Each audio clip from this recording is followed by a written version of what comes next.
21st Century Classics presents Agnes Grey, written by Anne Bronte. Chapter 1. The Parsonage. All true histories contain instruction, though, in some, the treasure may be hard to find, and when found, so trivial in quantity that the dry, shriveled kernel scarcely compensates for the trouble of cracking the nut. Whether this be the case with my history or not, I am hardly competent to judge. I sometimes think it might prove useful to some, and entertaining to others, but the world may judge for itself. Shielded by my own obscurity, and by the lapse of years and a few fictitious names, I do not fear to venture, and will candidly lay before the public what I would not disclose to the most intimate friend. My father was a clergyman of the north of England, who was deservedly respected by all who knew him, and in his younger days lived pretty comfortably on the joint income of a small incumbency and a snug little property of his own. My mother, who married him against the wishes of her friends, was a squire's daughter and a woman of spirit.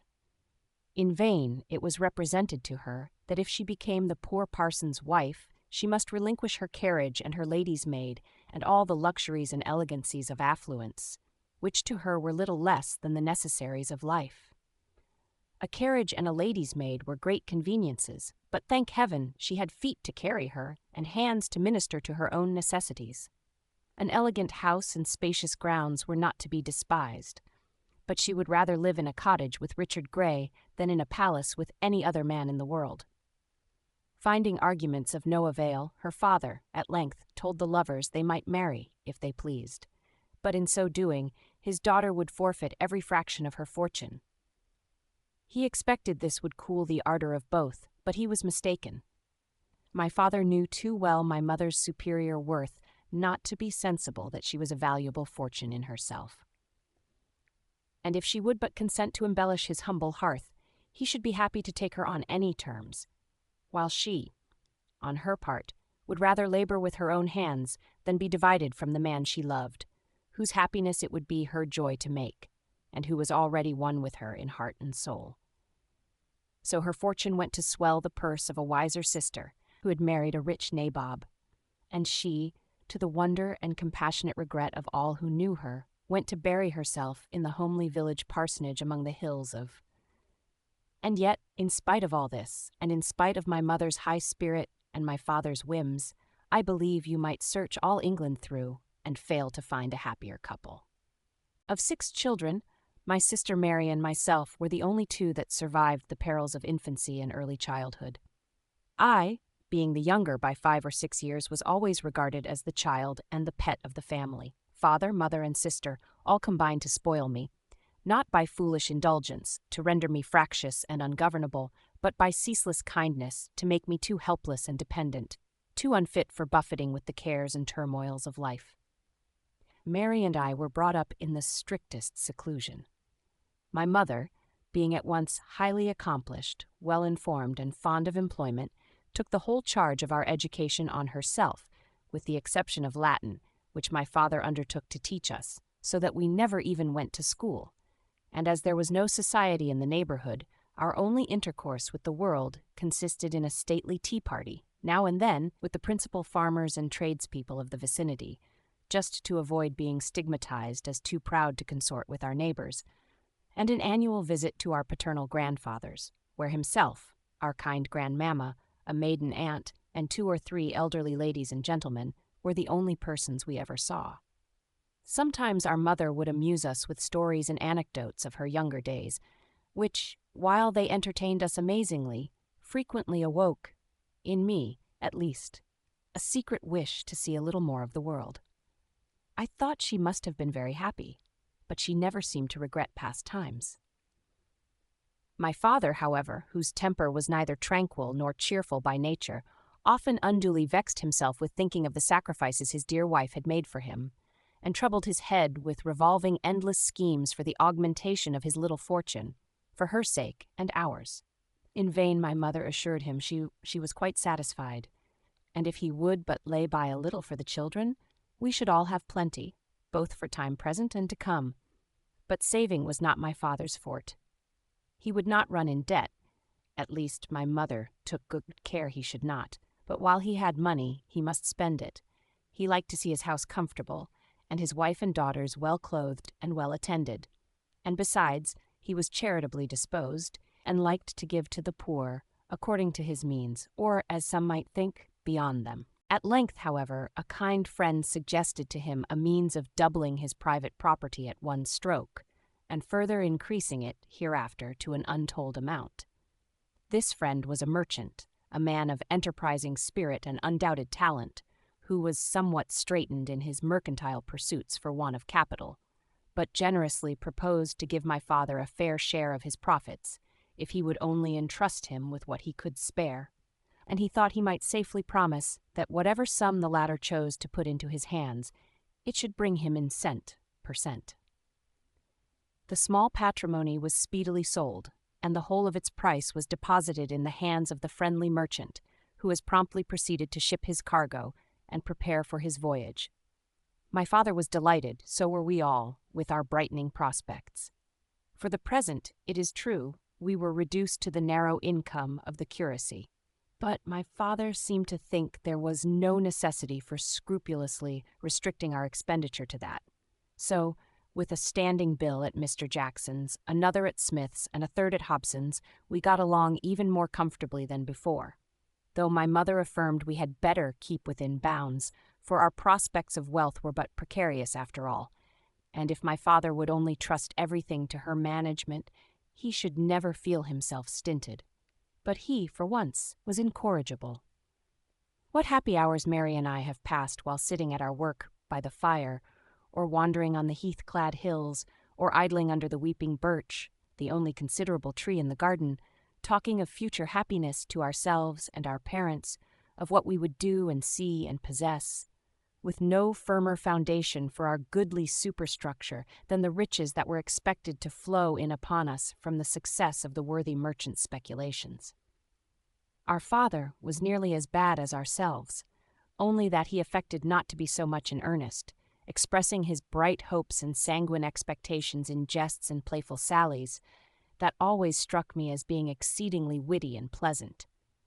Our mother laughed with delight to see him so hopeful and happy, but still she feared he was setting his heart too much upon the matter, and once I heard her whisper as she left the room, "God grant he be not disappointed. I know not how he would bear it." Disappointed he was, and bitterly too. It came like a thunderclap on us all, that the vessel which contained our fortune had been wrecked and gone to the bottom with all its stores, together with several of the crew, and the unfortunate merchant himself. I was grieved for him. I was grieved for the overthrow of all our air-built castles, but with the elasticity of youth, I soon recovered the shock. Though riches had charms, poverty had no terrors for an inexperienced girl like me. Indeed, to say the truth, there was something exhilarating in the idea of being driven to straits and thrown upon our own resources. I only wished Papa, Mamma, and Mary were all of the same mind as myself, and then, instead of lamenting past calamities, we might all cheerfully set to work to remedy them. And the greater the difficulties, the harder our present privations, the greater should be our cheerfulness to endure the latter, and our vigor to contend against the former. Mary did not lament, but she brooded continually over the misfortune, and sank into a state of dejection from which no effort of mine could rouse her. I could not possibly bring her to regard the matter on its bright side as I did, and indeed I was so fearful of being charged with childish frivolity or stupid insensibility that I carefully kept most of my bright ideas and cheering notions to myself, well knowing they could not be appreciated. My mother thought only of consoling my father, and paying our debts and retrenching our expenditure by every available means. But my father was completely overwhelmed by the calamity. Health, strength, and spirits sank beneath the blow, and he never wholly recovered them. In vain my mother strove to cheer him, by appealing to his piety, to his courage, to his affection for herself and us. That very affection was his greatest torment. It was for our sakes he had so ardently longed to increase his fortune. It was our interest that had lent such brightness to his hopes, and that imparted such bitterness to his present distress. He now tormented himself with remorse at having neglected my mother's advice, which would at least have saved him from the additional burden of debt. He vainly reproached himself for having brought her from the dignity, the ease, the the luxury of her former station to toil with him through the cares and toils of poverty. It was gall and wormwood to his soul to see that splendid, highly accomplished woman, once so courted and admired, transformed into an active managing housewife, with hands and head continually occupied with household labors and household economy. The very willingness with which she performed these duties, the cheerfulness with which she bore her reverses, and the kindness which withheld her from imputing the smallest blame to him, were all perverted by this ingenious self-tormentor into further aggravations of his sufferings. And thus the mind preyed upon the body, and disordered the system of the nerves, and they in turn increased the troubles of the mind, till by action and reaction his health was seriously impaired.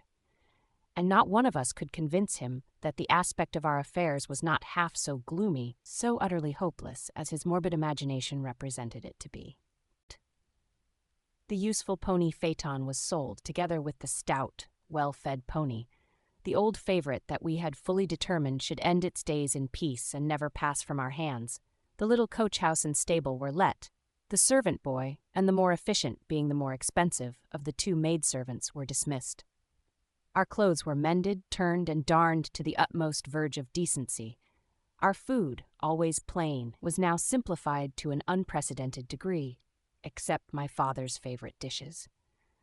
Our coals and candles were painfully economized, the pair of candles reduced to one, and that most sparingly used, the coals carefully husbanded in the half-empty grate, especially when my father was out on his parish duties, or confined to bed through illness.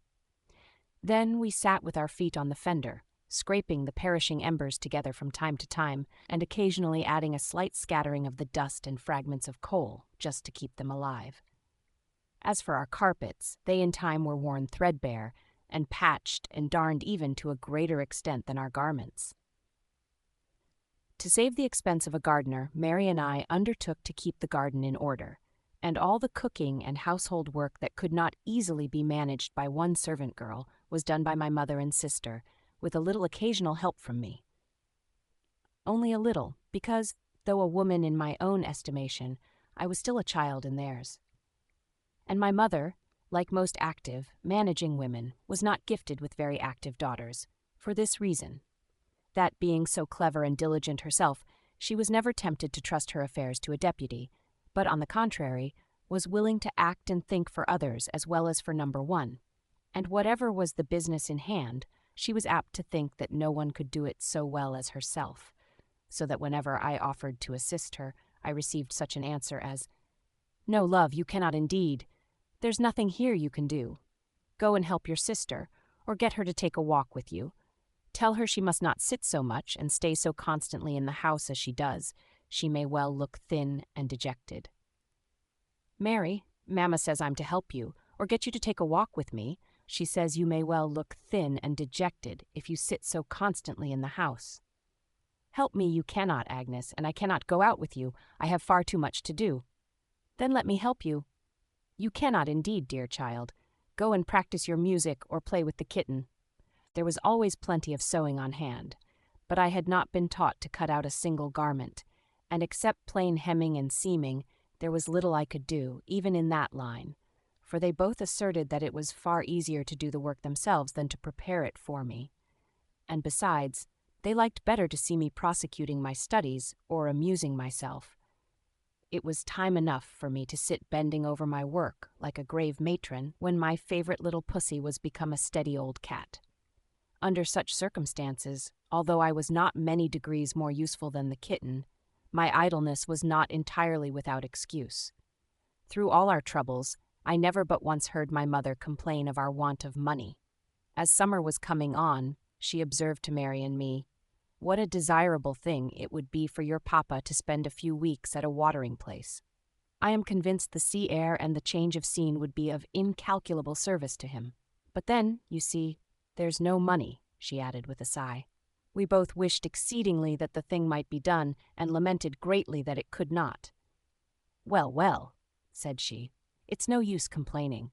Possibly something might be done to further the project after all.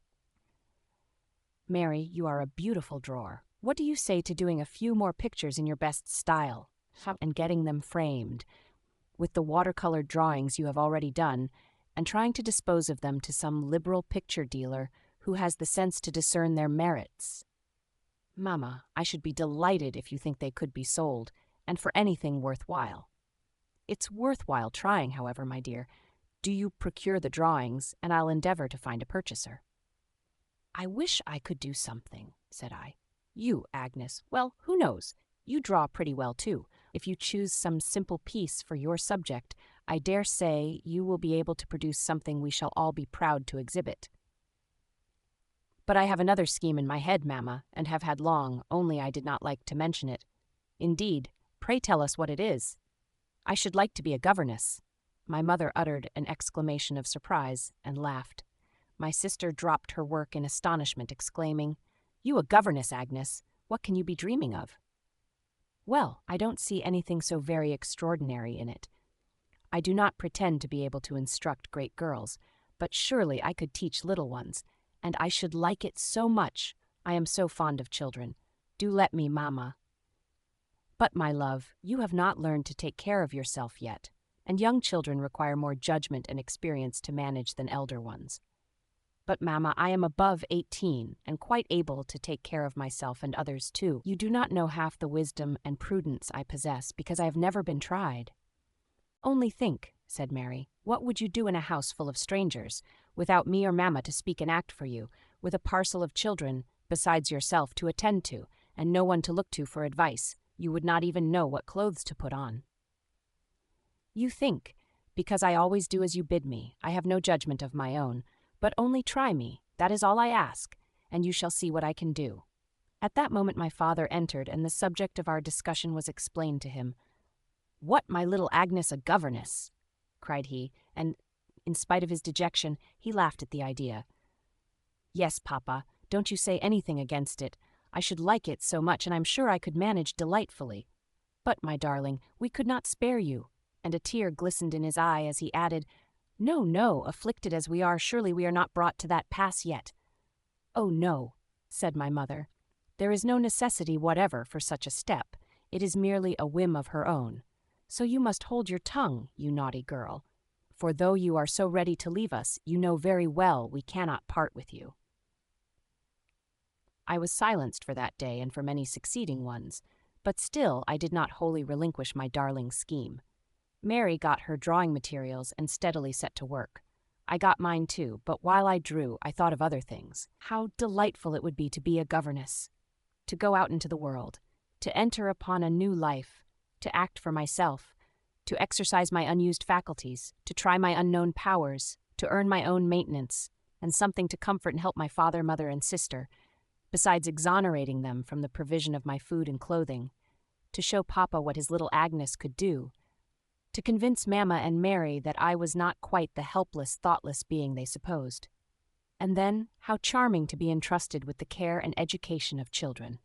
Whatever others said, I felt I was fully competent to the task. The clear remembrance of my own thoughts in early childhood would be a surer guide than the instructions of the most mature adviser. I had but to turn from my little pupils to myself at their age, and I should know at once how to win their confidence and affections, how to waken the contrition of the erring, how to embolden the timid and console the afflicted, how to make virtue practicable, instruction desirable, and religion lovely and comprehensible. Delightful task, to teach the young idea how to shoot, to train the tender plants and watch their buds unfolding day by day. Influenced by so many inducements, I determined still to persevere, though the fear of displeasing my mother or distressing my father's feelings prevented me from resuming the subject for several days. At length, again, I mentioned it to my mother in private, and, with some difficulty, got her to promise to assist me with her endeavors. My father's reluctant consent was next obtained, and then, though Mary still sighed her disapproval, my dear, kind mother began to look out for a situation for me. She wrote to my father's relations and consulted the newspaper advertisements. Her own relations she had long dropped all communication with. A formal interchange of occasional letters was all she had ever had since her marriage, and she would not at any time have applied to them in a case of this nature. But so long and so entire had been my parents' seclusion from the world, that many weeks elapsed before a suitable situation could be procured. At last, to my great joy, it was decreed that I should take charge of the young family of a certain Mrs. Bloomfield, whom my kind prim Aunt Grey had known in her youth, and asserted to be a very nice woman. Her husband was a retired tradesman who had realized a very comfortable fortune, but could not be prevailed upon to give a greater salary than £25 to the instructress of his children. I, however, was glad to accept this rather than refuse the situation, which my parents were inclined to think the better plan. But some weeks more were yet to be devoted to preparation. How long, how tedious those weeks appeared to me! Yet they were happy ones in the main, full of bright hopes and ardent expectations. With what peculiar pleasure I assisted at the making of my new clothes, and subsequently the packing of my trunks. But there was a feeling of bitterness mingling with the latter occupation too. And when it was done, when all was ready for my departure on the morrow, and the last night at home approached, a sudden anguish seemed to swell my heart. My dear friends looked so sad, and spoke so very kindly, that I could scarcely keep my eyes from overflowing, but I still affected to be gay. I had taken my last ramble with Mary on the moors, my last walk in the garden and round the house. I had fed with her our pet pigeons for the last time, the pretty creatures that we had tamed to peck their food from our hands. I had given a farewell stroke to all their silky backs as they crowded in my lap. I had tenderly kissed my own peculiar favorites, the pair of snow-white fantails. I had played my last tune on the old familiar piano and sung my last song to Papa. Not the last, I hoped, but the last for what appeared to me a very long time. And perhaps when I did these things again it would be with different feelings. Circumstances might be changed, and this house might never be my settled home again. My dear little friend, the kitten, would certainly be changed. She was already growing a fine cat, and when I returned, even for a hasty visit at Christmas, would, most likely, have forgotten both her playmate and her merry pranks. I had romped with her for the last time, and when I stroked her soft, bright fur, while she lay purring herself to sleep in my lap, it was with a feeling of sadness I could not easily disguise. Then at bedtime, when I retired with Mary to our quiet little chamber, where already my drawers were cleared out and my share of the bookcase was empty, and where hereafter she would have to sleep alone, in dreary solitude, as she expressed it, my heart sank more than ever. I felt as if I had been selfish and wrong to persist in leaving her. And when I knelt once more beside our little bed, I prayed for a blessing on her and on my parents more fervently than ever I had done before. To conceal my emotion, I buried my face in my hands, and they were presently bathed in tears. I perceived on rising that she had been crying too, but neither of us spoke, and in silence we betook ourselves to our repose, creeping more closely together from the consciousness that we were to part so soon. But the morning brought a renewal of hope and spirits. I was to depart early, that the conveyance which took me, a gig, hired from Mr. Smith, the draper, grocer, and tea dealer of the village, might return the same day. I rose, washed, dressed, swallowed a hasty breakfast, received the fond embraces of my father, mother, and sister, kissed the cat, to the great scandal of Sally, the maid, shook hands with her, mounted the gig, drew my veil over my face, and then, but not till then, burst into a flood of tears. The gig rolled on. I looked back. My dear mother and sister were still standing at the door, looking after me and waving their adieu. I returned their salute and prayed God to bless them from my heart. We descended the hill, and I could see them no more. "It's a coldish morning for you, Miss Agnes," observed Smith, "and a darksome un, too, but we's happen get to yon spot afore there come much rain to signify." "Yes, I hope so," replied I, as calmly as I could. "It's come at a good sup last night, too." "Yes, but this cold wind will happen. Keep it off." "Perhaps it will." Here ended our colloquy. We crossed the valley and began to ascend the opposite hill. As we were toiling up, I looked back again. There was the village spire and the old grey parsonage beyond it, basking in a slanting beam of sunshine. It was but a sickly ray, but the village and surrounding hills were all in somber shade, and I hailed the wandering beam as a propitious omen to my home. With clasped hands I fervently implored a blessing on its inhabitants, and hastily turned away, for I saw the sunshine was departing, and I carefully avoided another glance, lest I should see it in gloomy shadow, like the rest of the landscape. Chapter 2. First Lessons in the Art of Instruction. As we drove along, my spirits revived again, and I turned with pleasure to the contemplation of the new life upon which I was entering. But though it was not far past the middle of September, the heavy clouds and strong northeasterly wind combined to render the day extremely cold and dreary, and the journey seemed a very long one, for as Smith observed, the roads were very heavy, and certainly his horse was very heavy too. It crawled up the hills and crept down them, and only condescended to shake its sides in a trot where the road was at a dead level or a very gentle slope, which was rarely the case in those rugged regions, so that it was nearly 1 o'clock before we reached the place of our destination. Yet, after all, when we entered the lofty iron gateway, when we drove softly up the smooth, well-rolled carriage road with the green lawn on each side, studded with young trees, and approached the new but stately mansion of Wellwood, rising above its mushroom poplar groves, my heart failed me, and I wished it were a mile or two farther off. For the first time in my life I must stand alone. There was no retreating now. I must enter that house and introduce myself among its strange inhabitants. But how was it to be done? True, I was near 19, but thanks to my retired life and the protecting care of my mother and sister, I well knew that many a girl of 15 or under was gifted with a more womanly address and greater ease and self-possession than I was. Yet, if Mrs. Bloomfield were a kind, motherly woman, I might do very well after all, and the children, of course, I should soon be at ease with them, and Mr. Bloomfield, I hoped, I should have but little to do with.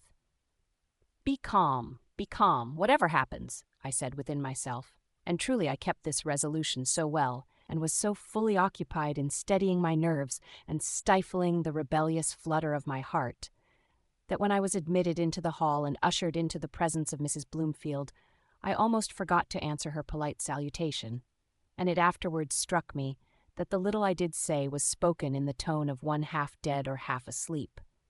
The lady, too, was somewhat chilly in her manner, as I discovered when I had time to reflect. She was a tall, spare, stately woman, with thick black hair, cold gray eyes, and extremely sallow complexion. With due politeness, however, she showed me my bedroom, and left me there to take a little refreshment.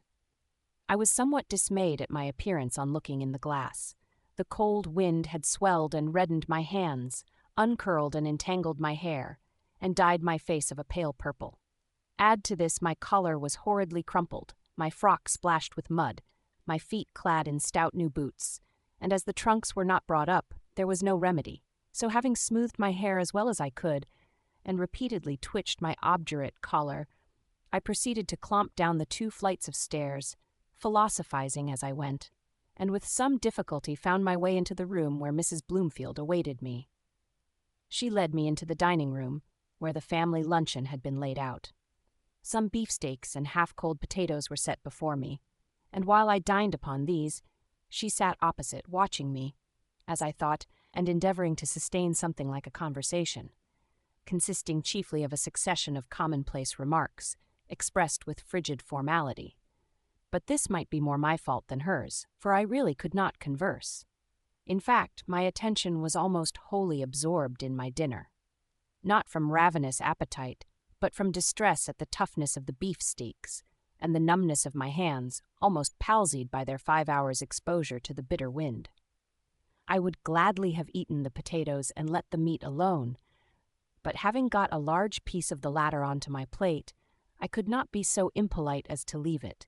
So, after many awkward and unsuccessful attempts to cut it with the knife, or tear it with the fork, or pull it asunder between them, sensible that the awful lady was a spectator to the whole transaction, I at last desperately grasped the knife and fork in my fists, like a child of 2 years old, and fell to work with all the little strength I possessed.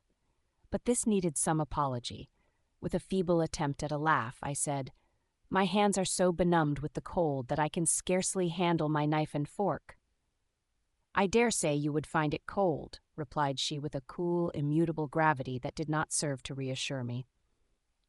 When the ceremony was concluded, she led me into the sitting-room again, where she rang and sent for the children. "You will find them not very far advanced in their attainments," said she, "for I have had so little time to attend to their education myself, and we have thought them too young for a governess till now, but I think they are clever children and very apt to learn, especially the little boy. He is, I think, the flower of the flock, a generous, noble-spirited boy, one to be led but not driven, and remarkable for always speaking the truth. He seems to scorn deception." This was good news. "His sister, Mary Ann, will require watching," continued she, "but she is a very good girl upon the whole, though I wish her to be kept out of the nursery as much as possible, as she is now almost 6 years old, and might acquire bad habits from the nurses. I have ordered her crib to be placed in your room, and if you will be so kind as to overlook her washing and dressing and take charge of her clothes, she need have nothing further to do with the nursery maid." I replied I was quite willing to do so, and at that moment my young pupils entered the apartment with their 2 younger sisters. Master Tom Bloomfield was a well-grown boy of 7, with a somewhat wiry frame, flaxen hair, blue eyes, small turned-up nose, and fair complexion. Mary Ann was a tall girl too, somewhat dark like her mother, but with a round, full face and a high color in her cheeks. The second sister was Fanny, a very pretty little girl. Mrs. Bloomfield assured me she was a remarkably gentle child and required encouragement. She had not learned anything yet, but in a few days she would be 4 years old, and then she might take her first lesson in the alphabet and be promoted to the schoolroom. The remaining one was Harriet, a little broad, fat, merry, playful thing of scarcely 2, that I coveted more than all the rest, but with her I had nothing to do. I talked to my little pupils as well as I could and tried to render myself agreeable, but with little success, I fear, for their mother's presence kept me under an unpleasant restraint. They, however, were remarkably free from shyness.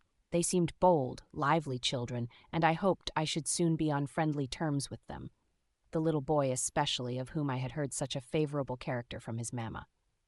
In Mary Ann there was a certain affected simper, and a craving for notice that I was sorry to observe. But her brother claimed all my attention to himself. He stood bolt upright between me and the fire, with his hands behind his back, talking away like an orator, occasionally interrupting his discourse with a sharp reproof to his sisters when they made too much noise. "Oh, Tom, what a darling you are!" exclaimed his mother. "Come and kiss dear mamma, and then won't you show Miss Grey your schoolroom and your nice new books?" "I won't kiss you, mamma, but I will show Miss Grey my schoolroom and my new books." "And my schoolroom and my new books, Tom," said Mary Ann. "They're mine, too." "They're mine," replied he decisively. "Come along, Miss Grey, I'll escort you."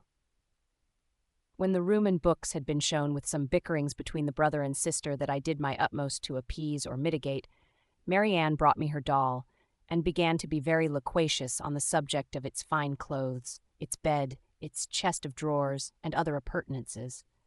But Tom told her to hold her clamor, that Miss Grey might see his rocking horse, which, with a most important bustle, he dragged forth from its corner into the middle of the room, loudly calling on me to attend to it. Then, ordering his sister to hold the reins, he mounted, and made me stand for 10 minutes, watching how manfully he used his whip and spurs. Meantime, however, I admired Mary Ann's pretty doll and all its possessions, and then told Master Tom he was a capital rider, but I hoped he would not use his whip and spurs so much when he rode a real pony. "Oh, yes, I will," said he, laying on with redoubled ardor. "I'll cut into him like smoke, my word, but he shall sweat for it." This was very shocking, but I hoped in time to be able to work a reformation. "Now you must put on your bonnet and shawl," said the little hero, "and I'll show you my garden." "And mine," said Mary Ann.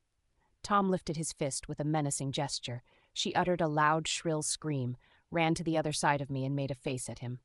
"Surely, Tom, you would not strike your sister. I hope I shall never see you do that." "You will sometimes. I'm obliged to do it now and then to keep her in order." "But it is not your business to keep her in order, you know. That is for—" "Well, now go and put on your bonnet." "I don't know. It is so very cloudy and cold. It seems likely to rain.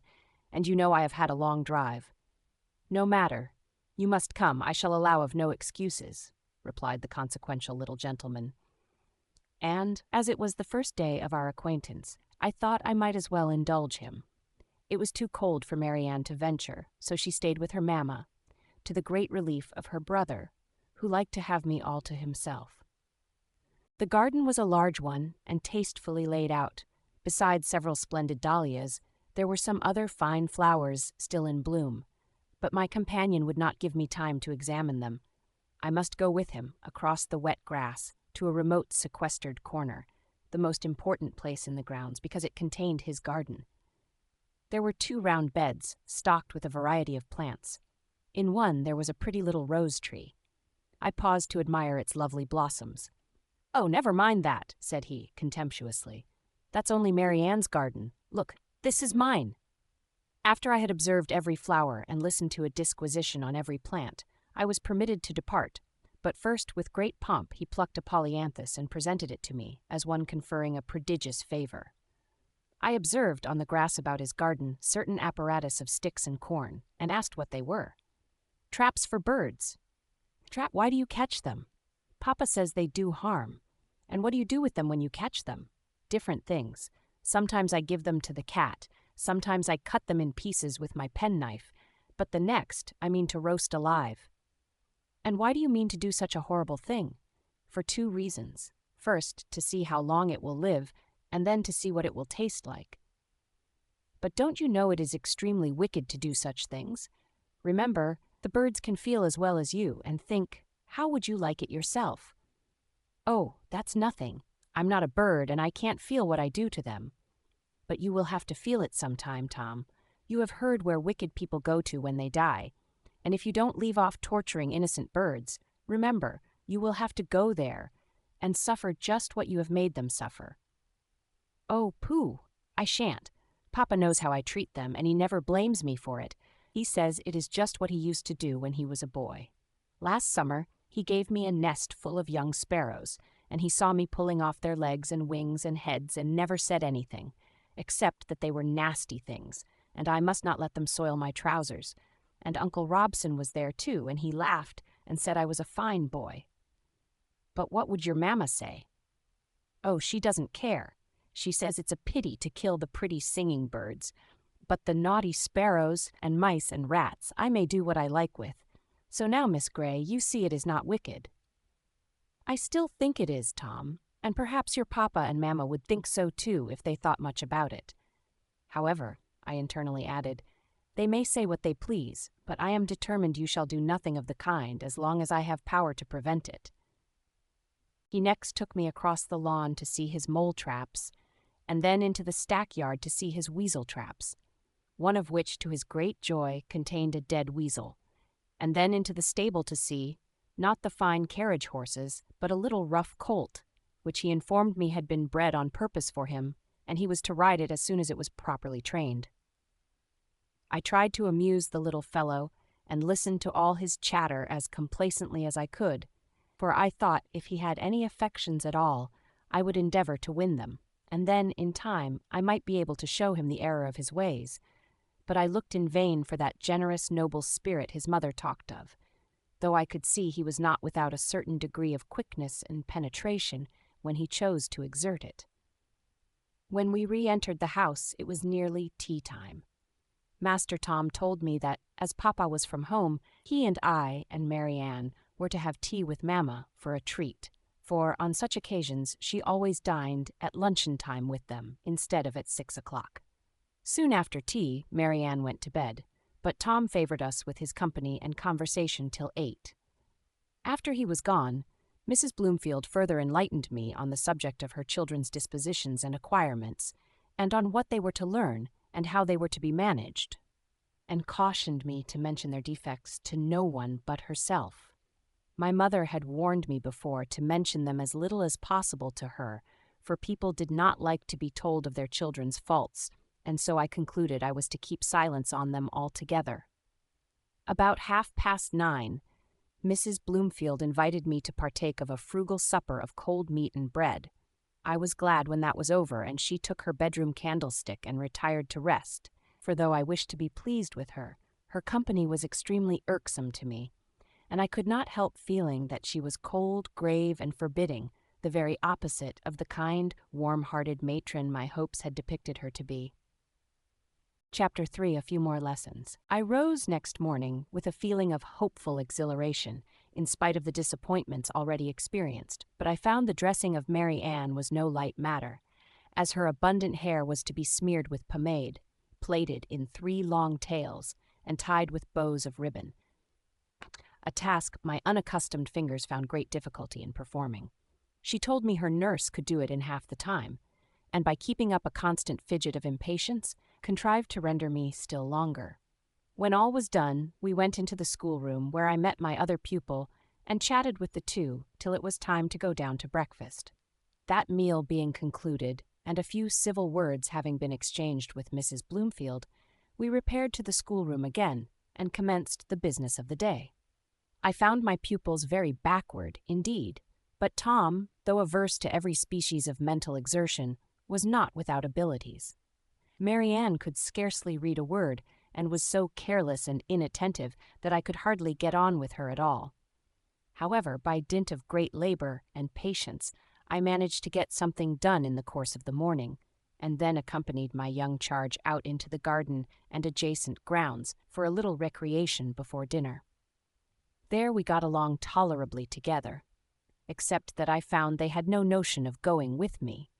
I must go with them wherever they chose to lead me. I must run, walk, or stand exactly as it suited their fancy. This, I thought, was reversing the order of things, and I found it doubly disagreeable, as on this as well as subsequent occasions they seemed to prefer the dirtiest places and the most dismal occupations. But there was no remedy. Either I must follow them or keep entirely apart from them, and thus appear neglectful of my charge. Today they manifested a particular attachment to a well at the bottom of the lawn, where they persisted in dabbling with sticks and pebbles for above half an hour. I was in constant fear that their mother would see them from the window and blame me for allowing them thus to draggle their clothes and wet their feet and hands instead of taking exercise, but no arguments, commands, or entreaties could draw them away. If she did not see them, someone else did.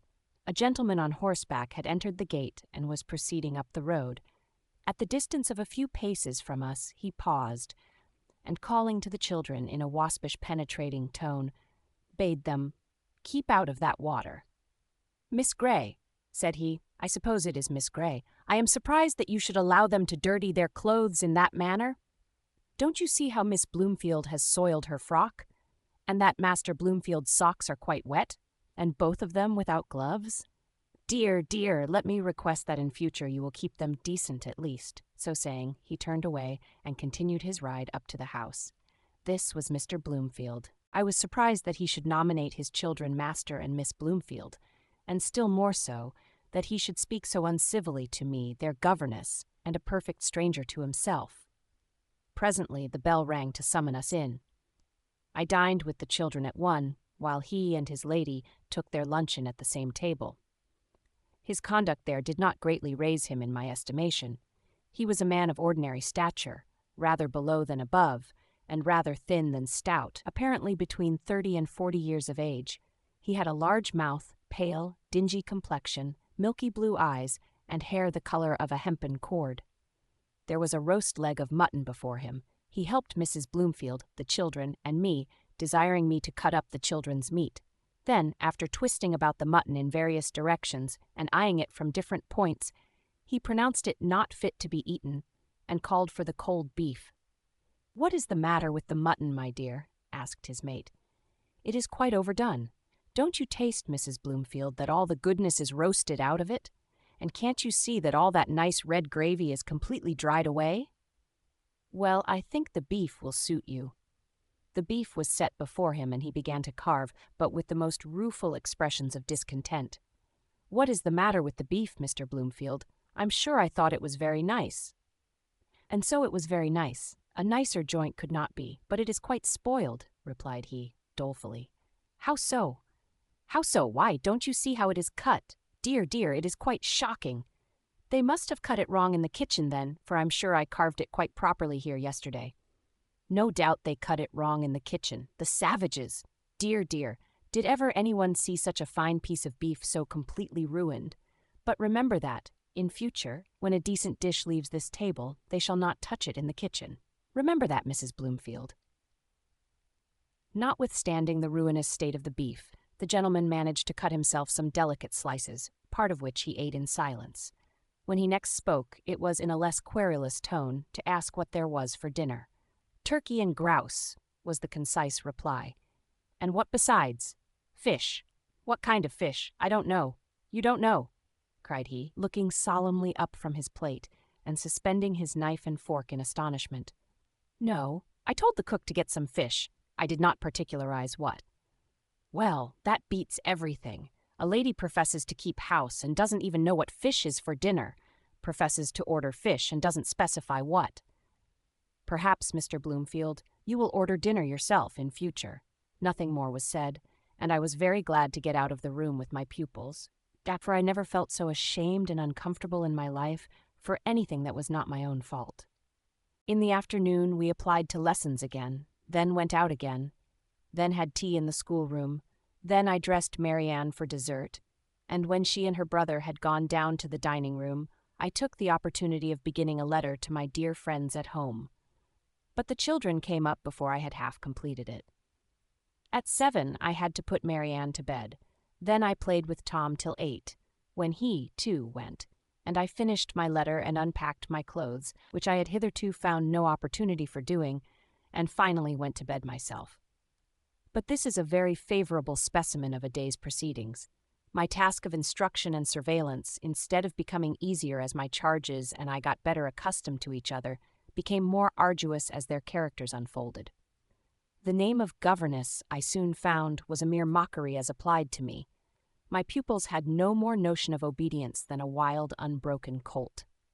The habitual fear of their father's peevish temper and the dread of the punishments he was wont to inflict when irritated kept them generally within bounds in his immediate presence.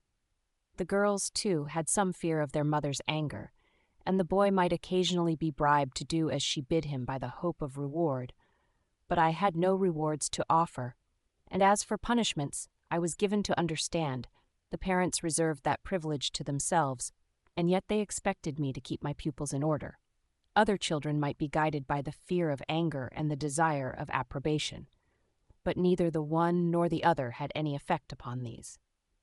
Master Tom, not content with refusing to be ruled, must needs set up as a ruler, and manifested a determination to keep not only his sisters but his governess in order by violent manual and pedal applications. And, as he was a tall, strong boy of his years, this occasioned no trifling inconvenience. A few sound boxes on the ear, on such occasions, might have settled the matter easily enough. But as, in that case, he might make up some story to his mother which she would be sure to believe, as she had such unshaken faith in his veracity, though I had already discovered it to be by no means unimpeachable, I determined to refrain from striking him even in self-defense, and in his most violent moods, my only resource was to throw him on his back and hold his hands and feet till the frenzy was somewhat abated. To the difficulty of preventing him from doing what he ought not, was added that of forcing him to do what he ought. Often he would positively refuse to learn, or to repeat his lessons, or even to look at his book. Here, again, a good birch rod might have been serviceable, but as my powers were so limited, I must make the best use of what I had. As there were no settled hours for study and play, I resolved to give my pupils a certain task, which, with moderate attention, they could perform in a short time. Until this was done, however weary I was, or however perverse they might be, nothing short of parental interference should induce me to suffer them to leave the schoolroom, even if I should sit with my chair against the door to keep them in. Patience, firmness, and perseverance were my only weapons, and these I resolved to use to the utmost. I determined always strictly to fulfill the threats and promises I made, and to that end I must be cautious to threaten and promise nothing that I could not perform. Then I would carefully refrain from all useless irritability and indulgence of my own ill temper. When they behaved tolerably, I would be as kind and obliging as it was in my power to be, in order to make the widest possible distinction between good and bad conduct. I would reason with them, too, in the simplest and most effective manner. When I reproved them or refused to gratify their wishes, after a glaring fault, it should be more in sorrow than in anger. Their little hymns and prayers I would make plain and clear to their understanding. When they said their prayers at night and asked pardon for their offenses, I would remind them of the sins of the past day, solemnly, but in perfect kindness, to avoid raising a spirit of opposition. Penitential hymns should be said by the naughty, cheerful ones, by the comparatively good, and every kind of instruction I would convey to them, as much as possible, by entertaining discourse, apparently with no other object than their present amusement in view. By these means I hoped in time both to benefit the children and to gain the approbation of their parents, and also to convince my friends at home that I was not so wanting in skill and prudence as they supposed. I knew the difficulties I had to contend with were great, but I knew, at least I believed, unremitting patience and perseverance could overcome them, and night and morning I implored divine assistance to this end. But either the children were so incorrigible, the parents so unreasonable, or myself so mistaken in my views, or so unable to carry them out, that my best intentions and most strenuous efforts seemed productive of no better result than sport to the children, dissatisfaction to their parents, and torment to myself. The task of instruction was as arduous for the body as the mind.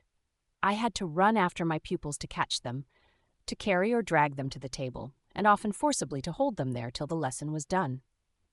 Tom I frequently put into a corner, seating myself before him in a chair, with a book which contained the little task that must be said or read before he was released in my hand.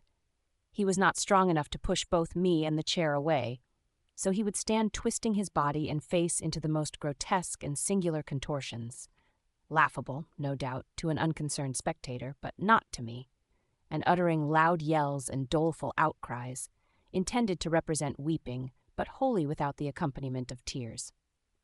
I knew this was done solely for the purpose of annoying me, and therefore, however I might inwardly tremble with impatience and irritation, I manfully strove to suppress all visible signs of molestation, and affected to sit with calm indifference, waiting till it should please him to cease this pastime and prepare for a run in the garden, by casting his eye on the book and reading or repeating the few words he was required to say.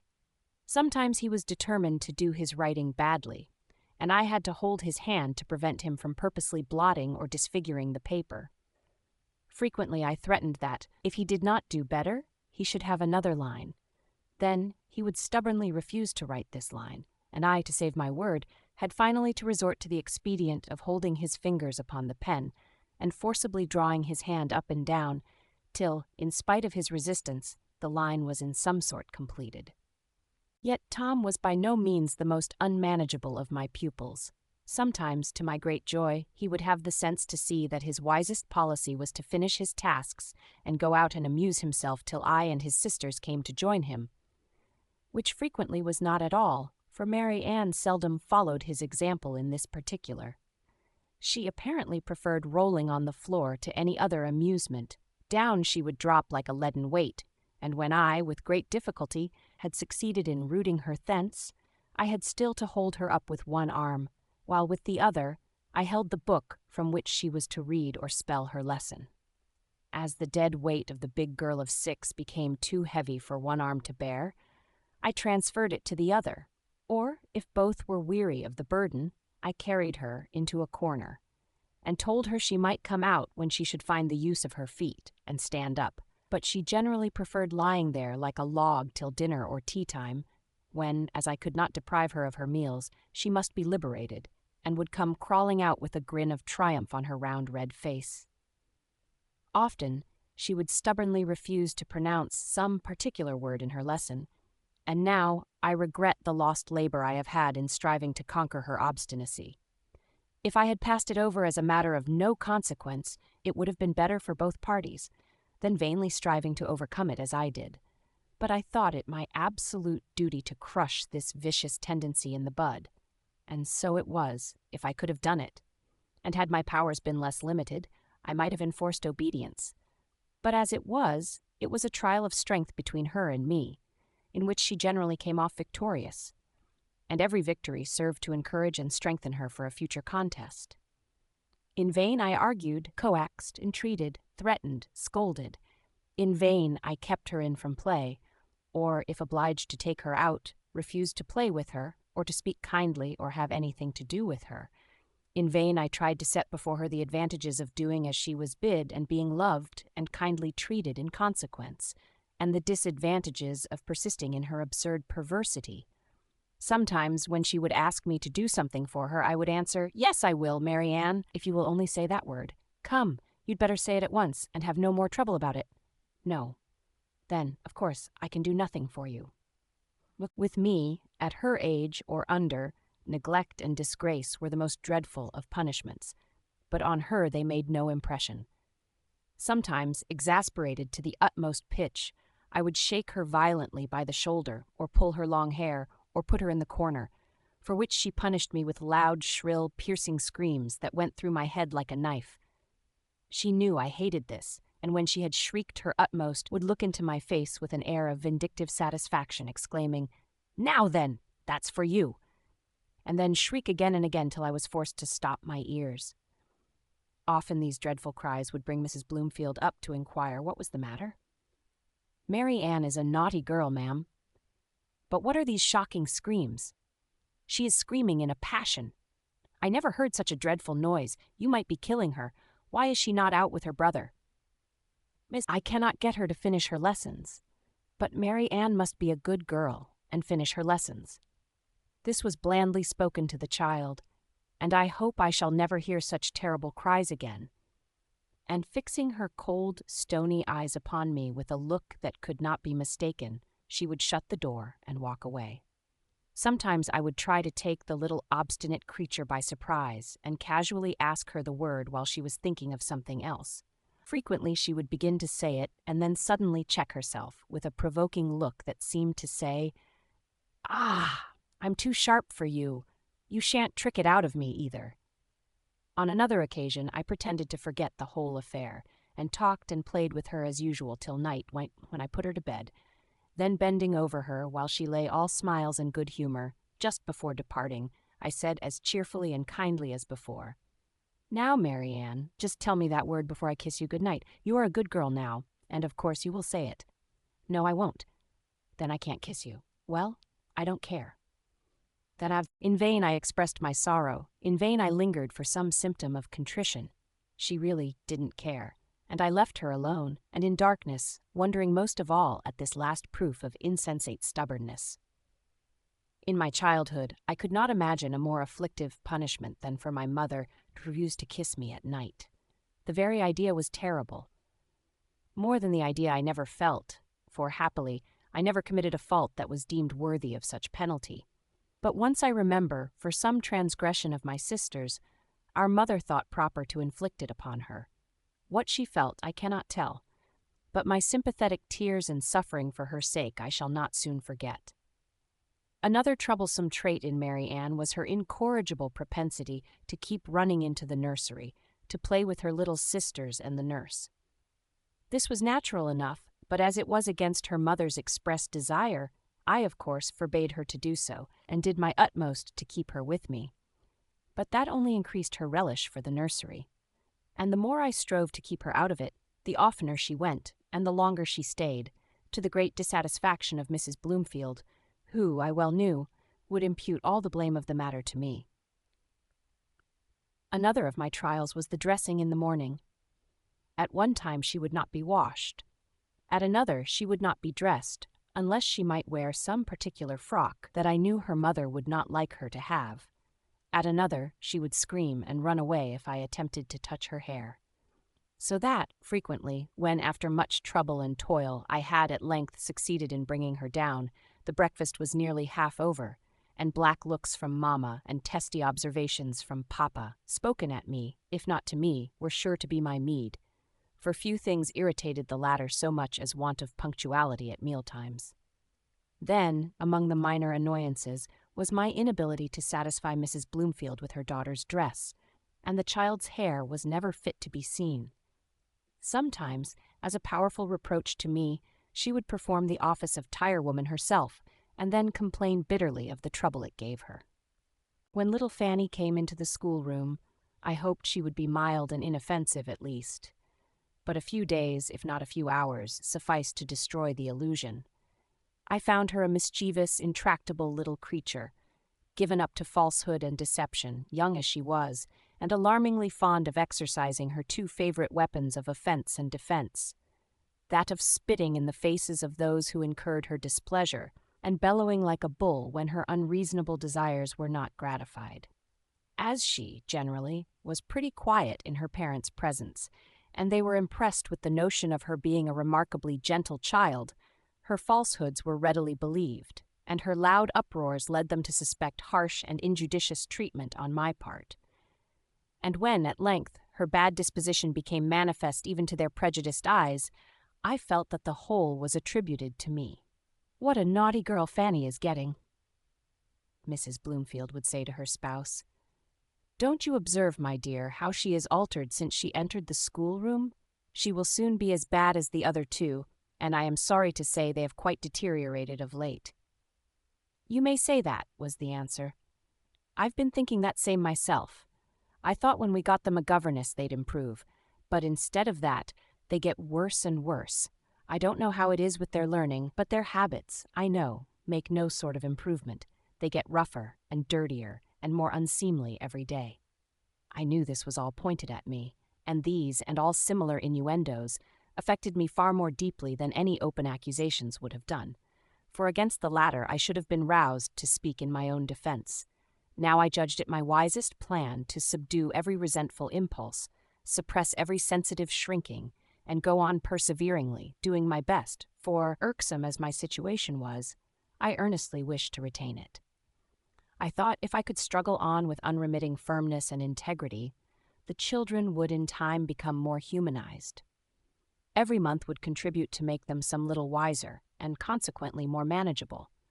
For a child of 9 or 10, as frantic and ungovernable as these at 6 and 7 would be a maniac.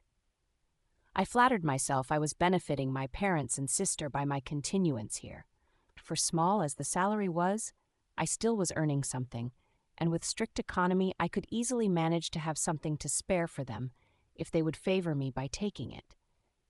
Then it was by my own will that I had got the place. I had brought all this tribulation on myself, and I was determined to bear it. Nay, more than that, I did not even regret the step I had taken. I longed to show my friends that, even now, I was competent to undertake the charge, and able to acquit myself honorably to the end. And if ever I felt it degrading to submit so quietly, or intolerable to toil so constantly, I would turn towards my home, and say within myself, "They may crush, but they shall not subdue me. 'Tis of thee that I think, not of them." About Christmas I was allowed to visit home, but my holiday was only of a fortnight's duration. "For," said Mrs. Bloomfield, "I thought, as you had seen your friends so lately, you would not care for a longer stay." I left her to think so still, but she little knew how long, how wearisome those 14 weeks of absence had been to me, how intensely I had longed for my holidays, how greatly I was disappointed at their curtailment. Yet she was not to blame in this. I had never told her my feelings, and she could not be expected to divine them. I had not been with her a full term, and she was justified in not allowing me a full vacation. Chapter 4. The Grandmamma. I spare my readers the account of my delight on coming home, my happiness while there, enjoying a brief space of rest and liberty in that dear familiar place among the loving and the loved, and my sorrow on being obliged to bid them once more a long adieu. I returned, however, with unabated vigor to my work, a more arduous task than anyone can imagine, who has not felt something like the misery of being charged with the care and direction of a set of mischievous, turbulent rebels, whom his utmost exertions cannot bind to their duty, while at the same time he is responsible for their conduct to a higher power, who exacts from him what cannot be achieved without the aid of the superior's more potent authority, which, either from indolence or the fear of becoming unpopular with the said rebellious gang, the latter refuses to give. I can conceive few situations more harassing than that wherein, however you may long for success, however you may labor to fulfill your duty, your efforts are baffled and set at naught by those beneath you, and unjustly censured and misjudged by those above. I have not enumerated half the vexatious propensities of my pupils, or half the troubles resulting from my heavy responsibilities, for fear of trespassing too much upon the reader's patience, as, perhaps, I have already done. But my design in writing the few last pages was not to amuse, but to benefit those whom it might concern. He that has no interest in such matters will doubtless have skipped them over with a cursory glance, and perhaps a malediction against the prolixity of the writer.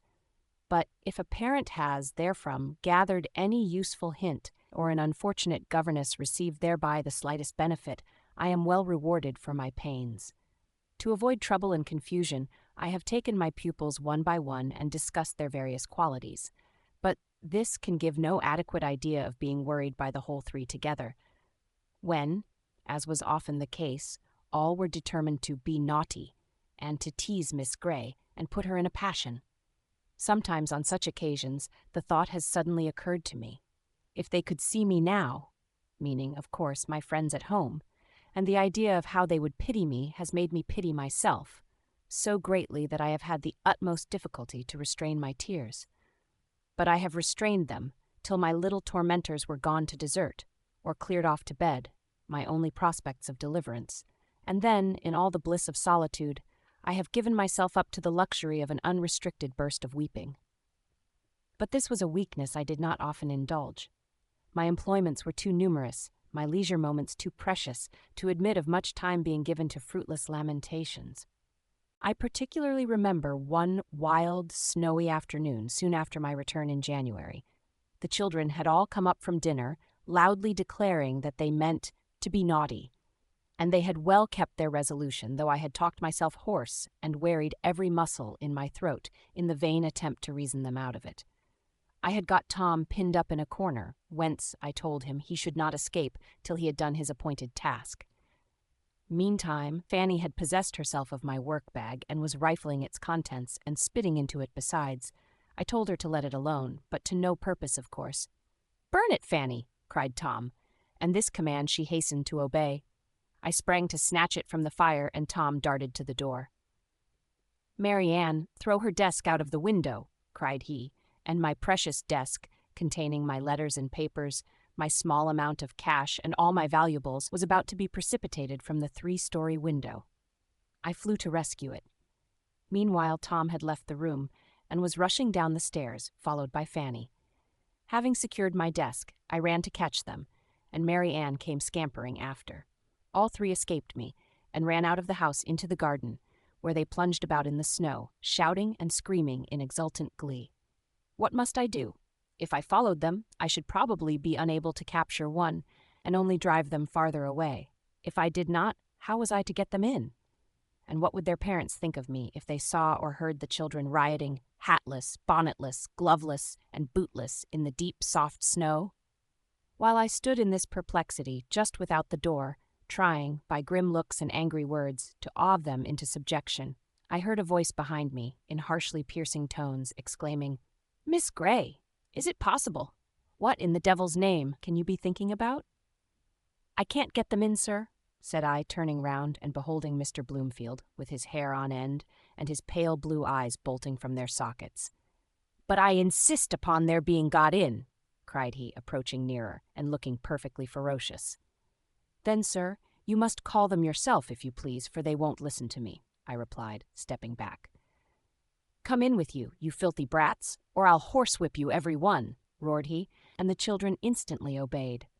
"There, you see, they come at the first word. Yes, when you speak. And it's very strange that when you've the care of 'em, you've no better control over 'em than that. Now there they are, gone upstairs with their nasty snowy feet. Do go after 'em and see them made decent, for heaven's sake." That gentleman's mother was then staying in the house, and as I ascended the stairs and passed the drawing-room door, I had the satisfaction of hearing the old lady declaiming aloud to her daughter-in-law to this effect, for I could only distinguish the most emphatic words. "Gracious heavens! Never in all my life. Get their death as sure as— Do you think, my dear, she's a proper person? Take my word for it." I heard no more, but that sufficed. The senior Mrs. Bloomfield had been very attentive and civil to me, and till now I had thought her a nice, kind-hearted, chatty old body. She would often come to me and talk in a confidential strain, nodding and shaking her head and gesticulating with hands and eyes, as a certain class of old ladies are wont to do, though I never knew one that carried the peculiarity to so great an extent. She would even sympathize with me for the trouble I had with the children, and express at times by half-sentences, interspersed with nods and knowing winks, her sense of the injudicious conduct of their mamma in so restricting my power and neglecting to support me with her authority. Such a mode of testifying disapprobation was not much to my taste, and I generally refused to take it in or understand anything more than was openly spoken. At least, I never went farther than an implied acknowledgment that if matters were otherwise ordered, my task would be a less difficult one, and I should be better able to guide and instruct my charge. But now I must be doubly cautious. Hitherto, though I saw the old lady had her defects, of which one was a proneness to proclaim her perfections, I had always been wishful to excuse them, and to give her credit for all the virtues she professed, and even imagine others yet untold. Kindness, which had been the food of my life through so many years, had lately been so entirely denied me that I welcomed with grateful joy the slightest semblance of it. No wonder, then, that my heart warmed to the old lady, and always gladdened at her approach and regretted her departure. But now, the few words luckily or unluckily heard in passing had wholly revolutionized my ideas respecting her. Now I looked upon her as hypocritical and insincere, a flatterer and a spy upon my words and deeds. Doubtless it would have been my interest still to meet her with the same cheerful smile and tone of respectful cordiality as before, but I could not if I would.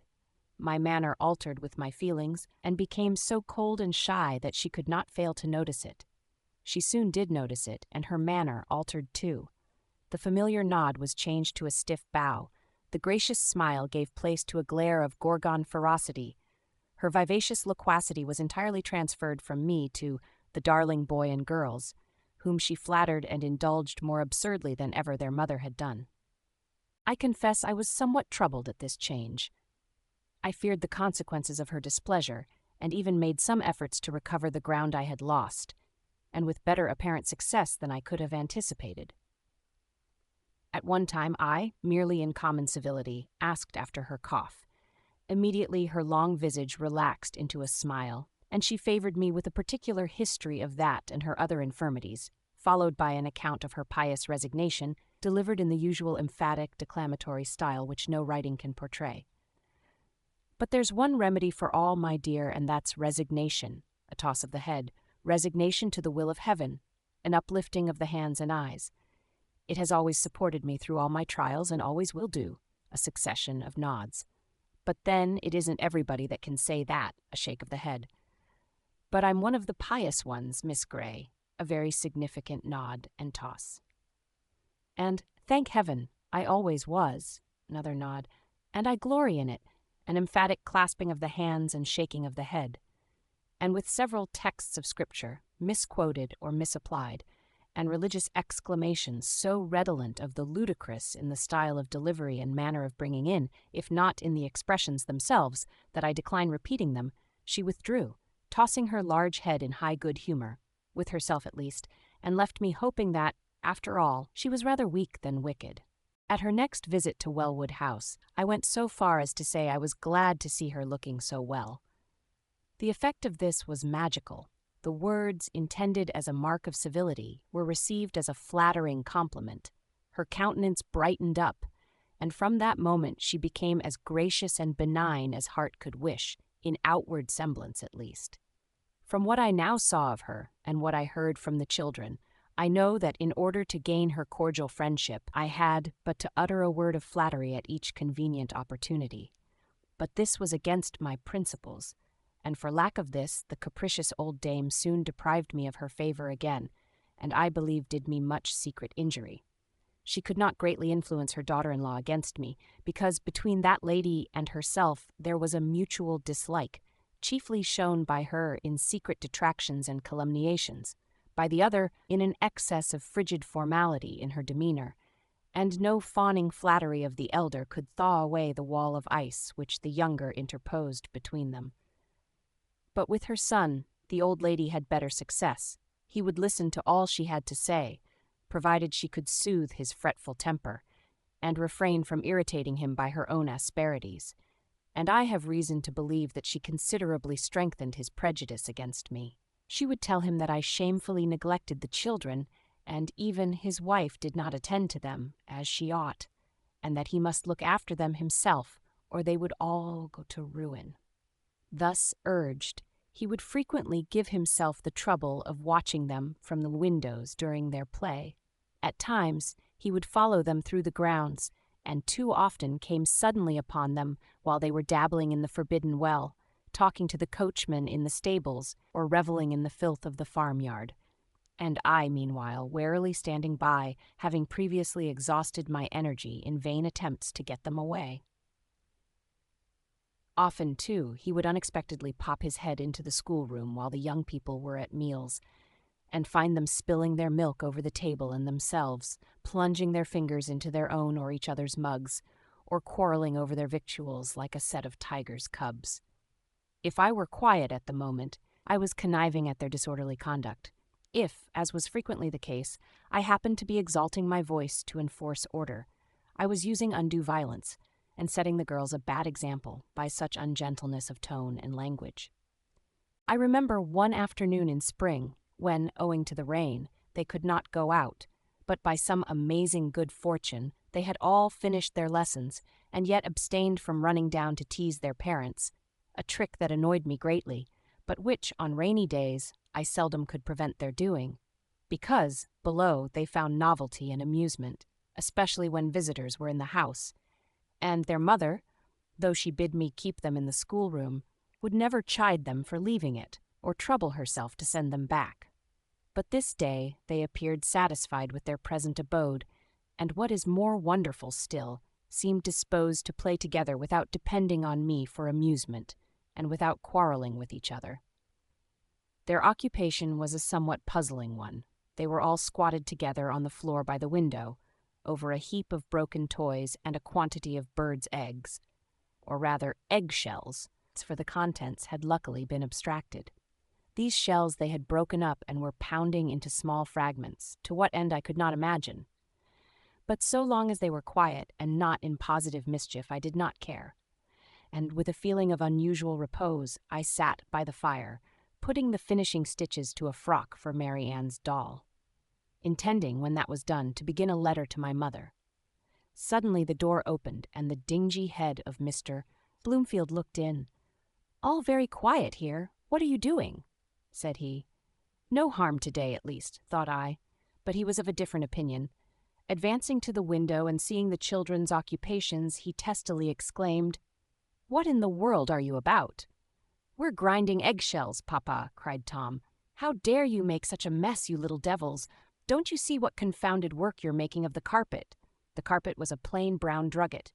"Miss Grey, did you know what they were doing?" "Yes, sir." "You knew it?" "Yes." "You knew it, and you actually sat there and permitted them to go on without a word of reproof." "I didn't think they were doing any harm." "Any harm? Why, look there. Just look at that carpet and see, was there ever anything like it in a Christian house before? No wonder your room is not fit for a pigsty. No wonder your pupils are worse than a litter of pigs. No wonder, oh, I declare, it puts me quite past my patience." And he departed, shutting the door after him with a bang that made the children laugh. "It puts me quite past my patience, too," muttered I, getting up, and, seizing the poker, I dashed it repeatedly into the cinders and stirred them up with unwonted energy, thus easing my irritation under pretense of mending the fire.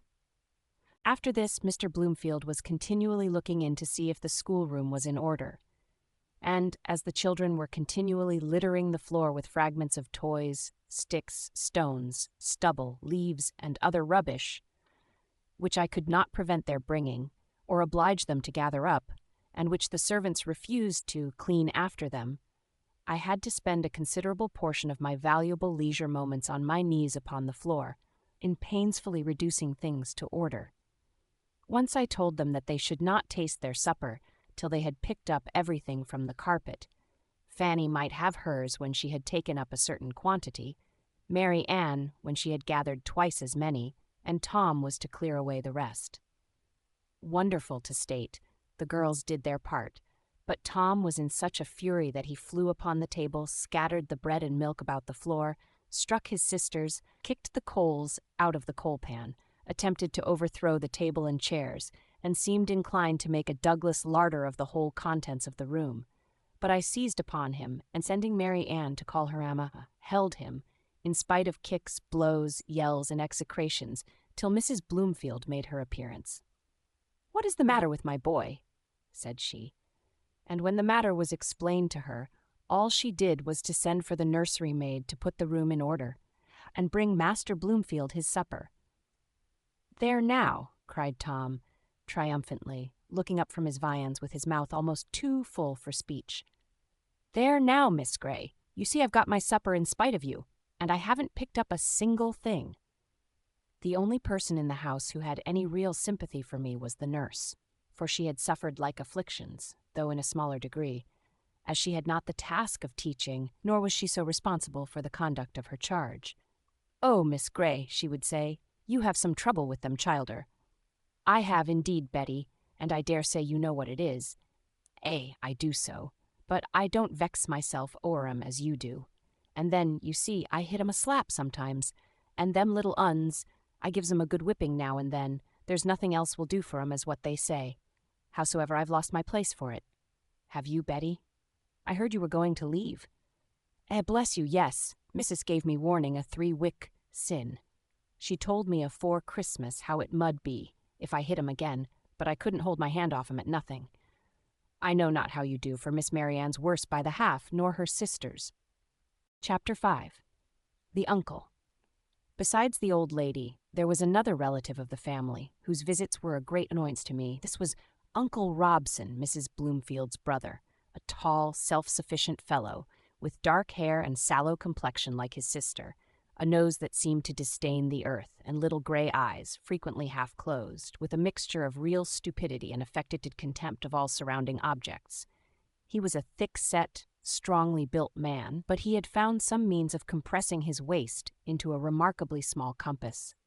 And that, together with the unnatural stillness of his form, showed that the lofty-minded, manly Mr. Robson, the scorner of the female sex, was not above the foppery of stays. He seldom deigned to notice me, and when he did, it was with a certain supercilious insolence of tone and manner that convinced me he was no gentleman, though it was intended to have a contrary effect. But it was not for that I disliked his coming, so much as for the harm he did the children, encouraging all their evil propensities and undoing in a few minutes the little good it had taken me months of labor to achieve. Fanny and little Harriet he seldom condescended to notice, but Mary Ann was something of a favorite.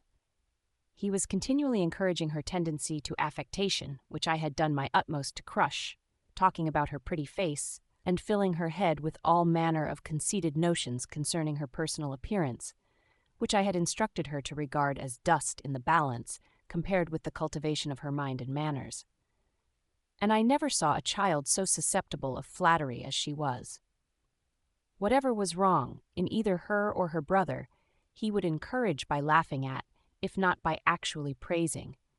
People little know the injury they do to children by laughing at their faults, and making a pleasant jest of what their true friends have endeavored to teach them to hold in grave abhorrence.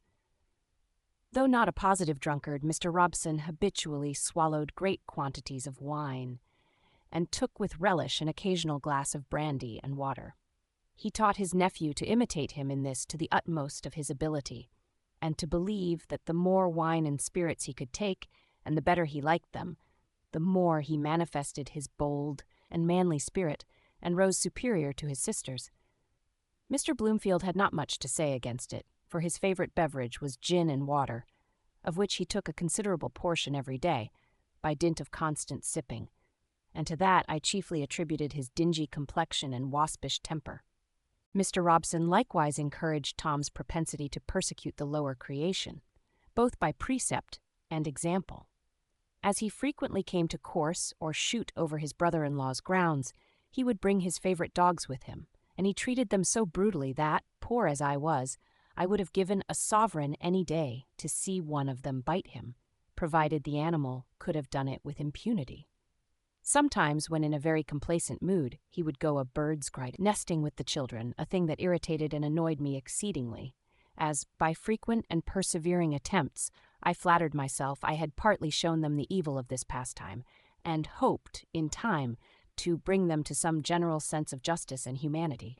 But 10 minutes' birds nesting with Uncle Robson, or even a laugh from him at some relation of their former barbarities, was sufficient at once to destroy the effect of my whole elaborate course of reasoning and persuasion.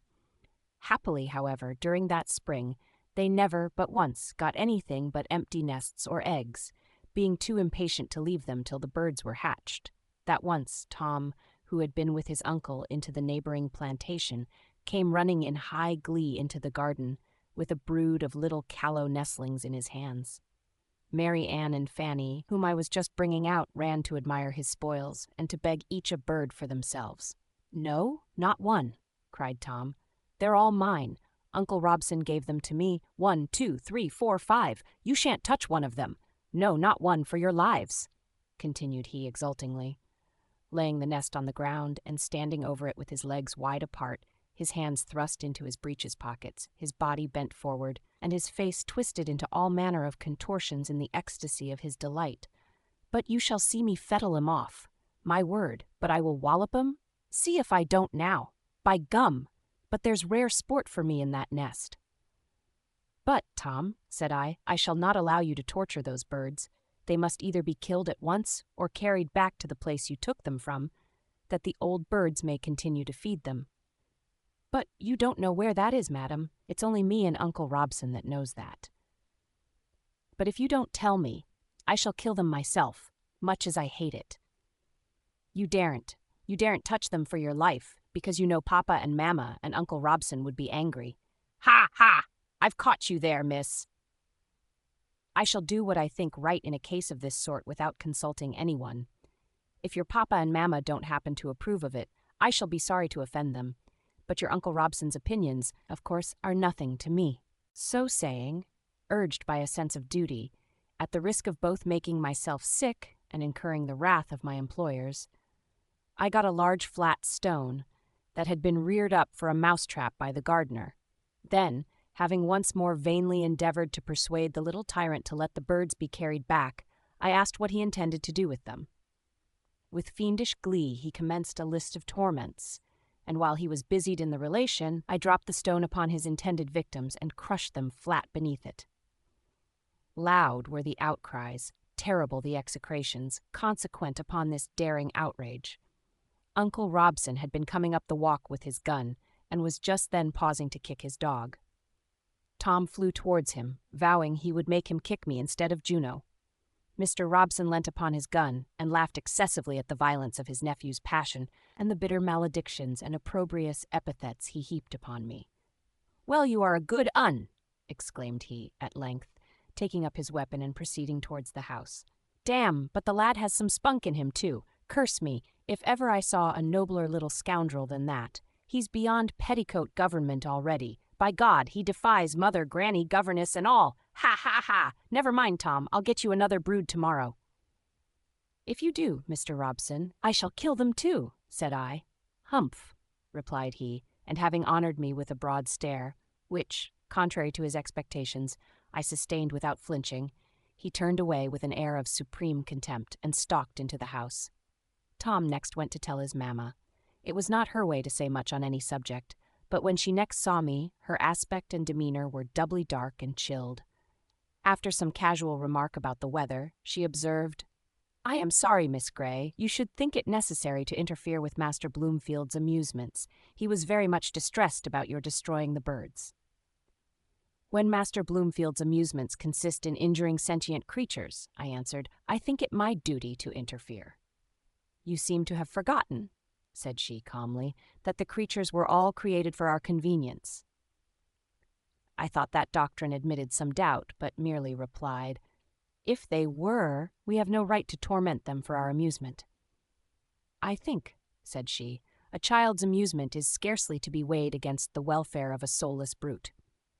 But for the child's own sake, it ought not to be encouraged to have such amusements," answered I, as meekly as I could, to make up for such unusual pertinacity.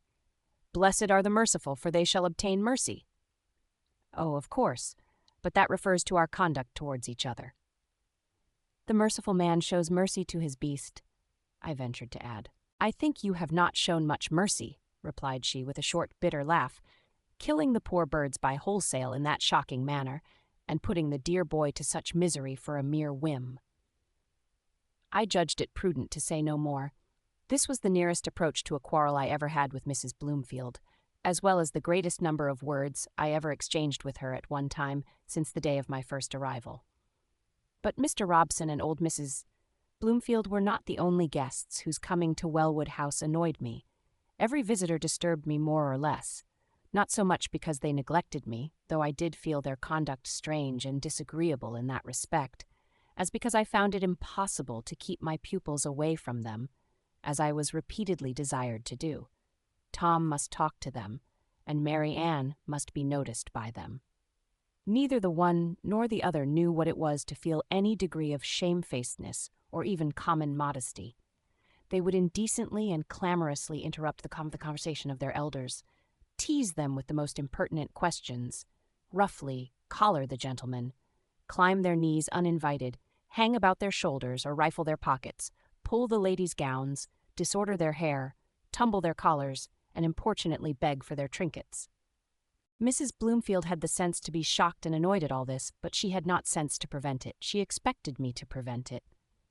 But how could I, when the guests with their fine clothes and new faces continually flattered and indulged them out of complaisance to their parents, how could I, with my homely garments, everyday face, and honest words, draw them away?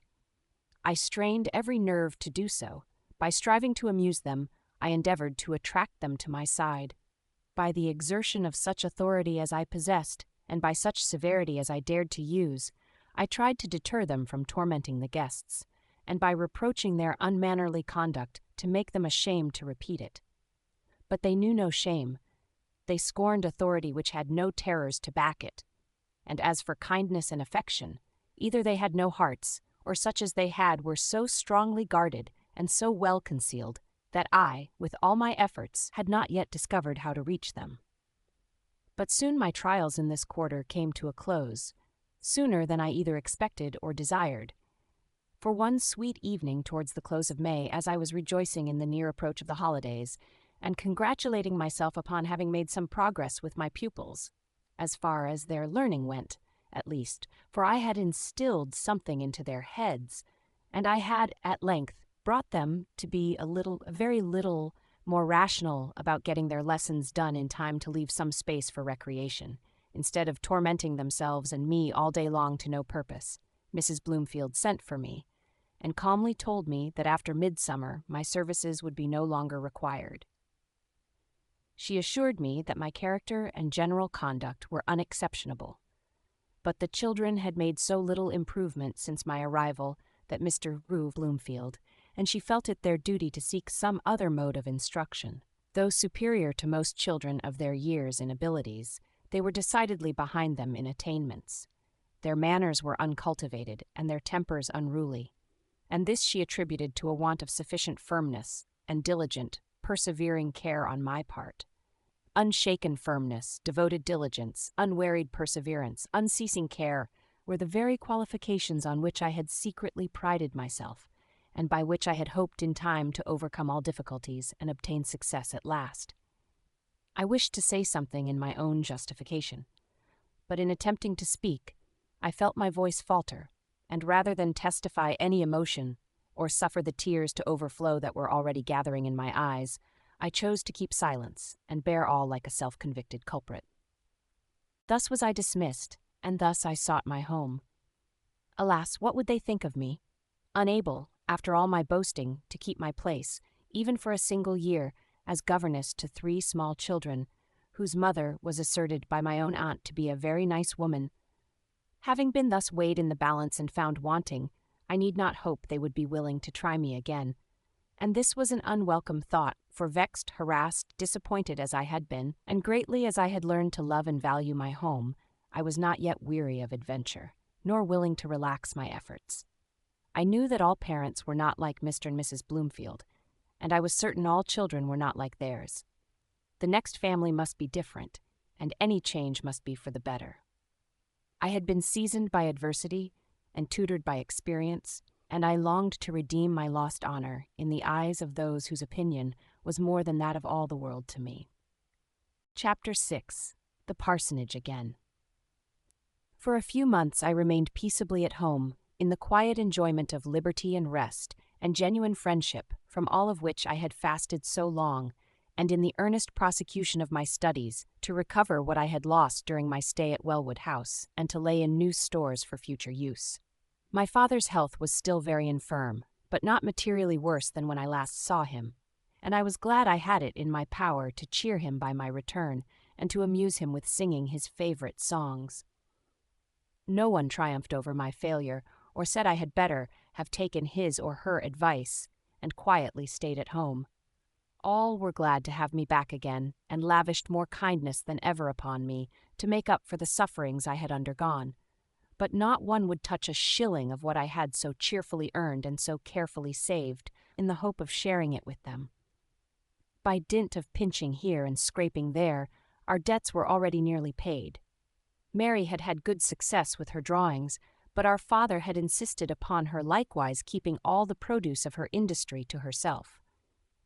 All we could spare from the supply of our humble wardrobe and our little casual expenses he directed us to put into the savings bank, saying we knew not how soon we might be dependent on that alone for support, for he felt he had not long to be with us, and what would become of our mother and us when he was gone, God only knew. Dear Papa, if he had troubled himself less about the afflictions that threatened us in case of his death, I am convinced that dreaded event would not have taken place so soon. My mother would never suffer him to ponder on the subject if she could help it.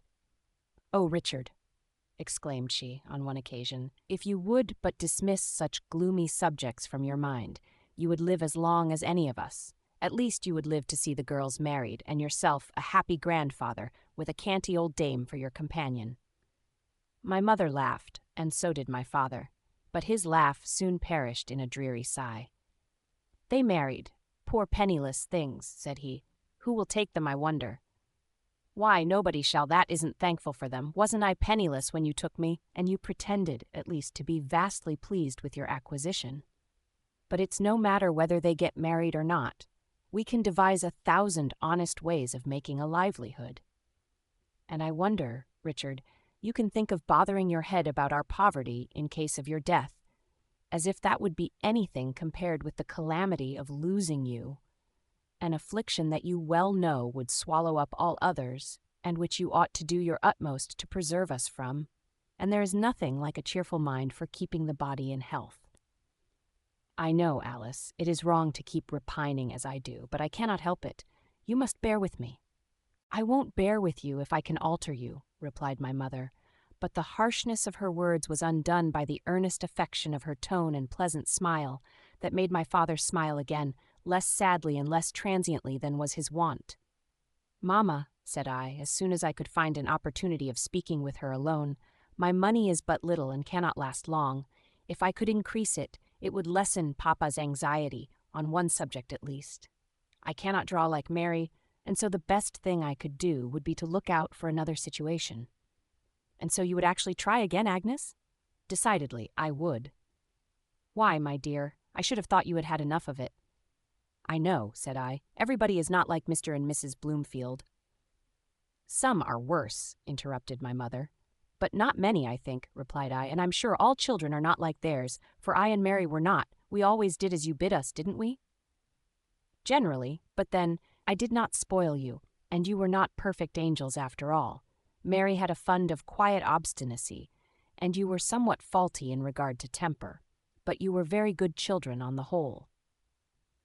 I know I was sulky sometimes, and I should have been glad to see these children sulky sometimes too, for then I could have understood them, but they never were, for they could not be offended, nor hurt, nor ashamed. They could not be unhappy in any way, except when they were in a passion. Well, if they could not, it was not their fault. You cannot expect stone to be as pliable as clay. No, but still it is very unpleasant to live with such unimpressible, incomprehensible creatures. You cannot love them, and if you could, your love would be utterly thrown away. They could neither return it, nor value, nor understand it. But, however, even if I should stumble on such a family again, which is quite unlikely, I have all this experience to begin with, and I should manage better another time. And the end and aim of this preamble is, let me try again. Well, my girl, you are not easily discouraged, I see. I am glad of that, but let me tell you, you are a good dealer and thinner than when you first left home, and we cannot have you undermining your health to hoard up money, either for yourself or others. Mary tells me I am changed too, and I don't much wonder at it, for I was in a constant state of agitation and anxiety all day long, but next time I am determined to take things coolly. After some further discussion, my mother promised once more to assist me, provided I would wait and be patient. And I left her to broach the matter to my father, when and how she deemed it most advisable, never doubting her ability to obtain his consent. Meantime, I searched with great interest the advertising columns of the newspapers, and wrote answers to every "wanted a governess" that appeared at all eligible. But all my letters, as well as the replies, when I got any, were dutifully shown to my mother, and she, to my chagrin, made me reject the situations one after another. These were low people, these were too exacting in their demands, and these too niggardly in their remuneration. Your talents are not such as every poor clergyman's daughter possesses, Agnes, she would say, and you must not throw them away. Remember, you promised to be patient. There is no need of hurry. You have plenty of time before you, and may have many chances yet. At length she advised me to put an advertisement, myself, in the paper, stating my qualifications in Sarah. Music, singing, drawing, French, Latin, and German, said she, are no mean assemblage. Many will be glad to have so much in one instructor, and this time you shall try your fortune in a somewhat higher family, in that of some genuine, thoroughbred gentleman. For such are far more likely to treat you with proper respect and consideration than those purse-proud tradespeople and arrogant upstarts. I have known several among the higher ranks who treated their governesses quite as one of the family, though some, I allow, are as insolent and exacting as anyone else can be, for there are bad and good in all classes. The advertisement was quickly written and dispatched. Of the two parties who answered it, but one would consent to give me £50, the sum my mother bade me name as the salary I should require. And here I hesitated about engaging myself, as I feared the children would be too old, and their parents would require someone more showy or more experienced, if not more accomplished, than I. But my mother dissuaded me from declining it on that account. I should do vastly well, she said, if I would only throw aside my diffidence and acquire a little more confidence in myself. I was just to give a plain, true statement of my acquirements and qualifications, and name what stipulations I chose to make, and then await the result. The only stipulation I ventured to propose was that I might be allowed 2 months' holidays during the year to visit my friends at midsummer and Christmas. The unknown lady, in her reply, made no objection to this, and stated that, as to my acquirements, she had no doubt I should be able to give satisfaction. But in the engagement of governesses, she considered those things as but subordinate points. As being situated in the neighborhood of O, she could get masters to supply any deficiencies in that respect. But in her opinion, next to unimpeachable morality, a mild and cheerful temper and obliging disposition were the most essential requisites. My mother did not relish this at all, and now made many objections to my accepting the situation, in which my sister warmly supported her. But, unwilling to be balked again, I overruled them all, and, having first obtained the consent of my father, who had, a short time previously, been apprised of these transactions, I wrote a most obliging epistle to my unknown correspondent, and, finally, the bargain was concluded.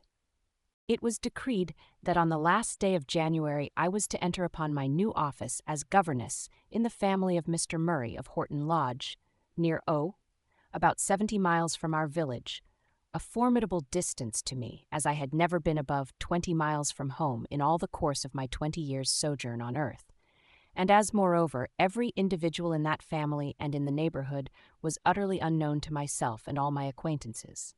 But this rendered it only the more piquant to me. I had now, in some measure, got rid of the mauvaise haunt that had formerly oppressed me so much. There was a pleasing excitement in the idea of entering these unknown regions and making my way alone among its strange inhabitants. I now flattered myself I was going to see something in the world. Mr. Murray's residence was near a large town, and not in a manufacturing district, where the people had nothing to do but to make money. His rank, from what I could gather, appeared to be higher than that of Mr. Bloomfield, and, doubtless, he was one of those genuine thoroughbred gentry my mother spoke of, who would treat his governess with due consideration as a respectable, well-educated lady, the instructor and guide of his children, and not a mere upper servant. Then, my pupils being older, would be more rational, more teachable, and less troublesome than the last. They would be less confined to the schoolroom, and not require that constant labor and incessant watching. And, finally, bright visions mingled with my hopes, with which the care of children and the mere duties of a governess had little or nothing to do. Thus, the reader will see that I had no claim to be regarded as a martyr to filial piety, going forth to sacrifice peace and liberty for the sole purpose of laying up stores for the comfort and support of my parents, though certainly the comfort of my father and the future support of my mother had a large share in my calculations, and £50 appeared to me no ordinary sum. I must have decent clothes becoming my station. I must, it seemed, put out my washing, and also pay for my 4 annual journeys between Horton Lodge and home. But with strict attention to economy, surely £20 or little more would cover those expenses, and then there would be 30 for the bank, or little less. What a valuable addition to our stock! Oh, I must struggle to keep situation, whatever it might be, both for my own honor among my friends and for the solid services I might render them by my continuance there. Chapter 7. Horton Lodge. The 31st of January was a wild, tempestuous day. There was a strong north wind, with a continual storm of snow drifting on the ground and whirling through the air. My friends would have had me delay my departure, but fearful of prejudicing my employers against me by such want of punctuality at the commencement of my undertaking, I persisted in keeping the appointment. I will not inflict upon my readers an account of my leaving home on that dark winter morning, the fond farewells, the long, long journey to O, the solitary waitings in inns for coaches or trains, for there were some railways then, and, finally, the meeting at O with Mr. Murray's servant, who had been sent with the phaeton to drive me from thence to Horton Lodge. I will just state that the heavy snow had thrown such impediments in the way of both horses and steam engines that it was dark some hours before I reached my journey's end, and that a most bewildering storm came on at last, which made the few miles' space between O and Horton Lodge a long and formidable passage. I sat resigned, with the cold, sharp snow drifting through my veil and filling my lap, seeing nothing, and wondering how the unfortunate horse and driver could make their way even as well as they did. And indeed it was but a toilsome, creeping style of progression, to say the best of it. At length we paused, and at the call of the driver, someone unlatched and rolled back upon their creaking hinges what appeared to be the park gates. Then we proceeded along a smoother road, whence, occasionally, I perceived some huge, hoary mass gleaming through the darkness, which I took to be a portion of a snow-clad tree. After a considerable time we paused again, before the stately portico of a large house with long windows descending to the ground. I rose with some difficulty from under the superincumbent snowdrift, and alighted from the carriage, expecting that a kind and hospitable reception would indemnify me for the toils and hardships of the day. A gentlemanly person in black opened the door and admitted me into a spacious hall, lighted by an amber-colored lamp suspended from the ceiling. He led me through this, along a passage, and opening the door of a back room, told me that was the schoolroom. I entered, and found 2 young ladies and 2 young gentlemen, my future pupils, I supposed. After a formal greeting, the elder girl, who was trifling over a piece of canvas and a basket of German wools, asked if I should like to go upstairs. I replied in the affirmative, of course. "Matilda, take a candle, and show her her room," said she. Miss Matilda, a strapping hoyden of about 14, with a short frock and trousers, shrugged her shoulders and made a slight grimace, but took a candle and proceeded before me up the back stairs, a long, steep, double flight, and through a long, narrow passage to a small but tolerably comfortable room. She then asked me if I would take some tea or coffee. I was about to answer no, but remembering that I had taken nothing since 7 o'clock that morning and feeling faint in consequence, I said I would take a cup of tea. Saying she would tell Brown, the young lady departed, and by the time I had divested myself of my heavy wet cloak, shawl, bonnet, etc., a mincing damsel came to say the young ladies desired to know whether I would take my tea up there or in the schoolroom. Under the plea of fatigue, I chose to take it there. She withdrew, and after a while returned again with a small tea tray and placed it on the chest of drawers, which served as a dressing table. Having civilly thanked her, I asked at what time I should be expected to rise in the morning.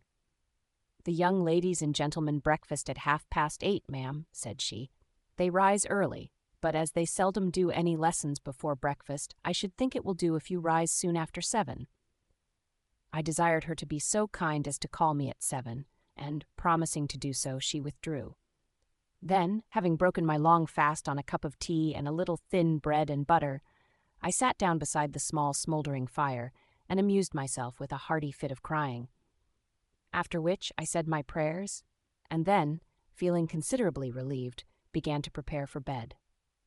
Finding that none of my luggage was brought up, I instituted a search for the bell, and failing to discover any signs of such a convenience in any corner of the room, I took my candle and ventured through the long passage and down the steep stairs on a voyage of discovery. Meeting a well-dressed female on the way, I told her what I wanted, but not without considerable hesitation, as I was not quite sure whether it was one of the upper servants or Mrs. Murray herself. It happened, however, to be the lady's maid.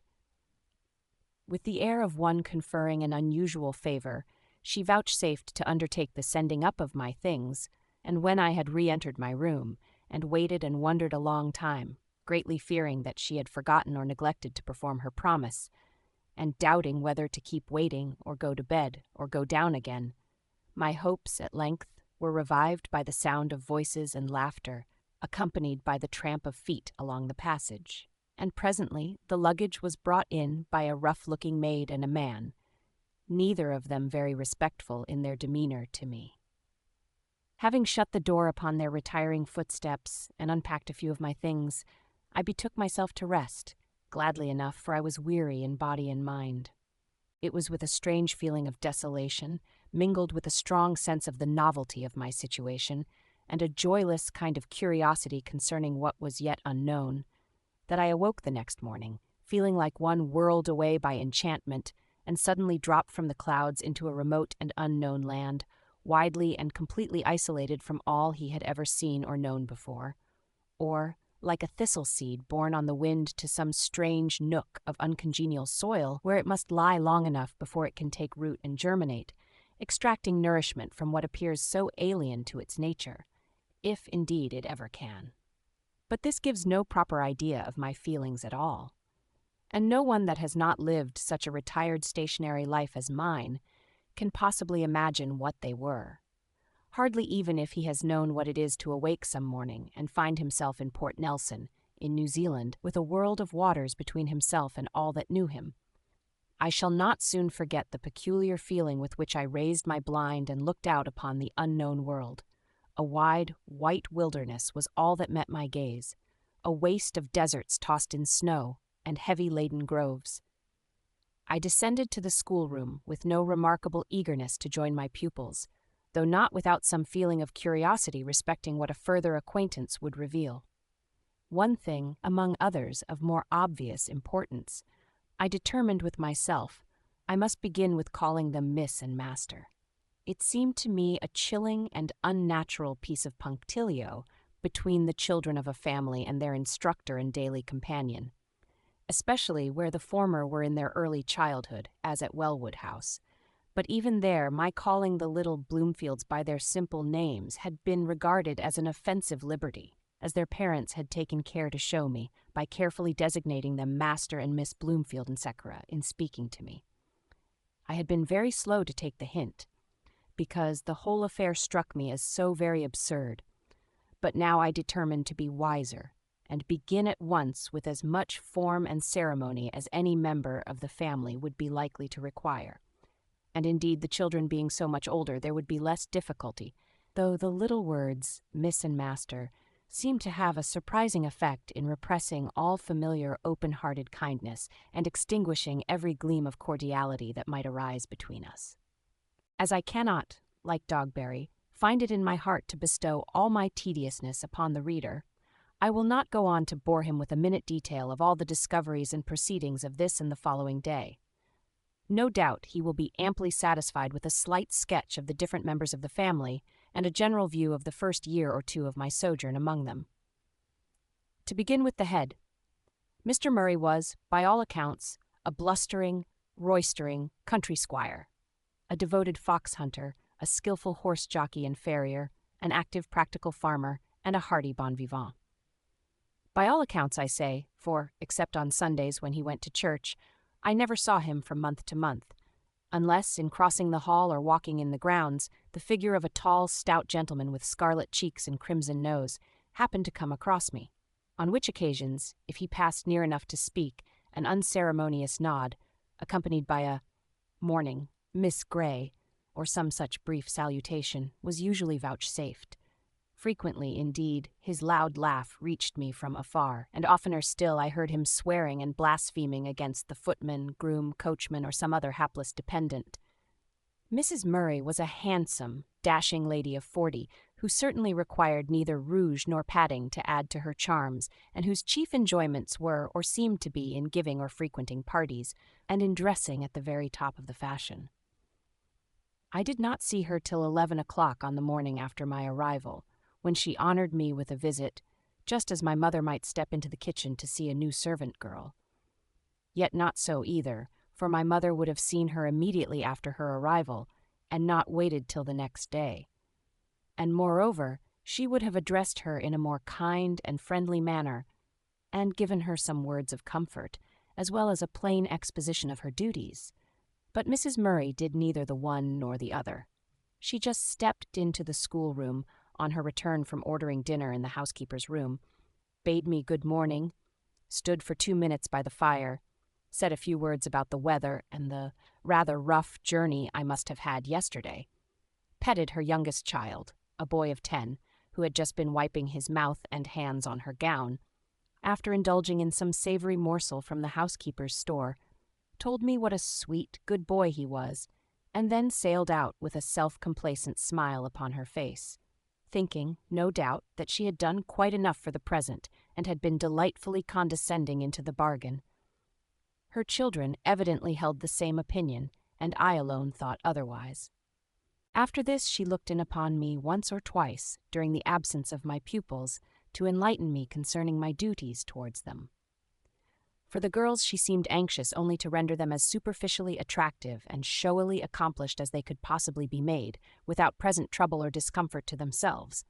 And I was to act accordingly, to study and strive to amuse and oblige, instruct, refine, and polish, with the least possible exertion on their part, and no exercise of authority on mine.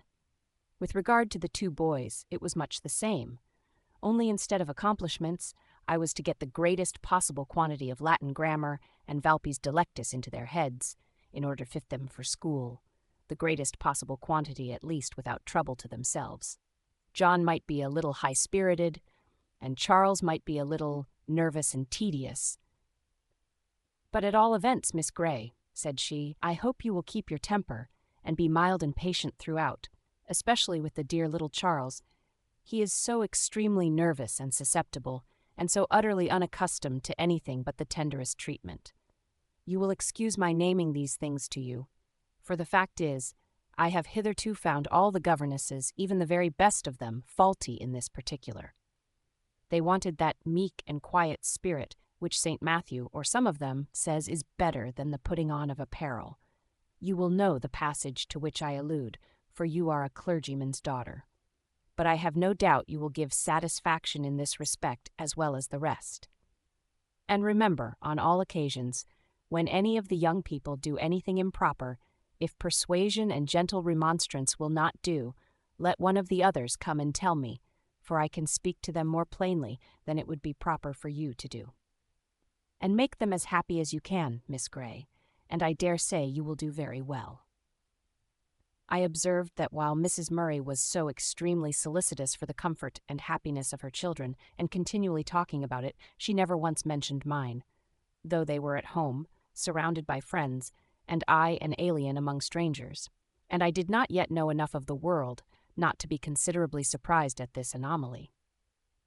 Miss Murray, otherwise Rosalie, was about 16 when I came, and decidedly a very pretty girl, and in 2 years longer, as time more completely developed her form and added grace to her carriage and deportment, she became positively beautiful, and that in no common degree.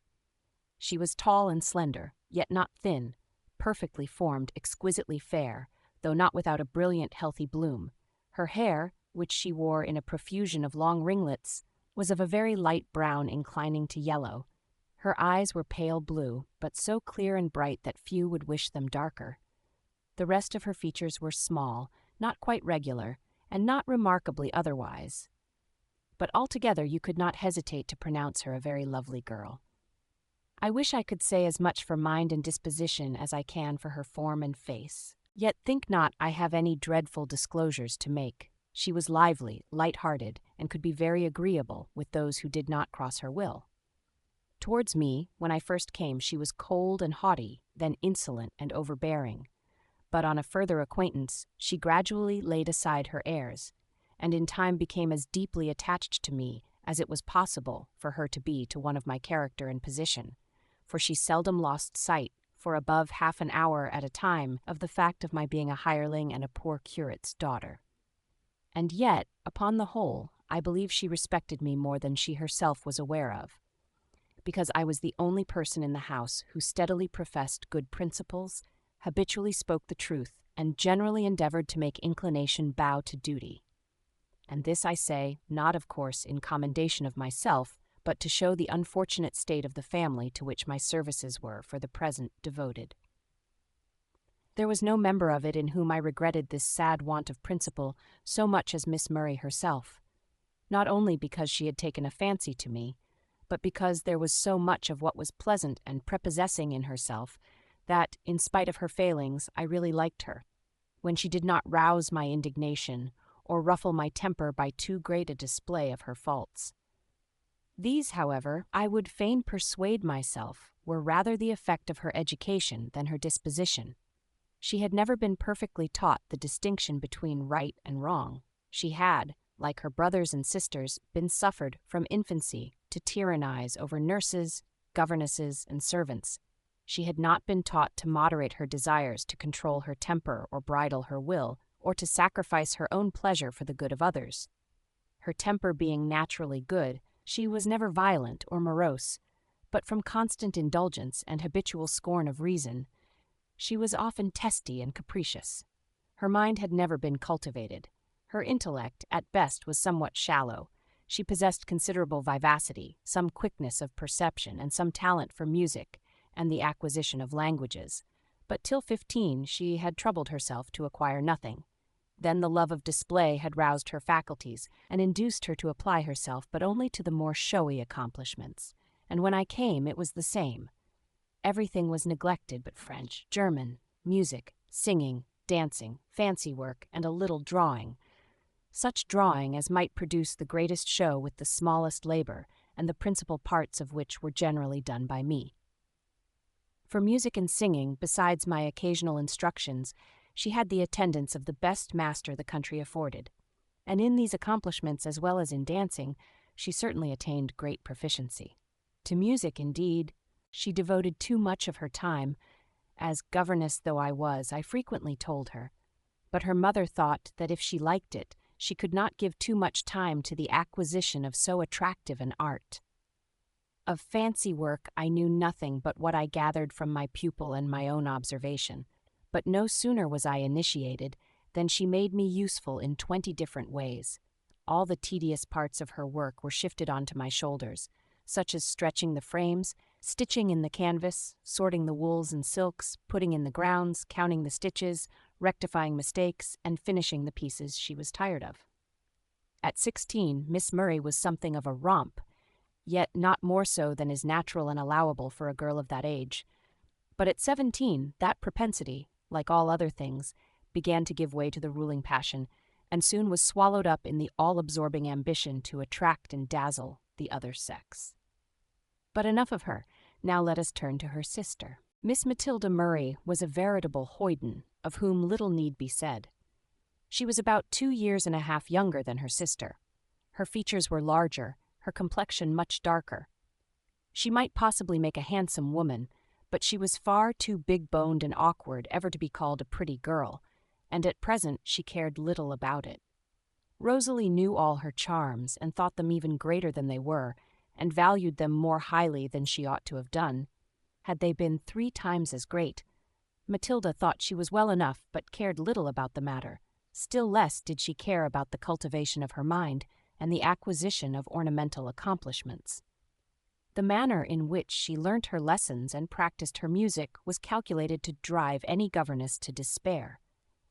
Short and easy as her tasks were, if done at all, they were slurred over, at any time and in any way, but generally at the least convenient times, and in the way least beneficial to herself and least satisfactory to me.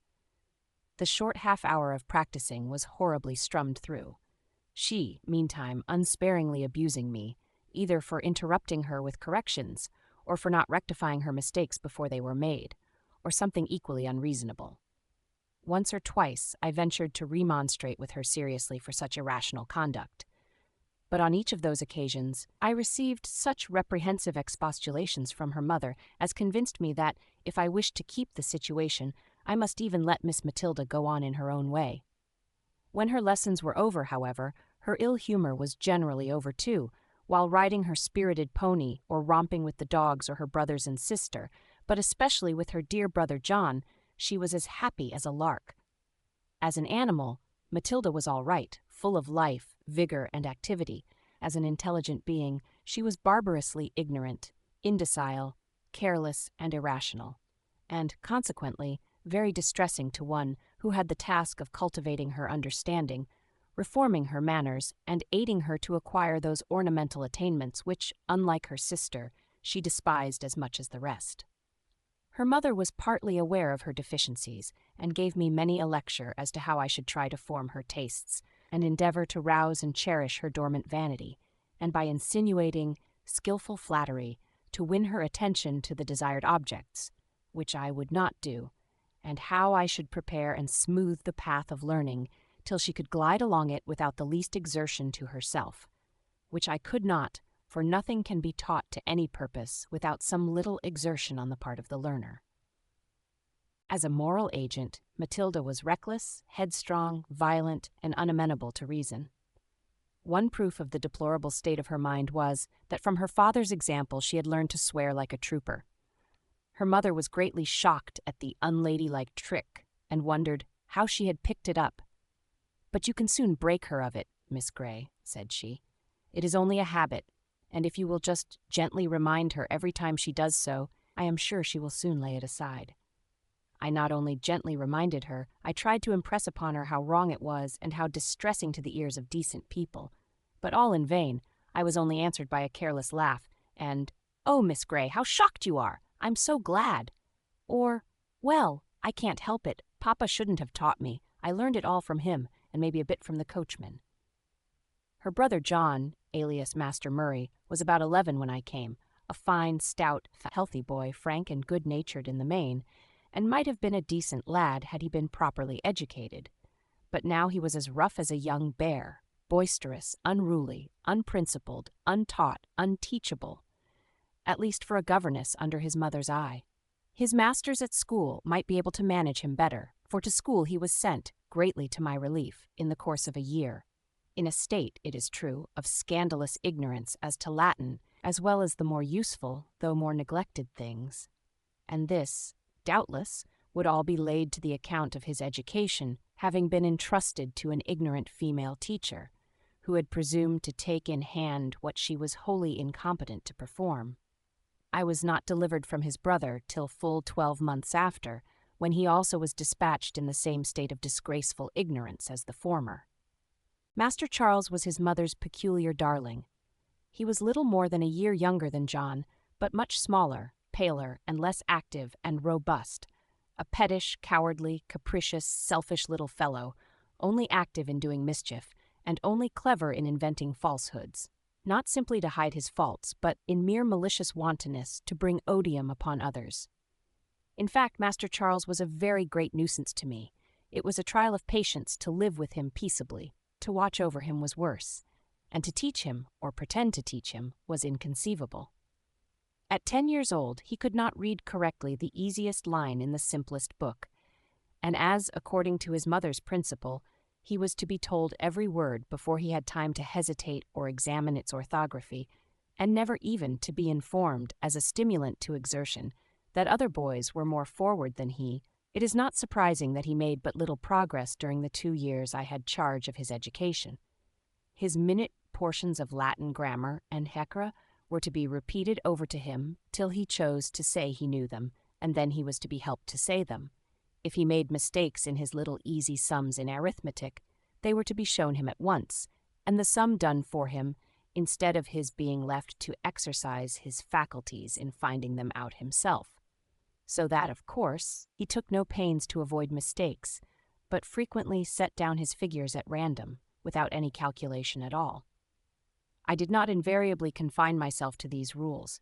It was against my conscience to do so, but I seldom could venture to deviate from them in the slightest degree, without incurring the wrath of my little pupil, and subsequently of his mamma, to whom he would relate my transgressions maliciously exaggerated, or adorned with embellishments of his own.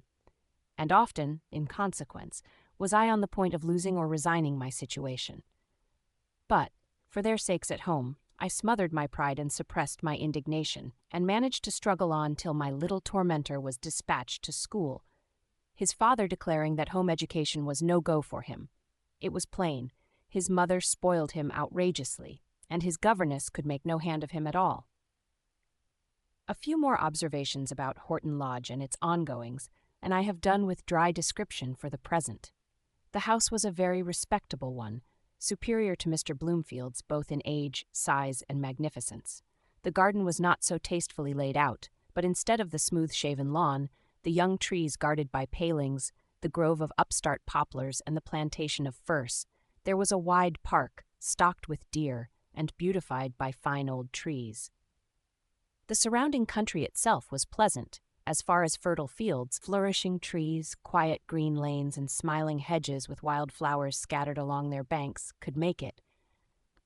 But it was depressingly flat to one born and nurtured among the rugged hills of.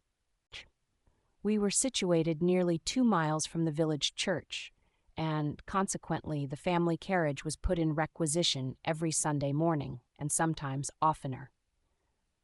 Mr. and Mrs. Murray generally thought it sufficient to show themselves at church once in the course of the day, but frequently the children preferred going a second time to wandering about the grounds all the day with nothing to do.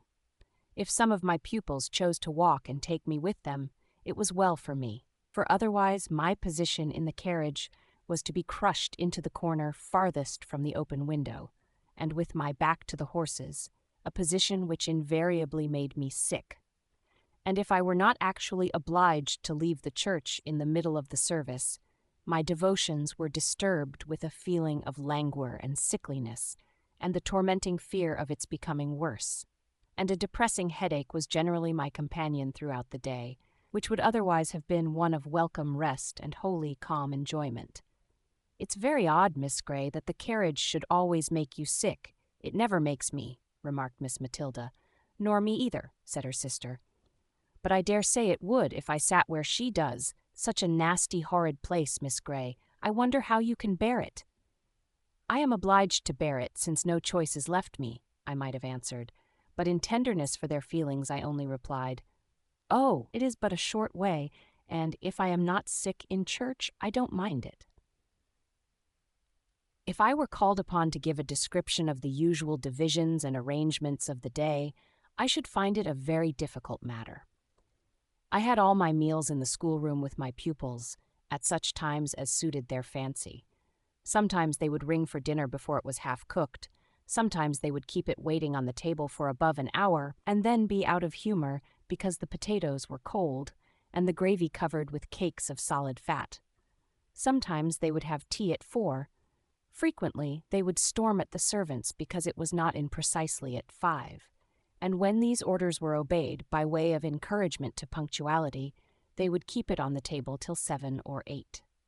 Their hours of study were managed in much the same way. My judgment or convenience was never once consulted. Sometimes Matilda and John would determine to get all the plaguey business over before breakfast, and send the maid to call me up at 5:30, without any scruple or apology. Sometimes I was told to be ready precisely at 6, and having dressed in a hurry, came down to an empty room, and after waiting a long time in suspense, discovered that they had changed their minds and were still in bed. Or, perhaps, if it were a fine summer morning, Brown would come to tell me that the young ladies and gentlemen had taken a holiday and were gone out, and then I was kept waiting for breakfast till I was almost ready to faint, they having fortified themselves with something before they went. Often they would do their lessons in the open air, which I had nothing to say against, except that I frequently caught cold by sitting on the damp grass, or from exposure to the evening dew, or some insidious draught, which seemed to have no injurious effect on them. It was quite right that they should be hardy, yet surely they might have been taught some consideration for others who were less so. But I must not blame them for what was perhaps my own fault, for I never made any particular objections to sitting where they pleased, foolishly choosing to risk the consequences, rather than trouble them for my convenience. Their indecorous manner of doing their lessons was quite as remarkable as the caprice displayed in their choice of time and place. While receiving my instructions or repeating what they had learned, they would lounge upon the sofa, lie on the rug, stretch, yawn, talk to each other, or look out of the window, whereas I could not so much as stir the fire or pick up the handkerchief I had dropped without being rebuked for inattention by one of my pupils, or told that Mamma would not like me to be so careless. The servants, seeing in what little estimation the governess was held by both parents and children, regulated their behavior by the same standard. I have frequently stood up for them, at the risk of some injury to myself, against the tyranny and injustice of their young masters and mistresses, and I always endeavored to give them as little trouble as possible, but they entirely neglected my comfort, despised my requests, and slighted my directions. All servants, I am convinced, would not have done so, but domestics in general, being ignorant and little accustomed to reason and reflection, are too easily corrupted by the carelessness and bad example of those above them, and these, I think, were not of the best order to begin with. I sometimes felt myself degraded by the life I led, and ashamed of submitting to so many indignities, and sometimes I thought myself a fool for caring so much about them, and feared I must be sadly wanting in Christian humility, or that charity which suffereth long and is kind, seeketh not her own, is not easily provoked, beareth all things, endureth all things.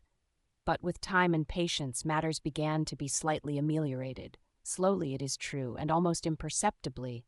But I got rid of my male pupils, that was no trifling advantage, and the girls, as I intimated before concerning one of them, became a little less insolent, and began to show some symptoms of esteem. Miss Grey was a queer creature. She never flattered, and did not praise them half enough. But whenever she did speak favorably of them, or anything belonging to them, they could be quite sure her approbation was sincere. She was very obliging, quiet, and peaceable in the main, but there were some things that put her out of temper. They did not much care for that, to be sure, but still it was better to keep her in tune, as when she was in a good humor she would talk to them, and be very agreeable and amusing sometimes in her way, which was quite different to Mamma's, but still very well for a change. She had her own opinions on every subject and kept steadily to them. Very tiresome opinions they often were, as she was always thinking of what was right and what was wrong, and had a strange reverence for matters connected with religion and an unaccountable liking to good people. Chapter 8. The Coming Out. At 18, Miss Murray was to emerge from the quiet obscurity of the schoolroom into the full blaze of the fashionable world, as much of it, at least, as could be had out of London.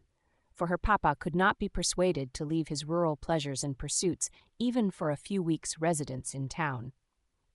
She was to make her debut on the 3rd of January at a magnificent ball which her mamma proposed to give to all the nobility and choice gentry of O and its neighborhood for 20 miles round. Of course, she looked forward to it with the wildest impatience and the most extravagant anticipations of delight. "Miss Grey," said she, one evening, a month before the all-important day, as I was perusing a long and extremely interesting letter of my sister's, which I had just glanced at in the morning to see that it contained no very bad news, and kept till now, unable before to find a quiet moment for reading it. "Miss Grey, do put away that dull, stupid letter and listen to me. I'm sure my talk must be far more amusing than that." She seated herself on the low stool at my feet, and I, suppressing a sigh of vexation, began to fold up the epistle. "You should tell the good people at home not to bore you with such long letters," said she. "And above all, do bid them write on proper note-paper, and not on those great vulgar sheets. You should see the charming little ladylike notes Mamma writes to her friends." "The good people at home," replied I, "know very well that the longer their letters are, the better I like them. I should be very sorry to receive a charming little ladylike note from any of them, and I thought you were too much of a lady yourself, Miss Murray, to talk about the vulgarity of writing on a large sheet of paper." "Well, I only said it to tease you. But now I want to talk about the ball, and to tell you that you positively must put off your holidays till it is over." "Why so? I shall not be present at the ball."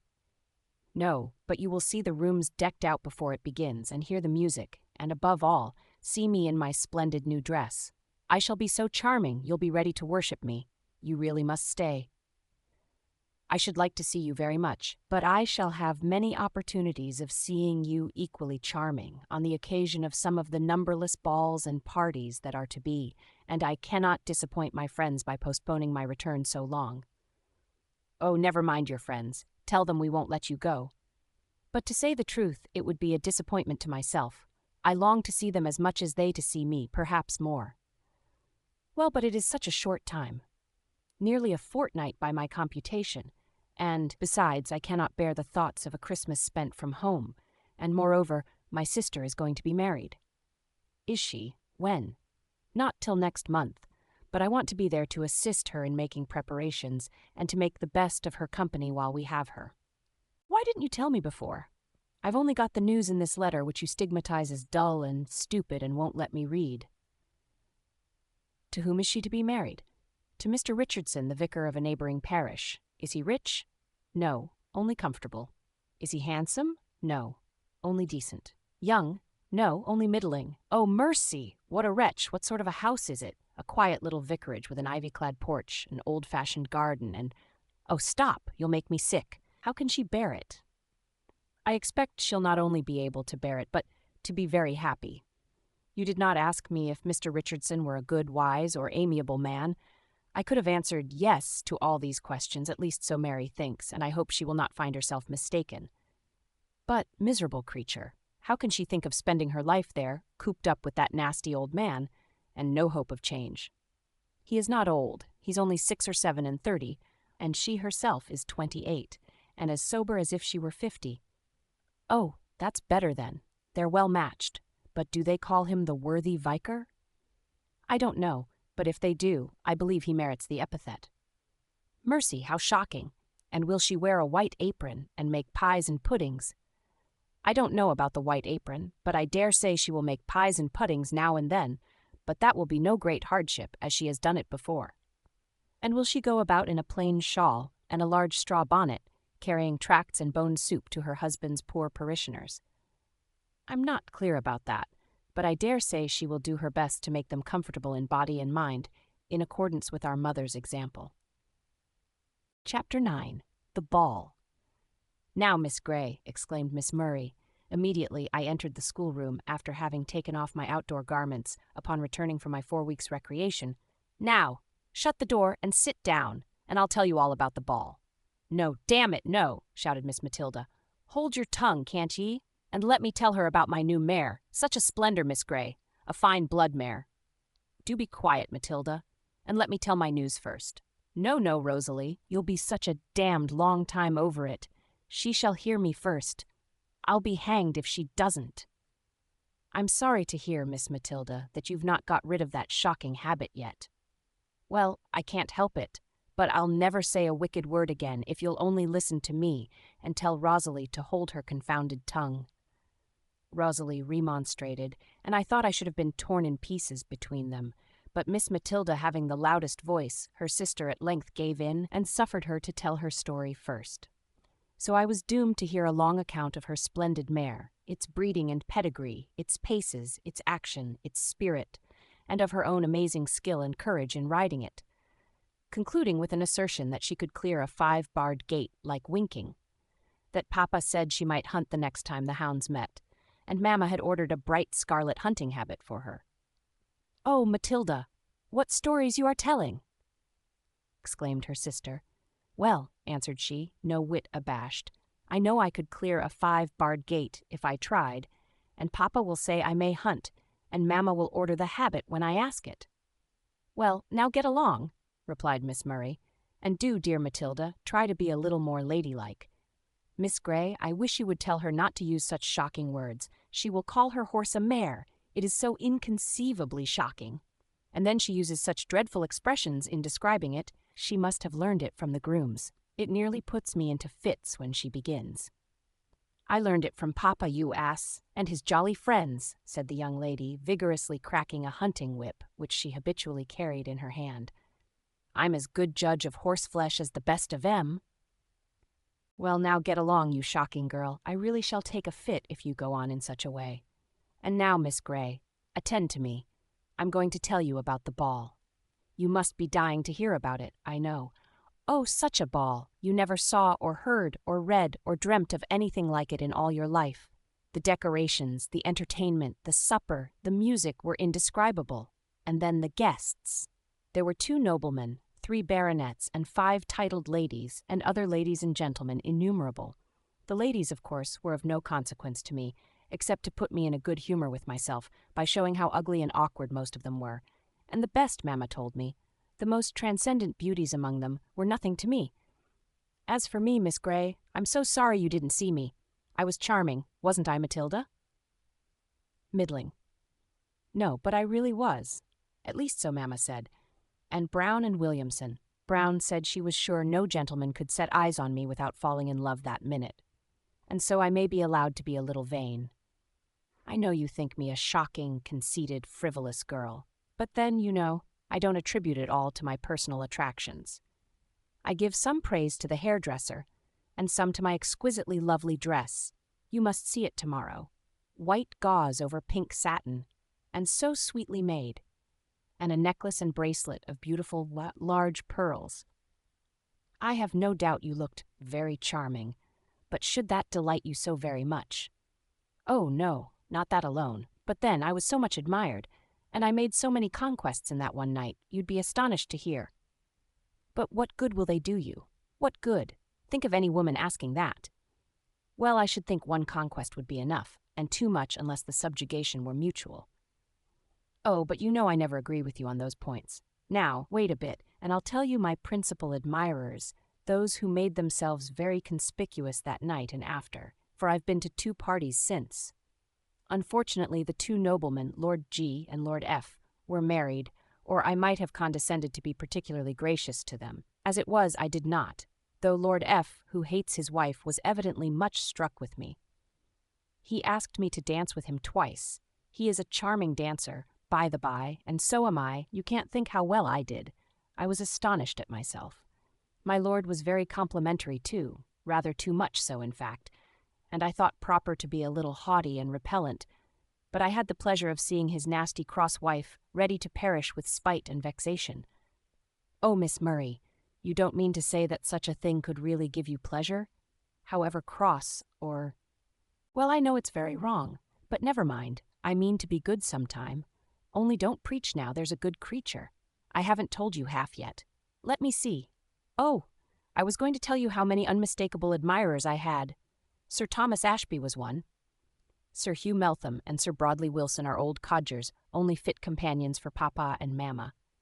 Sir Thomas is young, rich and gay, but an ugly beast nevertheless. However, Mamma says I should not mind that after a few months' acquaintance. Then there was Henry Meltham, Sir Hugh's younger son, rather good-looking and a pleasant fellow to flirt with, but being a younger son, that is all he is good for. Then there was young Mr. Green, rich enough but of no family, and a great stupid fellow, a mere country booby. And then our good rector, Mr. Hatfield, an humble admirer he ought to consider himself, but I fear he has forgotten to number humility among his stock of Christian virtues. Was Mr. Hatfield at the ball? Yes, to be sure. Did you think he was too good to go? I thought B might consider it unclerical. By no means. He did not profane his cloth by dancing, but it was with difficulty he could refrain, poor man. He looked as if he were dying to ask my hand just for one set. And, oh, by the by, he's got a new curate. That seedy old fellow, Mr. Bligh, has got his long-wished-for living at last and is gone. And what is the new one like? Oh, such a beast! Weston, his name is. I can give you his description in 3 words. An insensate, ugly, stupid blockhead. That's 4, but no matter. Enough of him now. Then she returned to the ball and gave me a further account of her deportment there, and at the several parties she had since attended, and further particulars respecting Sir Thomas Ashby and Messrs. Meltham, Green, and Hatfield, and the ineffaceable impression she had wrought upon each of them. "Well, which of the 4 do you like best?" said I, suppressing my 3rd or 4th yawn. "I detest them all," replied she, shaking her bright ringlets in vivacious scorn. "That means, I suppose, I like them all. But which most?" "No, I really detest them all. But Harry Meltham is the handsomest and most amusing, and Mr. Hatfield the cleverest, Sir Thomas the wickedest, and Mr. Green the most stupid. But the one I'm to have, I suppose, if I'm doomed to have any of them, is Sir Thomas Ashby." "Surely not, if he's so wicked, and if you dislike him." "Oh, I don't mind his being wicked. He's all the better for that. And as for disliking him, I shouldn't greatly object to being Lady Ashby of Ashby Park if I must marry. But if I could be always young, I would be always single. I should like to enjoy myself thoroughly and coquette with all the world till I am on the verge of being called an old maid, and then to escape the infamy of that, after having made 10,000 conquests, to break all their hearts save one, by marrying some high-born, rich, indulgent husband whom, on the other hand, 50 ladies were dying to have. Well, as long as you entertain these views, keep single by all means and never marry at all, not even to escape the infamy of old maidenhood. Chapter 10. The Church. "Well, Miss Grey, what do you think of the new curate?" asked Miss Murray, on our return from church the Sunday after the recommencement of our duties. "I can scarcely tell," was my reply. "I have not even heard him preach." "Well, but you saw him, didn't you?" "Yes, but I cannot pretend to judge of a man's character by a single cursory glance at his face. But isn't he ugly?" "He did not strike me as being particularly so. I don't dislike that cast of countenance, but the only thing I particularly noticed about him was his style of reading, which appeared to me good, infinitely better, at least, than Mr. Hatfield's. He read the lessons as if he were bent on giving full effect to every passage. It seemed as if the most careless person could not have helped attending, nor the most ignorant have failed to understand. And the prayers he read as if he were not reading at all, but praying earnestly and sincerely from his own heart. Oh, yes, that's all he is good for. He can plod through the service well enough, but he has not a single idea beyond it." "How do you know?" "Oh, I know perfectly well. I am an excellent judge in such matters. Did you see how he went out of church? Stumping along, as if there were nobody there but himself, never looking to the right hand or the left, and evidently thinking of nothing but just getting out of the church and, perhaps, home to his dinner. His great stupid head could contain no other idea." "I suppose you would have had him cast a glance into the squire's pew," said I, laughing at the vehemence of her hostility. "Indeed, I should have been highly indignant if he had dared to do such a thing," replied she, haughtily tossing her head. Then, after a moment's reflection, she added, "Well, well, I suppose he's good enough for his place, but I'm glad I'm not dependent on him for amusement. That's all. Did you see how Mr. Hatfield hurried out to get a bow from me, and be in time to put us into the carriage?" "Yes," answered I, internally adding, and I thought it somewhat derogatory to his dignity as a clergyman to come flying from the pulpit in such eager haste to shake hands with the squire and hand his wife and daughters into their carriage, and moreover I owe him a grudge for nearly shutting me out of it. For in fact, though I was standing before his face, close beside the carriage steps, waiting to get in, he would persist in putting them up and closing the door, till one of the family stopped him by calling out that the governess was not in yet. Then, without a word of apology, he departed, wishing them good morning, and leaving the footman to finish the business. Nota bene.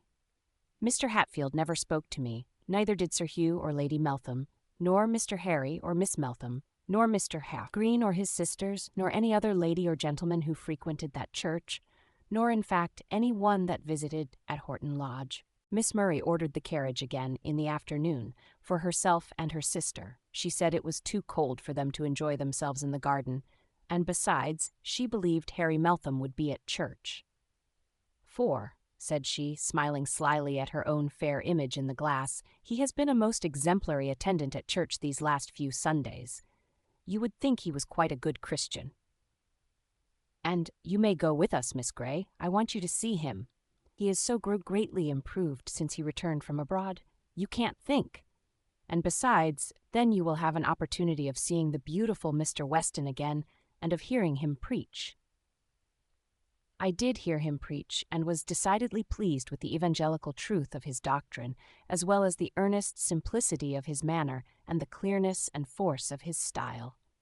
It was truly refreshing to hear such a sermon, after being so long accustomed to the dry stock, prosy discourses of the former curate and the still less edifying harangues of the rector. Mr. Hatfield would come sailing up the aisle, or rather sweeping along like a whirlwind, with his rich silk gown flying behind him and rustling against the pew doors, mount the pulpit like a conqueror ascending his triumphal car, then, sinking on the velvet cushion in an attitude of studied grace, remain in silent prostration for a certain time, then mutter over a collect and gabble through the Lord's Prayer, rise, draw off one bright lavender glove to give the congregation the benefit of his sparkling rings, lightly pass his fingers through his well-curled hair, flourish a cambric handkerchief, recite a very short passage, or perhaps a mere phrase of Scripture as a headpiece to his discourse, and finally deliver a composition which, as a composition, might be considered good, though far too studied and too artificial to be pleasing to me. The propositions were well laid down, the arguments logically conducted, and yet it was sometimes hard to listen quietly throughout, without some slight demonstrations of disapproval or impatience.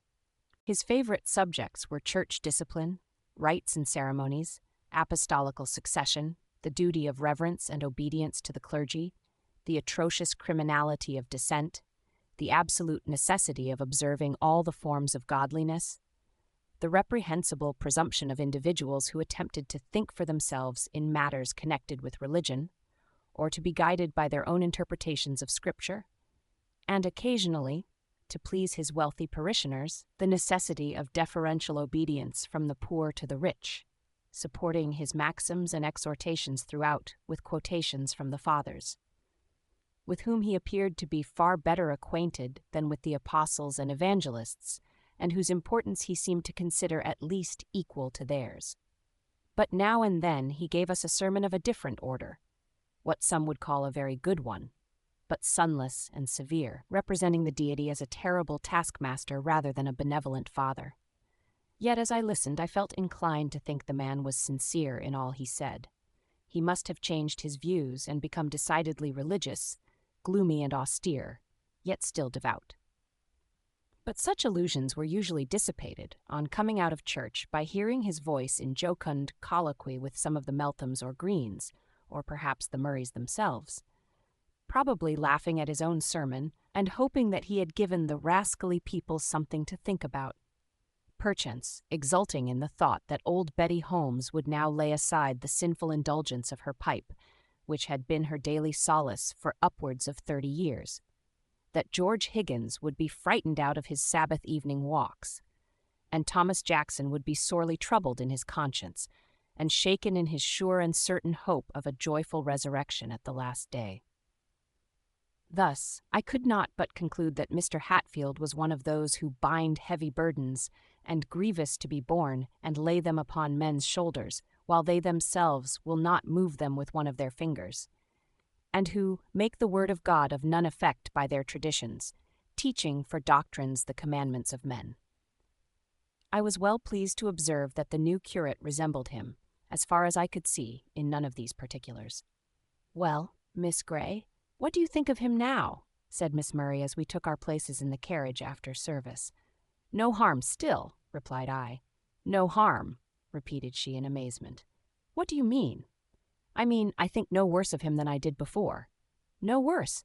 I should think not indeed, quite the contrary. Is he not greatly improved?" "Oh, yes, very much indeed," replied I, for I had now discovered that it was Harry Meltham she meant, not Mr. Weston. That gentleman had eagerly come forward to speak to the young ladies, a thing he would hardly have ventured to do had their mother been present. He had likewise politely handed them into the carriage. He had not attempted to shut me out like Mr. Hatfield. Neither, of course, had he offered me his assistance. I should not have accepted it if he had, but as long as the door remained open, he had stood smirking and chatting with them, and then lifted his hat and departed to his own abode. But I had scarcely noticed him all the time. My companions, however, had been more observant, and as we rolled along, they discussed between them not only his looks, words, and actions, but every feature of his face, and every article of his apparel. "You shan't have him all to yourself, Rosalie," said Miss Matilda at the close of this discussion. "I like him. I know he'd make a nice, jolly companion for me." "Well, you're quite welcome to him, Matilda," replied her sister, in a tone of affected indifference. "And I'm sure," continued the other, "he admires me quite as much as he does you. Doesn't he, Miss Grey?" "I don't know. I'm not acquainted with his sentiments." "Well, but he does, though." "My dear Matilda, nobody will ever admire you till you get rid of your rough, awkward manners." "Oh, stuff! Harry Meltham likes such manners, and so do Papa's friends." "Well, you may captivate old men and younger sons, but nobody else, I am sure, will ever take a fancy to you." "I don't care. I'm not always grabbing after money, like you and Mamma.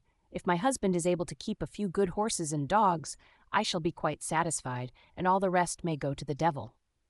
"Well, if you use such shocking expressions, I'm sure no real gentleman will ever venture to come near you. Really, Miss Grey, you should not let her do so." "I can't possibly prevent it, Miss Murray." "And you're quite mistaken, Matilda, in supposing that Harry Meltham admires you. I assure you he does nothing of the kind." Matilda was beginning an angry reply, but happily our journey was now at an end, and the contention was cut short by the footman opening the carriage door and letting down the steps for our descent. Chapter 11. The Cottagers. As I had now only one regular pupil, though she contrived to give me as much trouble as 3 or 4 ordinary ones, and though her sister still took lessons in German and drawing, I had considerably more time at my own disposal than I had ever been blessed with before, since I had taken upon me the governess's yoke, which time I devoted partly to correspondence with my friends, partly to reading, study, and the practice of music, singing, etc., partly to wandering in the grounds or adjacent fields, with my pupils if they wanted me, alone if they did not. Often, when they had no more agreeable occupation at hand, the Misses Murray would amuse themselves with visiting the poor cottagers on their father's estate to receive their flattering homage, or to hear the old stories or gossiping news of the garrulous old women, or perhaps to enjoy the purer pleasure of making the poor people happy with their cheering presents and their occasional gifts, so easily bestowed, so thankfully received. Sometimes I was called upon to accompany one or both of the sisters in these visits, and sometimes I was desired to go alone, to fulfill some promise which they had been more ready to make than to perform, to carry some small donation, or read to one who was sick or seriously disposed. And thus I made a few acquaintances among the cottagers, and occasionally I went to see them on my own account. I generally had more satisfaction in going alone than with either of the young ladies, for they, chiefly owing to their defective education, comported themselves towards their inferiors in a manner that was highly disagreeable for me to witness. They never, in thought, exchanged places with them, and consequently had no consideration for their feelings. regarding them as an order of beings entirely different from themselves. They would watch the poor creatures at their meals, making uncivil remarks about their food and their manner of eating. They would laugh at their simple notions and provincial expressions, till some of them scarcely durst venture to speak. They would call the grave, elderly men and women old fools and silly old blockheads to their faces, and all this without meaning to offend. I could see that the people were often hurt and annoyed by such conduct, though their fear of the grand ladies prevented them from testifying any resentment, but they never perceived it. They thought that, as these cottagers were poor and untaught, they must be stupid and brutish. And as long as they, their superiors, condescended to talk to them and to give them shillings and half-crowns, or articles of clothing, they had a right to amuse themselves, even at their expense. And the people must adore them as angels of light, condescending to minister to their necessities, and enlighten their humble dwellings. I made many and various attempts to deliver my pupils from these delusive notions without alarming their pride, which was easily offended and not soon appeased, but with little apparent result, and I know not which was the more reprehensible of the two. Matilda was more rude and boisterous, but from Rosalie's womanly age and ladylike exterior, better things were expected, yet she was as provokingly careless and inconsiderate as a giddy child of 12. One bright day in the last week of February, I was walking in the park, enjoying the threefold luxury of solitude, a book, and pleasant weather, for Miss Matilda had set out on her daily ride, and Miss Murray was gone in the carriage with her mamma to pay some morning calls. But it struck me that I ought to leave these selfish pleasures, and the park with its glorious canopy of bright blue sky, the west wind sounding through its yet leafless branches, the snow wreaths still lingering in its hollows, but melting fast beneath the sun, and the graceful deer browsing on its moist herbage, already assuming the freshness and verdure of spring, and go to the cottage of one Nancy Brown, a widow, whose son was at work all day in the fields, and who was afflicted with an inflammation in the eyes, which had for some time incapacitated her from reading, to her own great grief, for she was a woman of a serious, thoughtful turn of mind. I accordingly went, and found her alone, as usual, in her little, close, dark cottage, redolent of smoke and confined air, but as tidy and clean as she could make it. She was seated beside her little fire, consisting of a few red cinders and a bit of stick, busily knitting, with a small sackcloth cushion at her feet, placed for the accommodation of her gentle friend the cat, who was seated thereon, with her long tail half encircling her velvet paws, and her half-closed eyes dreamily gazing on the low, crooked fender. "Well, Nancy, how are you today?" "Why, middling, miss. I myself, my eyes is no better, but I'm a deal easier I my mind, nor I have been," replied she, rising to welcome me with a contented smile, which I was glad to see, for Nancy had been somewhat afflicted with religious melancholy. I congratulated her upon the change. She agreed that it was a great blessing, and expressed herself right down thankful for it, adding, "If it please God to spare my sight, and make me so as I can read my Bible again, I think I shall be as happy as a queen." "I hope he will, Nancy," replied I, "and meantime I'll come and read to you now and then, when I have a little time to spare." With expressions of grateful pleasure, the poor woman moved to get me a chair, but as I saved her the trouble, she busied herself with stirring the fire and adding a few more sticks to the decaying embers, and then, taking her well-used Bible from the shelf, dusted it carefully and gave it me. On my asking if there was any particular part she should like me to read, she answered, "Well, Miss Grey, if it's all the same to you, I should like to hear that chapter in the first epistle of St. John that says, 'God is love, and he that dwelleth in love dwelleth in God, and God in him.'" With a little searching, I found these words in the 4th chapter.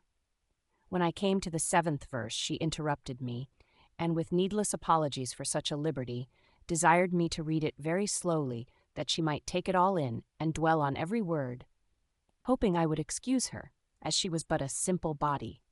The wisest person, I replied, might think over each of these verses for an hour, and be all the better for it, and I would rather read them slowly than not. Accordingly, I finished the chapter as slowly as need be, and at the same time as impressively as I could, My auditor listened most attentively all the while, and sincerely thanked me when I had done. I sat still about half a minute to give her time to reflect upon it, when, somewhat to my surprise, she broke the pause by asking me how I liked Mr. Weston. "I don't know," I replied, a little startled by the suddenness of the question. "I think he preaches very well." He does so, and talks well too." "Does he?" "He does. Maybe you haven't seen him, not to talk to him much yet?" "No, I never see anyone to talk to, except the young ladies of the hall." "Ah, they're nice, kind young ladies, but they can't talk as he does." "Then he comes to see you, Nancy?" "He does, miss, and I's thankful for it.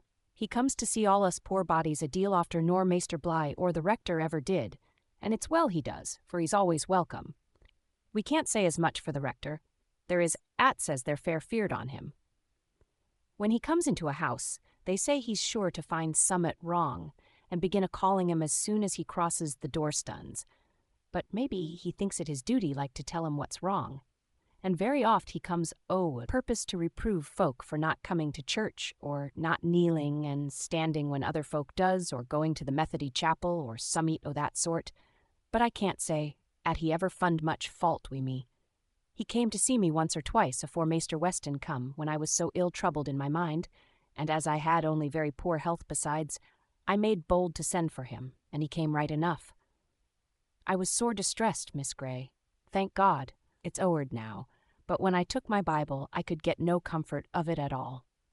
That very chapter, 'at you've just been reading, troubled me as much as aught. He that loveth not, knoweth not God.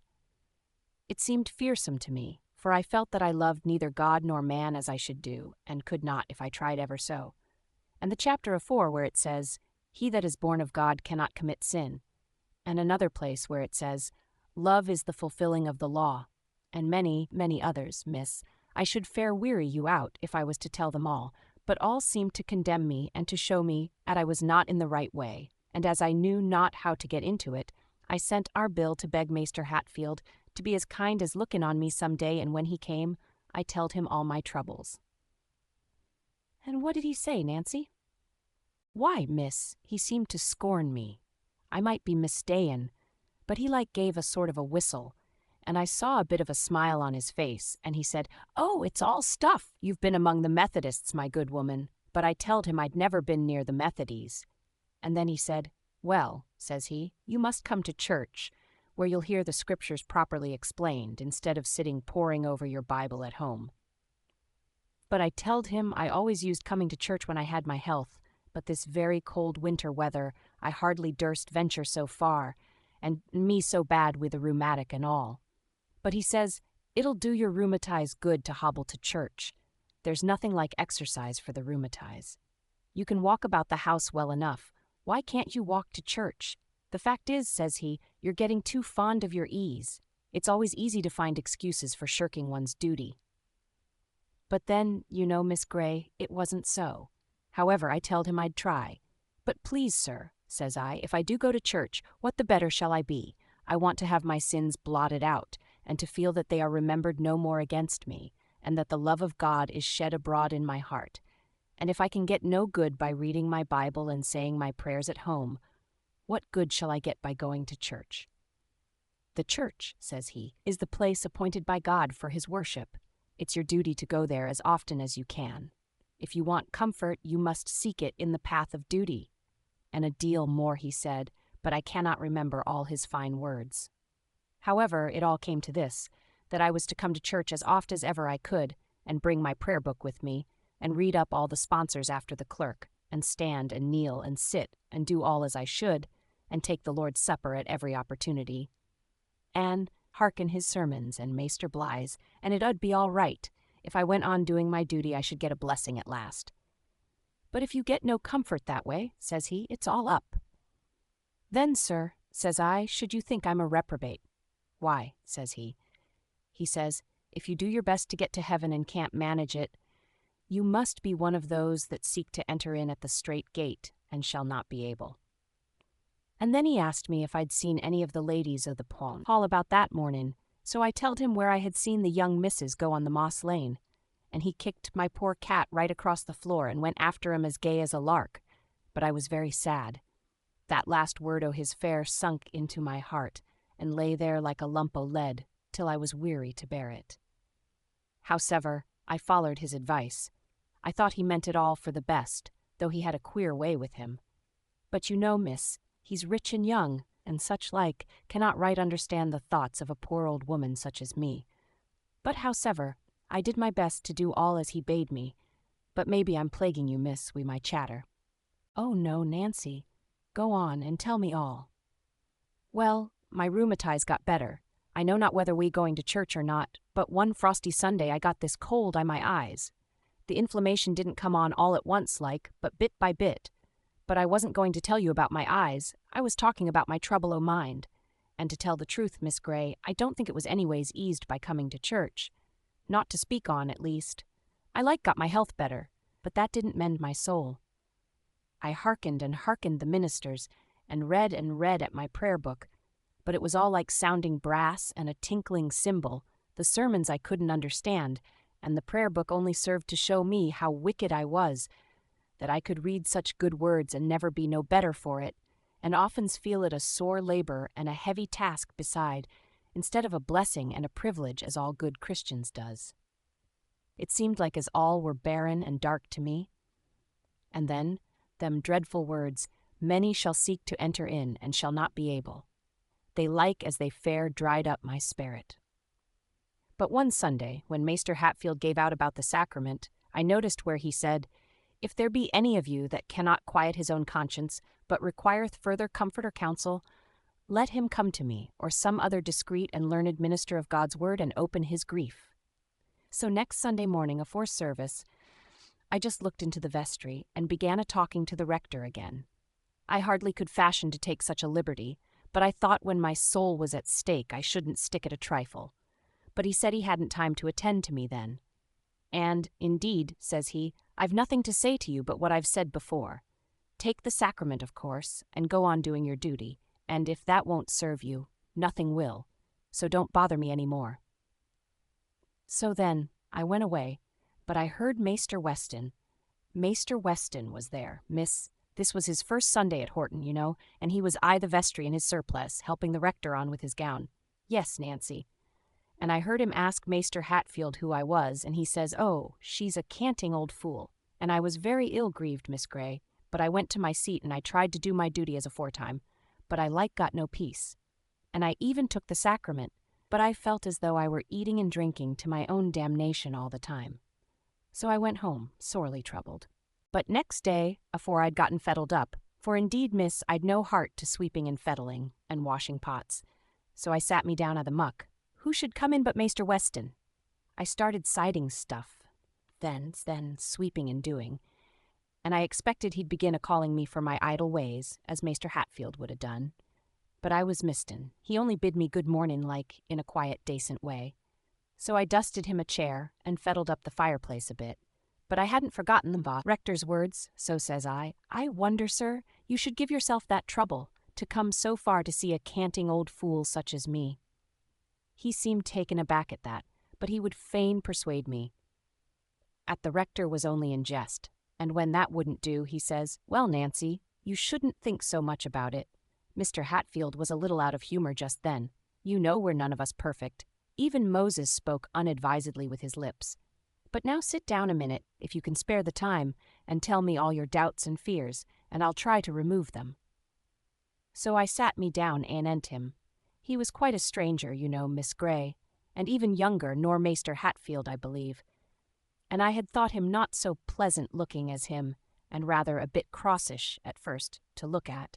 But he spake so civil-like, and when the cat, poor thing, jumped onto his knee, he only stroked her and gave a bit of a smile. So I thought that was a good sign. For once, when she did so to the rector, he knocked her off, like as it might be in scorn and anger, poor thing. But you can't expect a cat to know manners like a Christian, you know, Miss Grey. No, of course not, Nancy. But what did Mr. Weston say then? He said naught, but he listened to me as steady and patient as could be, and never a bit o' scorn about him. So I went on and telled him all, just as I've telled you, and more too. Well, says he, Mr. Hatfield was quite right in telling you to persevere in doing your duty. But in advising you to go to church and attend to the service and so on, he didn't mean that was the whole of a Christian's duty. He only thought you might there learn what more was to be done, and be led to take delight in those exercises, instead of finding them a task and a burden. And if you had asked him to explain those words that trouble you so much, I think he would have told you that if many shall seek to enter in at the strait gate and shall not be able, it is their own sins that hinder them. Just as a man with a large sack on his back might wish to pass through a narrow doorway, and find it impossible to do so unless he would leave his sack behind him. But you, Nancy, I dare say, have no sins that you would not gladly throw aside, if you knew how? Indeed, sir, you speak truth, said I. Well, says he, you know the first and great commandment, and the second, which is like unto it, on which 2 commandments hang all the law and the prophets? You say you cannot love God, but it strikes me that if you rightly consider who and what he is, you cannot help it. He is your Father, your best friend. Every blessing, everything good, pleasant, or useful comes from him, and everything evil, everything you have reason to hate, to shun, or to fear, comes from Satan, his enemy as well as ours. And for this cause was God manifest in the flesh, that he might destroy the works of the devil. In one word, God is love, and the more of love we have within us, the nearer we are to him, and the more of his Spirit we possess. Well, sir, I said, if I can always think on these things, I think I might well love God. But how can I love my neighbors when they vex me and be so contrary and sinful as some on 'em is? It may seem a hard matter, says he, to love our neighbors who have so much of what is evil about them, and whose faults so often awaken the evil that lingers within ourselves. But remember that he made them, and he loves them, and whosoever loveth him that begat, loveth him that is begotten also. And if God so loveth us, that he gave his only begotten Son to die for us, we ought also to love one another. But if you cannot feel positive affection for those who do not care for you, you can at least try to do to them as you would they should do unto you. You can endeavor to pity their failings and excuse their offenses, and to do all the good you can to those about you. And if you accustom yourself to this, Nancy, the very effort itself will make you love them in some degree, to say nothing of the goodwill your kindness would beget in them, though they might have little else that is good about them. If we love God and wish to serve him, let us try to be like him, to do his work, to labor for his glory, which is the good of man, to hasten the coming of his kingdom, which is the peace and happiness of all the world. However powerless we may seem to be in doing all the good we can through life, the humblest of us may do much towards it, and let us dwell in love, that he may dwell in us and we in him. The more happiness we bestow, the more we shall receive, even here, and the greater will be our reward in heaven when we rest from our labors. I believe, miss, them is his very words, for I've thought 'em o'er many a time. And then he took that Bible and read bits here and there and explained 'em as clear as the day, and it seemed like as a new light broke in on my soul, and I felt fair aglow about my heart, and only wished poor Bill and all the world could have been there, and heard it all and rejoiced wi' me. After he was gone, Hannah Rogers, one of the neighbors, came in and wanted me to help her to wash. I telled her I couldn't just then, for I hadn't set on the potages for the dinner, nor washed up the breakfast stuff yet. So then she began a-calling me for my nasty, idle ways. I was a little bit vexed at first, but I never said nothing wrong to her. I only telled her like all in a quiet way, 'at I'd had the new parson to see me, but I'd get done as quick as ever I could, and has then come and help her. So then she softened down, and my heart like as it warmed towards her, and in a bit we was very good friends. And so it is, Miss Grey, a soft answer turneth away wrath, but grievous words stir up anger. It isn't only in them you speak to, but in yourself. Very true, Nancy, if we could always remember it. If we could. And did Mr. Weston ever come to see you again? Yes, many a time, and since my eyes has been so bad, he sat and read to me by the half-hour together. But you know, miss, he has other folks to see, and other things to do. God bless him. And that next Sunday he preached such a sermon.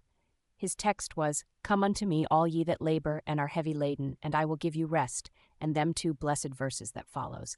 You wasn't there, miss. You was with your friends then, but it made me so happy. And I am happy now, thank God, and I take a pleasure now in doing little bits jobs for my neighbors, such as a poor old body that's half-blind can do, and they take it kindly of me, just as he said. You see, miss, I'm knitting a pair of stockings now. They're for Thomas Jackson.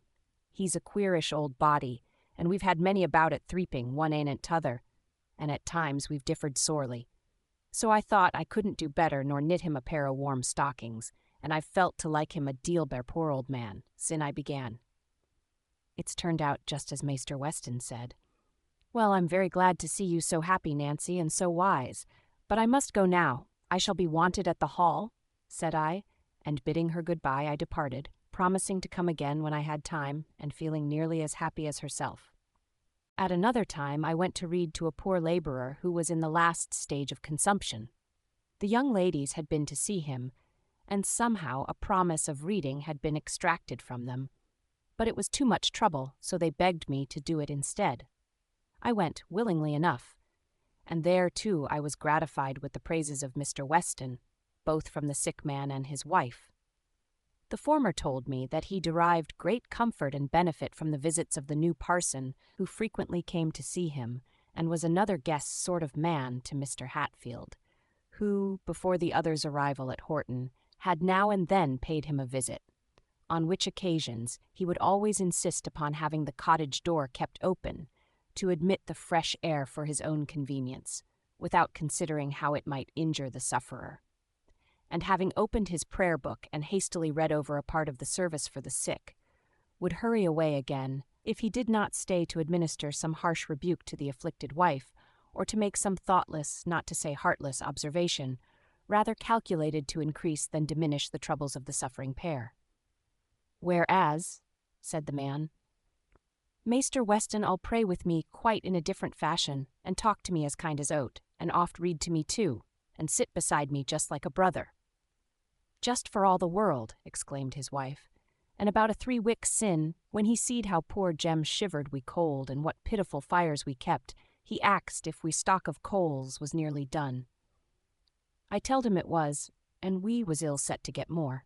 But you know, mum, I didn't think o' him helping us, but howsever he sent us a sack o' coals next day, and we've had good fires ever sin, and a great blessing it is, this winter time.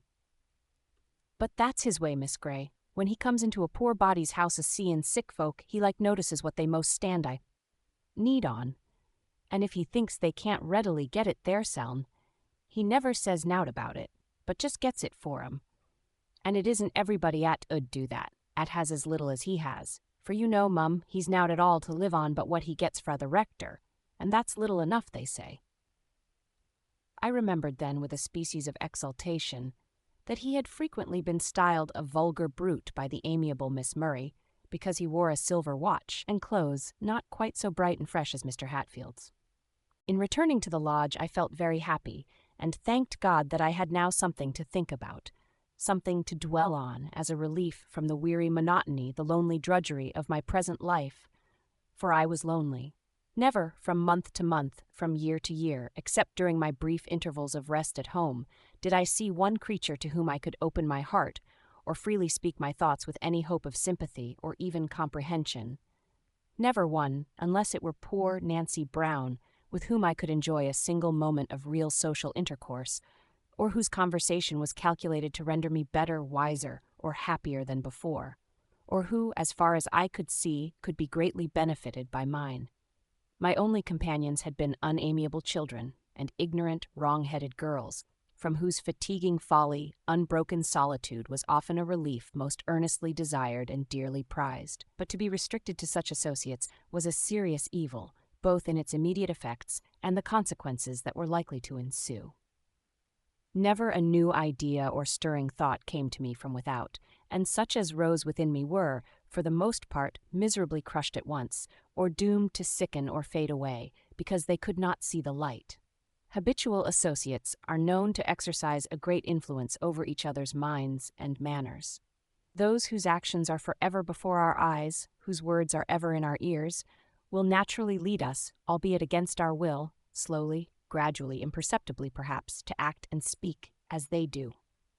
I will not presume to say how far this irresistible power of assimilation extends, but if one civilized man were doomed to pass a dozen years amid a race of intractable savages, unless he had power to improve them, I greatly question whether, at the close of that period, he would not have become at least a barbarian himself. And I, as I could not make my young companions better, feared exceedingly that they would make me worse, would gradually bring my feelings, habits, capacities to the level of their own, without, however, imparting to me their light-heartedness and cheerful vivacity. Already, I seemed to feel my intellect deteriorating, my heart petrifying, my soul contracting, and I trembled lest my very moral perceptions should become deadened, my distinctions of right and wrong confounded, and all my better faculties be sunk, at last, beneath the baneful influence of such a mode of life. The gross vapors of earth were gathering around me and closing in upon my inward heaven. And thus it was that Mr. Weston rose at length upon me, appearing like the morning star in my horizon to save me from the fear of utter darkness, and I rejoiced that I had now a subject for contemplation that was above me, not beneath. I was glad to see that all the world was not made up of Bloomfields, Murrays, Hatfields, Ashbys, etc., and that human excellence was not a mere dream of the imagination. When we hear a little good and no harm of a person, it is easy and pleasant to imagine more. In short, it is needless to analyze all my thoughts, but Sunday was now become a day of peculiar delight to me. I was now almost broken in to the back corner in the carriage, for I liked to hear him, and I liked to see him too, though I knew he was not handsome, or even what is called agreeable in outward aspect, but certainly he was not ugly. In stature he was a very little, above the middle size. The outline of his face would be pronounced too square for beauty, but to me it announced decision of character. His dark brown hair was not carefully curled like Mr. Hatfield's, but simply brushed aside over a broad white forehead. The eyebrows, I suppose, were too projecting, but from under those dark brows there gleamed an eye of singular power, brown in color, not large and somewhat deep-set, but strikingly brilliant and full of expression. There was character, too, in the mouth, something that bespoke a man of firm purpose and an habitual thinker. And when he smiled, but I will not speak of that yet, for at the time I mention I had never seen him smile. And indeed, his general appearance did not impress me with the idea of a man given to such a relaxation, nor of such an individual as the cottagers described him.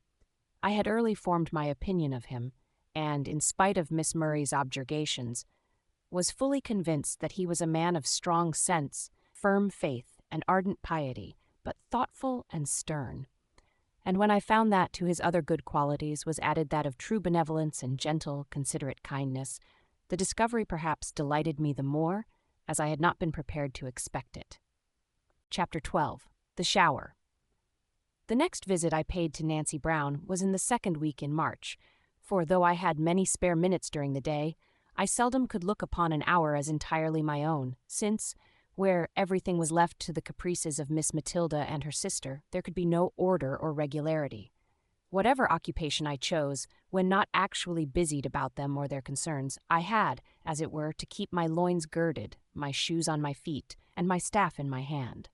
For not to be immediately forthcoming when called for was regarded as a grave and inexcusable offense, not only by my pupils and their mother, but by the very servant, who came in breathless haste to call me, exclaiming, "You're to go to the schoolroom directly, Mum. The young ladies is waiting. Climax of horror, actually waiting for their governess." But this time I was pretty sure of an hour or two to myself, for Matilda was preparing for a long ride, and Rosalie was dressing for a dinner party at Lady Ashby's. So I took the opportunity of repairing to the widow's cottage, where I found her in some anxiety about her cat, which had been absent all day. I comforted her with as many anecdotes of that animal's roving propensities as I could recollect. "I'm feared o' the gamekeepers," said she. "That's all 'at I think on. If the young gentlemen had been at home, I should 'a' thought they'd been setting their dogs at her, and worried her, poor thing, as they did many a poor thing's cat, but I haven't that to be feared on now." Nancy's eyes were better, but still far from well. She had been trying to make a Sunday shirt for her son, but told me she could only bear to do a little bit at it now and then, so that it progressed but slowly, though the poor lad wanted it sadly. So I proposed to help her a little, after I had read to her, for I had plenty of time that evening and need not return till dusk. She thankfully accepted the offer. "And you'll be a bit of company for me too, miss," said she. "I like as I feel lonesome without my cat." But when I had finished reading and done the half of a seam, with Nancy's capacious brass thimble fitted onto my finger by means of a roll of paper, I was disturbed by the entrance of Mr. Weston, with the identical cat in his arms. I now saw that he could smile, and very pleasantly too. "I've done you a piece of good service, Nancy," he began. Then, seeing me, he acknowledged my presence by a slight bow. I should have been invisible to Hatfield or any other gentleman of those parts. "I've delivered your cat," he continued, "from the hands, or rather the gun, of Mr. Murray's gamekeeper." "God bless you, sir," cried the grateful old woman, ready to weep for joy as she received her favorite from his arms. "Take care of it," said he, "and don't let it go near the rabbit warren, for the gamekeeper swears he'll shoot it if he sees it there again. He would have done so today if I had not been in time to stop him. I believe it is raining, Miss Grey," added he more quietly, observing that I had put aside my work, and was preparing to depart. "Don't let me disturb you. I shan't stay 2 minutes." "You'll both stay while this shower gets houred," said Nancy as she stirred the fire, and placed another chair beside it. "What? There's room for all." "I can see better here. Thank you, Nancy," replied I, taking my work to the window, where she had the goodness to suffer me to remain unmolested, while she got a brush to remove the cat's hairs from Mr. Weston's coat, carefully wiped the rain from his hat, and gave the cat its supper, busily talking all the time, now thanking her clerical friend for what he had done, now wondering how the cat had found out the warren, and now lamenting the probable consequences of such a discovery. He listened with a quiet, good-natured smile, and at length took a seat in compliance with her pressing invitations, but repeated that he did not mean to stay. "I have another place to go to," said he, "and I see," glancing at the book on the table, "someone else has been reading to you." "Yes, sir. Miss Grey has been as kind as read me a chapter, and now she's helping me with a shirt for our bill, but I'm feared she'll be cold there. Won't you come to the fire, miss?" "No, thank you, Nancy. I'm quite warm. I must go as soon as this shower is over." "Oh, miss, you said you could stop while dusk," cried the provoking old woman, and Mr. Weston seized his hat. "Nay, sir," exclaimed she, "pray don't go now while it rains so fast. But it strikes me I'm keeping your visitor away from the fire." "No, you're not, Mr. Weston," replied I, hoping there was no harm in a falsehood of that description. "No, sure," cried Nancy. "What, there's lots of room." "Miss Grey," said he half-jestingly, as if he felt it necessary to change the present subject, whether he had anything particular to say or not, "I wish you would make my peace with the squire when you see him. He was by when I rescued Nancy's cat, and did not quite approve of the deed. I told him I thought he might better spare all his rabbits than she her cat, for which audacious assertion he treated me to some rather ungentlemanly language, and I fear I retorted a trifle too warmly. "Oh, lawful sir, I hope you didn't fall out with the maester for sake o' my cat. He cannot bide answering again, can the maester?" "Oh, it's no matter, Nancy. I don't care about it, really. I said nothing very uncivil, and I suppose Mr. Murray is accustomed to use rather strong language when he's heated." Sir, it's a pity. And now I really must go. I have to visit a place a mile beyond this, and you would not have me to return in the dark. Besides, it has nearly done raining now. So good evening, Nancy." "Good evening, Miss Grey." "Good evening, Mr. Weston, but don't depend upon me for making your peace with Mr. Murray, for I never see him to speak to." "Don't you? It can't be helped, then," replied he in dolorous resignation. Then, with a peculiar half-smile, he added, "But never mind. I imagine the squire has more to apologize for than I," and left the cottage. I went on with my sewing as long as I could see, and then bade Nancy good evening, checking her too lively gratitude by the undeniable assurance that I had only done for her what she would have done for me if she had been in my place and I in hers. I hastened back to Horton Lodge, where, having entered the schoolroom, I found the tea-table all in confusion, the tray flooded with slops, and Miss Matilda in a most ferocious humor. "Miss Grey, whatever have you been about? I've had tea half an hour ago and had to make it myself and drink it all alone. I wish you would come in sooner." "I've been to see Nancy Brown." I thought you would not be back from your ride." How could I ride in the rain, I should like to know?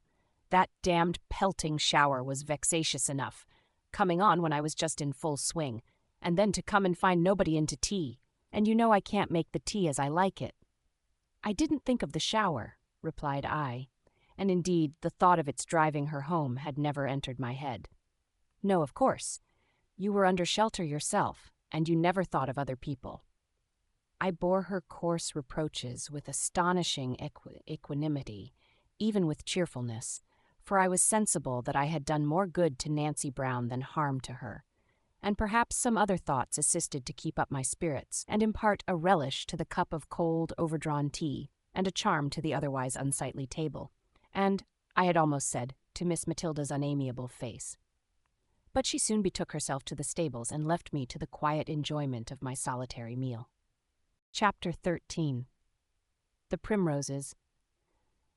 Miss Murray now always went twice to church, for she so loved admiration that she could not bear to lose a single opportunity of obtaining it, and she was so sure of it wherever she showed herself that, whether Harry Meltham and Mr. Green were there or not, there was certain to be somebody present who would not be insensible to her charms besides the rector, whose official capacity generally obliged him to attend. Usually, also, if the weather permitted, both she and her sister would walk home. Matilda, because she hated the confinement of the carriage, she, because she disliked the privacy of it, and enjoyed the company that generally enlivened the first mile of the journey in walking from the church to Mr. Green's park gates, near which commenced the private road to Horton Lodge, which lay in the opposite direction, while the highway conducted in a straightforward course to the still more distant mansion of Sir Hugh Meltham.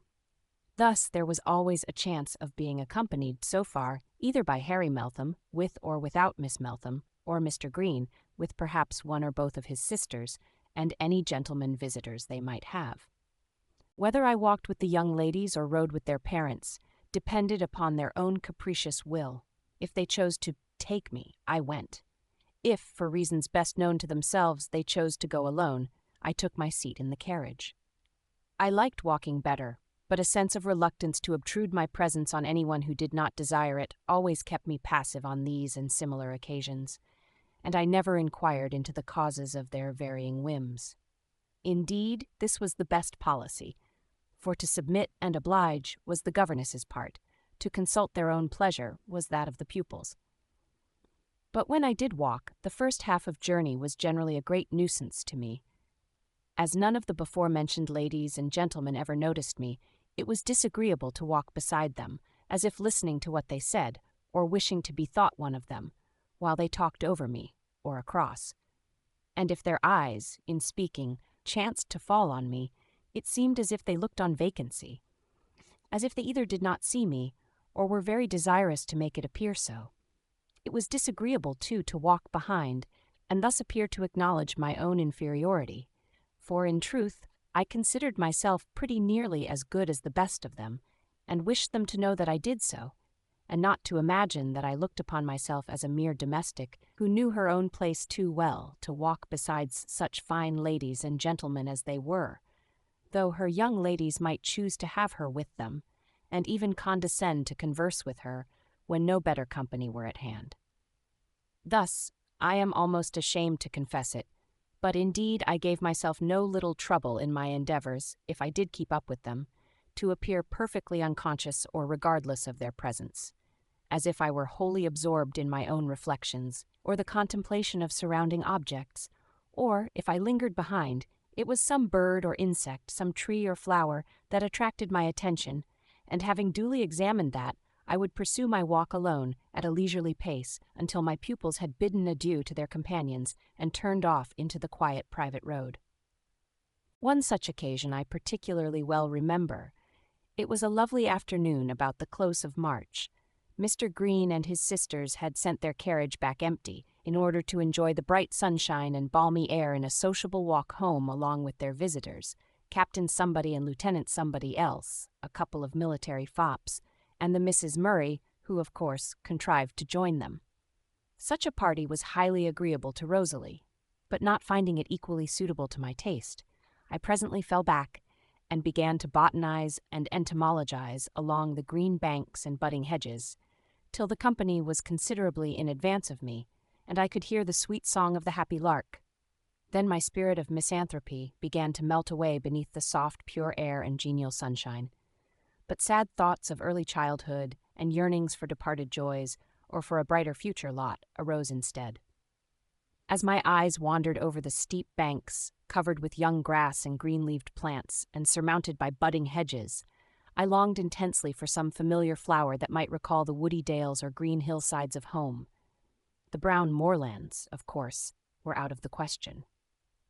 Such a discovery would make my eyes gush out with water, no doubt, but that was one of my greatest enjoyments now.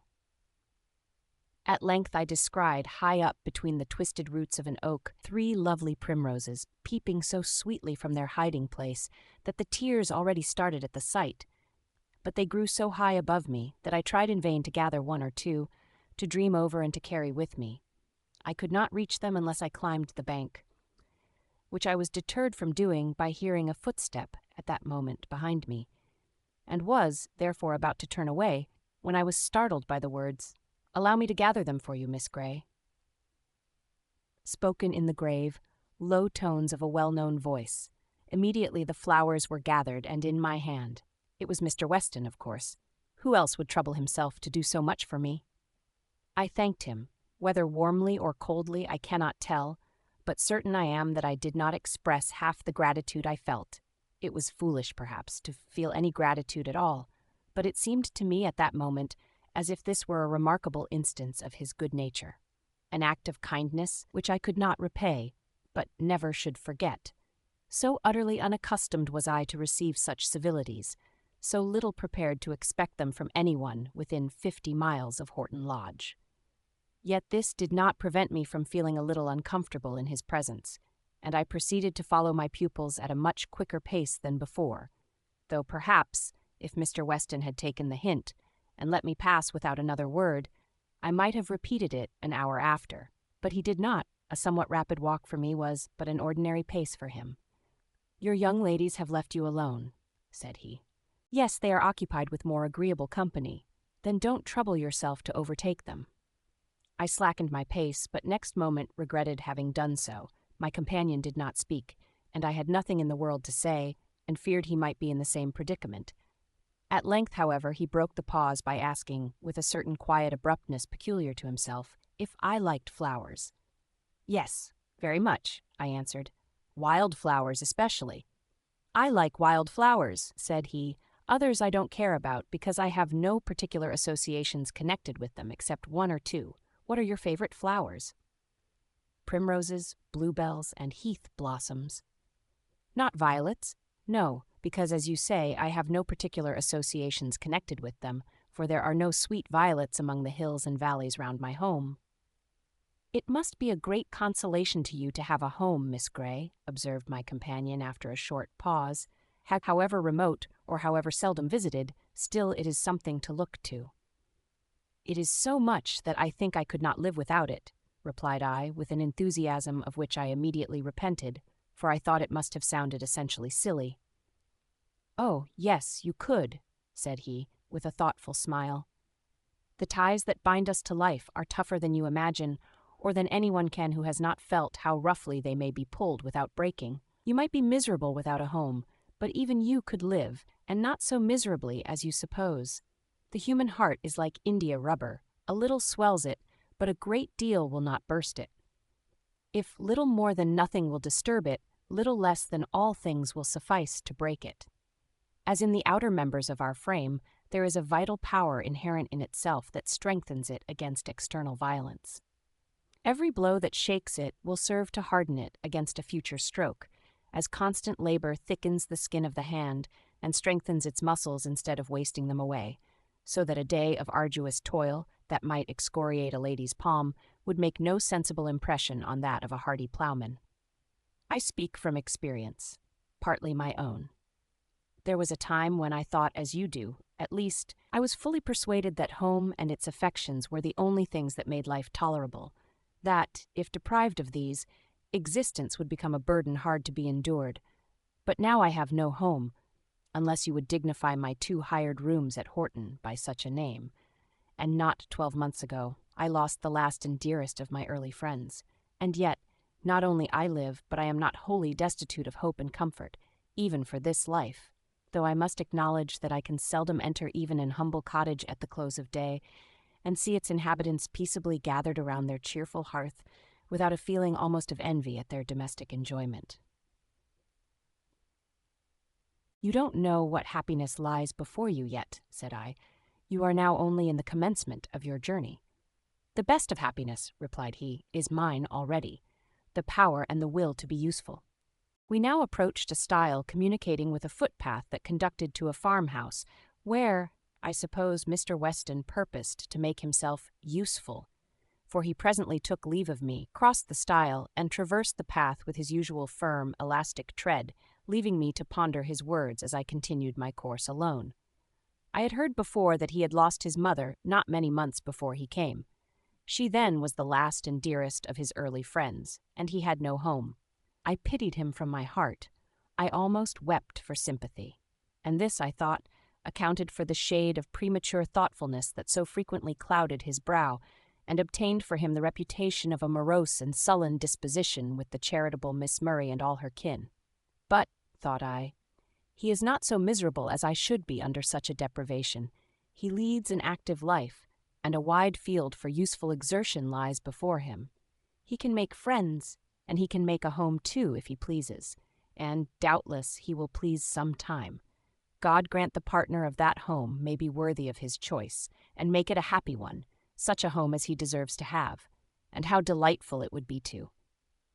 But no matter what I thought, I began this book with the intention of concealing nothing, that those who liked might have the benefit of perusing a fellow creature's heart. But we have some thoughts that all the angels in heaven are welcome to behold, but not our brother men, not even the best and kindest amongst them.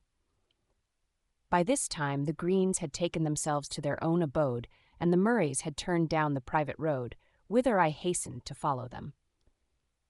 I found the 2 girls warm in an animated discussion on the respective merits of the 2 young officers, but on seeing me Rosalie broke off in the middle of a sentence to exclaim with malicious glee, "Oh ho, Miss Grey, you're come at last, are you? No wonder you lingered so long behind, and no wonder you always stand up so vigorously for Mr. Weston when I abuse him. Aha, I see it all now." "Now come, Miss Murray, don't be foolish," said I, attempting a good-natured laugh. "You know such nonsense can make no impression on me." But she still went on talking such intolerable stuff, her sister helping her with appropriate fiction coined for the occasion, that I thought it necessary to say something in my own justification. "What folly all this is!" I exclaimed. "If Mr. Weston's road happened to be the same as mine for a few yards, and if he chose to exchange a word or two in passing, what is there so remarkable in that? I assure you I never spoke to him before, except once." Where, and when?" cried they eagerly. "In Nancy's cottage." "Aha, you've met him there, have you?" exclaimed Rosalie with exultant laughter. "Ah, now, Matilda, I've found out why she's so fond of going to Nancy Brown's. She goes there to flirt with Mr. Weston. Really, that is not worth contradicting. I only saw him there once, I tell you, and how could I know he was coming?" Irritated as I was at their foolish mirth and vexatious imputations, the uneasiness did not continue long. When they had had their laugh out, they returned again to the captain and lieutenant, and, while they disputed and commented upon them, my indignation rapidly cooled. The cause of it was quickly forgotten, and I turned my thoughts into a pleasanter channel. Thus we proceeded up the park and entered the hall, and as I ascended the stairs to my own chamber, I had but one thought within me. My heart was filled to overflowing with one single earnest wish. Having entered the room and shut the door, I fell upon my knees and offered up a fervent but not impetuous prayer. "Thy will be done," I strove to say throughout, but, "Father, all things are possible with thee, and may it be thy will," was sure to follow. That wish, that prayer, both men and women would have scorned me for. "But, Father, thou wilt not despise," I said, and felt that it was true. It seemed to me that another's welfare was at least as ardently implored for as my own. Nay, even that was the principal object of my heart's desire. I might have been deceiving myself, but that idea gave me confidence to ask, and power to hope I did not ask in vain. As for the primroses, I kept 2 of them in a glass in my room until they were completely withered, and the housemaid threw them out. And the petals of the other I pressed between the leaves of my Bible. I have them still, and mean to keep them always. Chapter 14. The Rector. The following day was as fine as the preceding one. Soon after breakfast, Miss Matilda, having galloped and blundered through a few unprofitable lessons, and vengefully thumped the piano for an hour, in a terrible humor with both me and it, because her mamma would not give her a holiday, had betaken herself to her favorite places of resort, the yards, the stables, and the dog kennels, and Miss Murray was gone forth to enjoy a quiet ramble with a new fashionable novel for her companion, leaving me in the schoolroom hard at work upon a watercolor drawing which I had promised to do for her, and which she insisted upon my finishing that day. At my feet lay a little rough terrier. It was the property of Miss Matilda, but she hated the animal and intended to sell it, alleging that it was quite spoiled.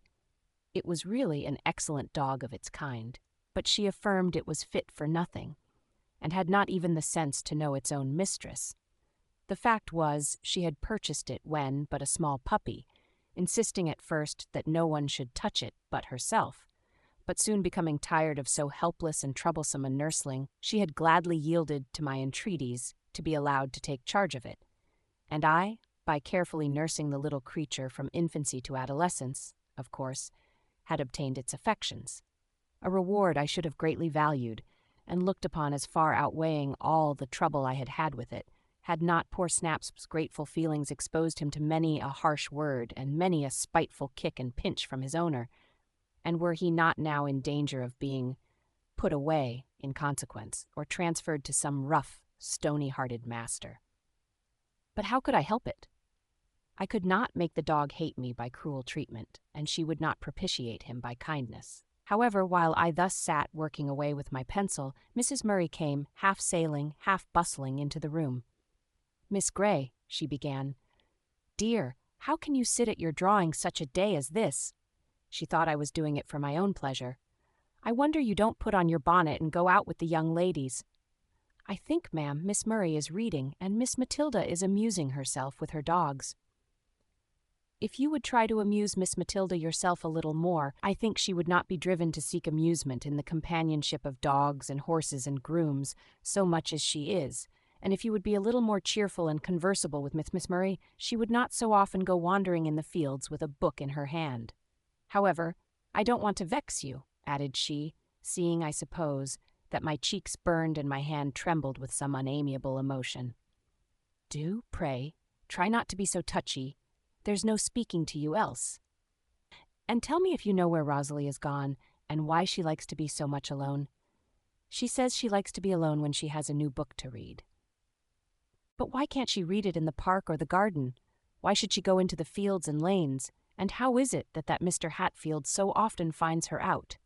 She told me last week he'd walked his horse by her side all up Moss Lane, and now I'm sure it was he I saw, from my dressing-room window, walking so briskly past the park gates and on towards the field where she so frequently goes. I wish you would go and see if she is there, and just gently remind her that it is not proper for a young lady of her rank and prospects to be wandering about by herself in that manner, exposed to the attentions of anyone that presumes to address her, like some poor neglected girl that has no park to walk in and no friends to take care of her.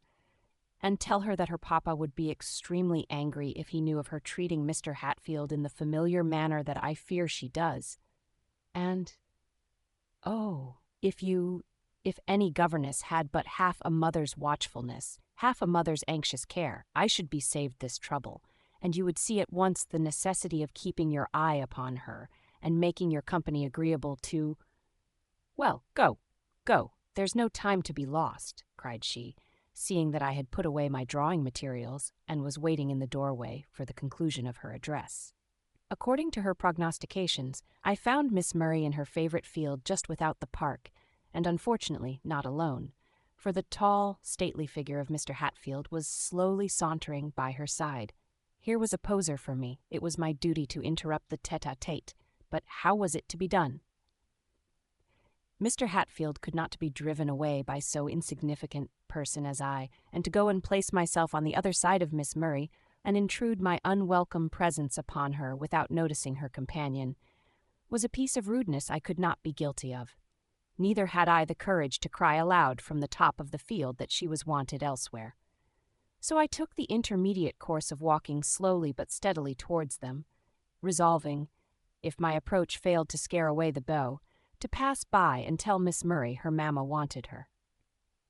She certainly looked very charming as she strolled, lingering along under the budding horse-chestnut trees that stretched their long arms over the park palings, with her closed book in one hand and in the other a graceful sprig of myrtle, which served her as a very pretty plaything, her bright ringlets escaping profusely from her little bonnet and gently stirred by the breeze, her fair cheek flushed with gratified vanity, her smiling blue eyes, now slyly glancing towards her admirer, now gazing downward at her myrtle sprig.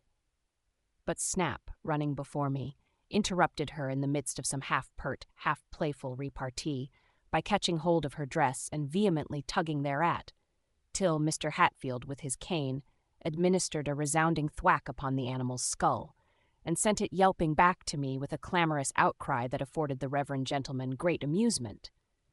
But seeing me so near, he thought, I suppose he might as well be taking his departure, and as I stooped to caress the dog, with ostentatious pity to show my disapproval of his severity, I heard him say, "When shall I see you again, Miss Murray?" "At church, I suppose," replied she, "unless your business chances to bring you here again at the precise moment when I happen to be walking by. I could always manage to have business here if I knew precisely when and where to find you. But if I would, I could not inform you, for I am so immethodical, I never can tell today what I shall do tomorrow." "Then give me that, meantime, to comfort me," said he, half jestingly and half in earnest, extending his hand for the sprig of myrtle. "No, indeed, I shan't." "Do, pray do. I shall be the most miserable of men if you don't. You cannot be so cruel as to deny me a favor so easily granted and yet so highly prized," pleaded he as ardently as if his life depended on it. By this time I stood within a very few yards of them, impatiently waiting his departure. "There, then, take it and go," said Rosalie. He joyfully received the gift, murmured something that made her blush and toss her head, but with a little laugh that showed her displeasure was entirely affected, and then with a courteous salutation withdrew. "Did you ever see such a man, Miss Grey?" said she, turning to me. "I'm so glad you came. I thought I never should get rid of him, and I was so terribly afraid of Papa seeing him." "Has he been with you long?" "No, not long, but he's so extremely impertinent, and he's always hanging about, pretending his business or his clerical duties require his attendance in these parts, and really watching for poor me, and pouncing upon me wherever he sees me." "Well, your mamma thinks you ought not to go beyond the park ark or garden without some discreet, matronly person like me to accompany you, and keep off all intruders." She descried Mr. Hatfield hurrying past the park gates, and forthwith dispatched me with instructions to seek you up and to take care of you, and likewise to warn. "Oh, mamma's so tiresome. As if I couldn't take care of myself. She bothered me before about Mr. Hatfield, and I told her she might trust me. I never should forget my rank and station for the most delightful man that ever breathed. I wish he would go down on his knees tomorrow and implore me to be his wife, that I might just show her how mistaken she is in supposing that I could ever— oh, it provokes me so, to think that I could be such a fool as to fall in love. It is quite beneath the dignity of a woman to do such a thing. Love. I detest the word. As applied to one of our sex, I think it a perfect insult. A preference I might acknowledge, but never for one like poor Mr. Hatfield, who has not 700 a year to bless himself with. I like to talk to him because he's so clever and amusing. I wish Sir Thomas Ashby were half as nice. Besides, I must have somebody to flirt with, and no one else has the sense to come here. And when we go out, Mamma won't let me flirt with anybody but Sir Thomas. If he's there, and if he's not there, I'm bound hand and foot, for fear somebody should go and make up some exaggerated story and put it into his head that I'm engaged, or likely to be engaged, to somebody else, or what is more probable, for fear his nasty old mother should see or hear of my ongoings and conclude that I'm not a fit wife for her excellent son, as if the said son were not the greatest scamp in Christendom, and as if any woman of common decency were not a world too good for him. Is it really so, Miss Murray? And does your mamma know it, and yet wish you to marry him? To be sure she does. She knows more against him than I do, I believe. She keeps it from me lest I should be discouraged, not knowing how little I care about such things. For it's no great matter, really. He'll be all right when he's married, as mamma says, and reformed rakes make the best husbands, everybody knows. I only wish he were not so ugly. That's all I think about. But then there's no choice here in the country, and Papa will not let us go to London. But I should think Mr. Hatfield would be far better. And so he would, if he were Lord of Ashby Park. There's not a doubt of it, but the fact is I must have Ashby Park, whoever shares it with me. But Mr. Hatfield thinks you like him all this time. You don't consider how bitterly he will be disappointed when he finds himself mistaken. No, indeed. It will be a proper punishment for his presumption, for ever daring to think I could like him. I should enjoy nothing so much as lifting the veil from his eyes. The sooner you do it, the better then. No, I tell you, I like to amuse myself with him. Besides, he doesn't really think I like him. I take good care of that. You don't know how cleverly I manage. He may presume to think he can induce me to like him, for which I shall punish him as he deserves. Well, mind you don't give too much reason for such presumption. That's all, replied I. But all my exhortations were in vain. They only made her somewhat more solicitous to disguise her wishes and her thoughts from me. She talked no more to me about the rector, but I could see that her mind, if not her heart, was fixed upon him still, and that she was intent upon obtaining another interview, for though, in compliance with her mother's request, I was now constituted the companion of her rambles for a time, she still persisted in wandering in the fields and lanes that lay in the nearest proximity to the road, and whether she talked to me or read the book she carried in her hand, she kept continually pausing to look round her, or gaze up the road to see if anyone was coming. And if a horseman trotted by, I could tell by her unqualified abuse of the poor equestrian, whoever he might be, that she hated him because he was not Mr. Hatfield. Surely, thought I, she is not so indifferent to him as she believes herself to be, or would have others to believe her, and her mother's anxiety is not so wholly causeless as she affirms. 3 days passed away, and he did not make his appearance. On the afternoon of the 4th, as we were walking beside the park palings in the memorable field, each furnished with a book, for I always took care to provide myself with something to be doing when she did not require me to talk, she suddenly interrupted my studies by exclaiming, "Oh, Miss Grey, do be so kind as to go and see Mark Wood and take his wife 1/2 crown from me. I should have given or sent it a week ago, but quite forgot. There," said she, throwing me her purse, and speaking very fast. "Never mind getting it out now, but take the purse and give them what you like. I would go with you, but I want to finish this volume. I'll come and meet you when I've done it. Be quick, will you? And, oh, wait, hadn't you better read to him a bit? Run to the house and get some sort of a good book. Anything will do." I did as I was desired, but suspecting something from her hurried manner and the suddenness of the request, I just glanced back before I quitted the field, and there was Mr. Hatfield about to enter at the gate below. By sending me to the house for a book, she had just prevented my meeting him on the road. "Never mind," thought I. "There'll be no great harm done. Poor Mark will be glad of the 1/2 crown, and perhaps of the good book too.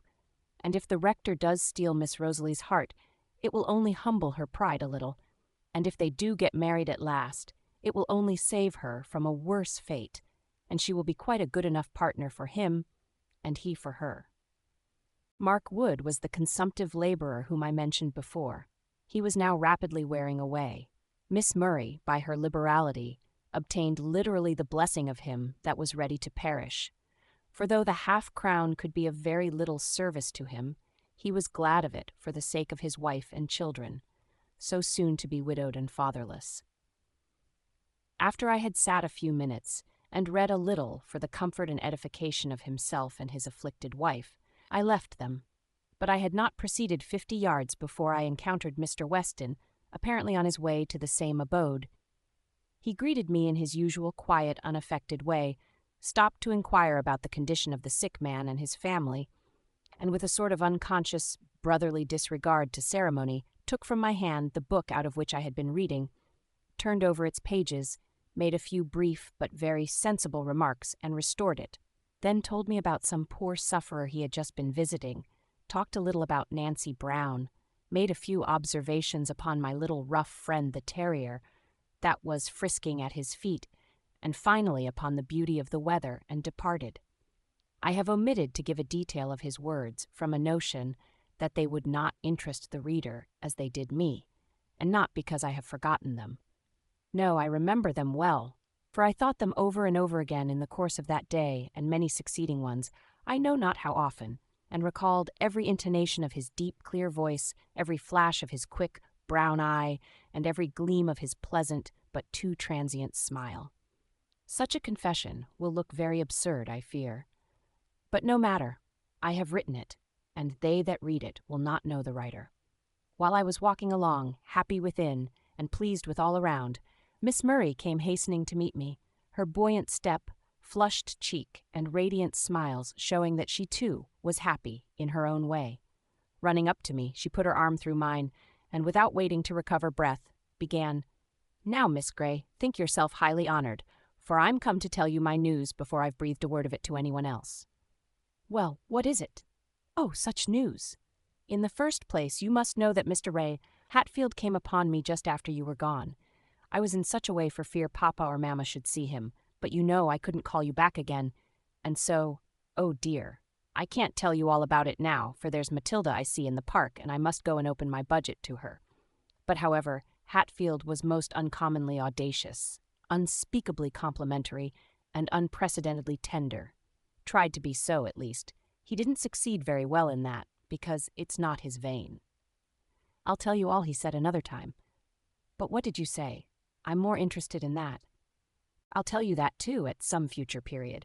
I happened to be in a very good humor just then, but though I was complaisant and gracious enough, I took care not to compromise myself in any possible way. But, however, the conceited wretch chose to interpret my amiability of temper his own way, and at length presumed upon my indulgence so far. What do you think? He actually made me an offer. Chapter 15. The Walk. "Oh dear, I wish Hatfield had not been so precipitate," said Rosalie next day at 4 p.m., as with a portentous yawn she laid down her worsted work and looked listlessly towards the window. "There's no inducement to go out now, and nothing to look forward to. The days will be so long and dull when there are no parties to enliven them, and there are none this week or next either that I know of." "Pity you were so cross to him," observed Matilda, to whom this lamentation was addressed. "He'll never come again, and I suspect you liked him after all. I hoped you would have taken him for your beau and left dear Harry to me." "Humph!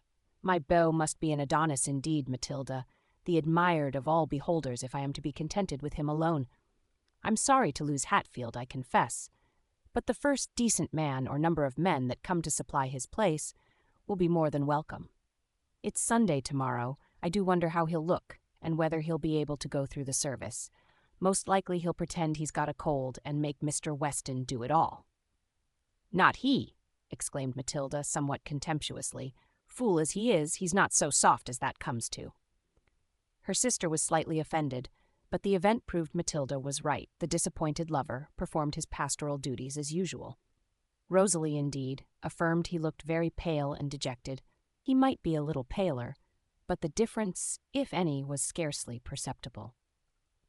As for his dejection, I certainly did not hear his laugh ringing from the vestry as usual, nor his voice loud in hilarious discourse, though I did hear it uplifted in rating the sexton in a manner that made the congregation stare, and in his transits to and from the pulpit and the communion table there was more of solemn pomp and less of that irreverent, self-confident, or rather self-delighted imperiousness with which he usually swept along, that air that seemed to say, "You all reverence and adore me, I know, but if anyone does not, I defy him to the teeth." But the most remarkable change was that he never once suffered his eyes to wander in the direction of Mr. Murray's pew, and did not leave the church till we were gone. Mr. Hatfield had doubtless received a very severe blow, but his pride impelled him to use every effort to conceal the effects of it.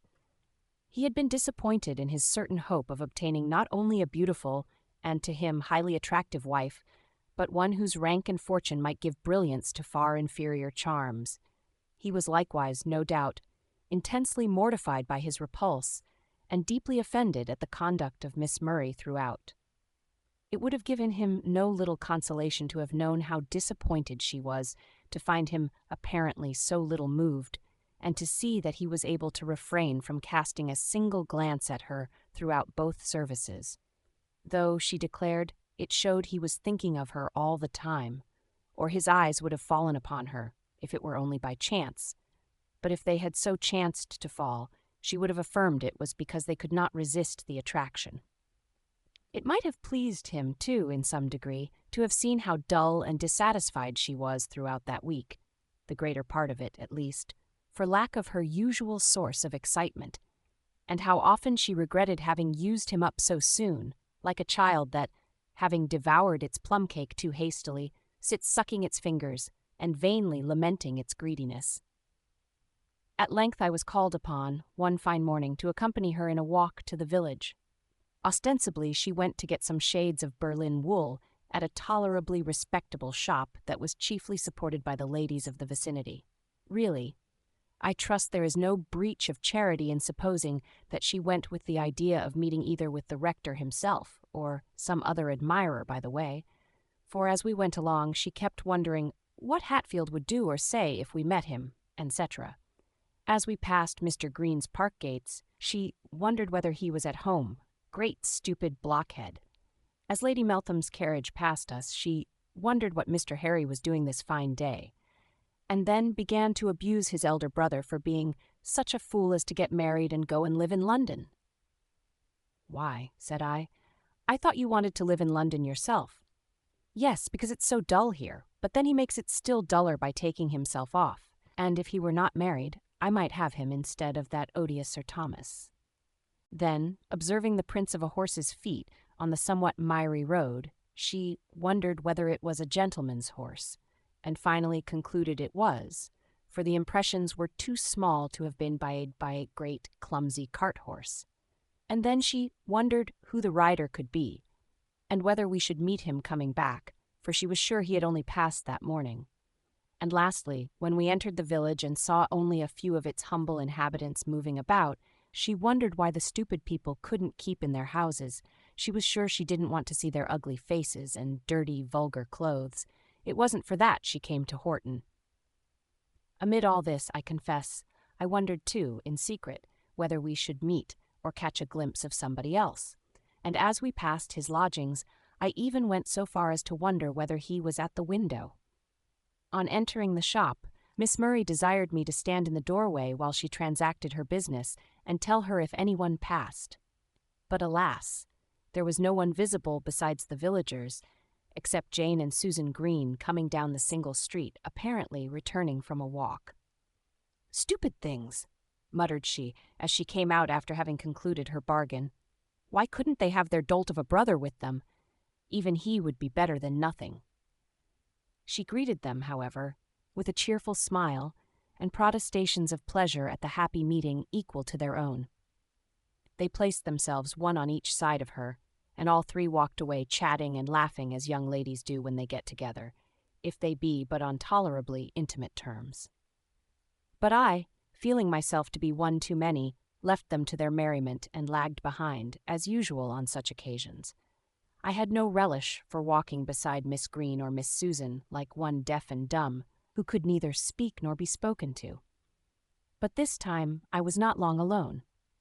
It struck me, first, as very odd, that just as I was thinking about Mr. Weston he should come up and accost me, but afterwards, on due reflection, I thought there was nothing odd about it, unless it were the fact of his speaking to me, for on such a morning and so near his own abode, it was natural enough that he should be about, and as for my thinking of him, I had been doing that, with little intermission, ever since we set out on our journey, so there was nothing remarkable in that.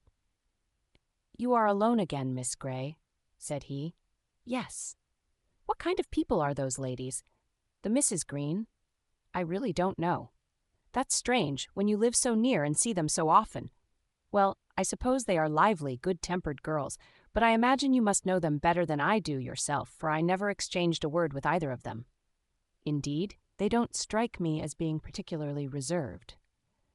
Very likely they are not so to people of their own class, but they consider themselves as moving in quite a different sphere from me. He made no reply to this, but after a short pause he said, I suppose it's these things, Miss Grey, that make you think you could not live without a home. Not exactly. The fact is, I am too socially disposed to be able to live contentedly without a friend, and as the only friends I have, or am likely to have, are at home, if they were gone, I will not say I could not live, but I would rather not live in such a desolate world. But why do you say the only friends you are likely to have? Are you so unsociable that you cannot make friends?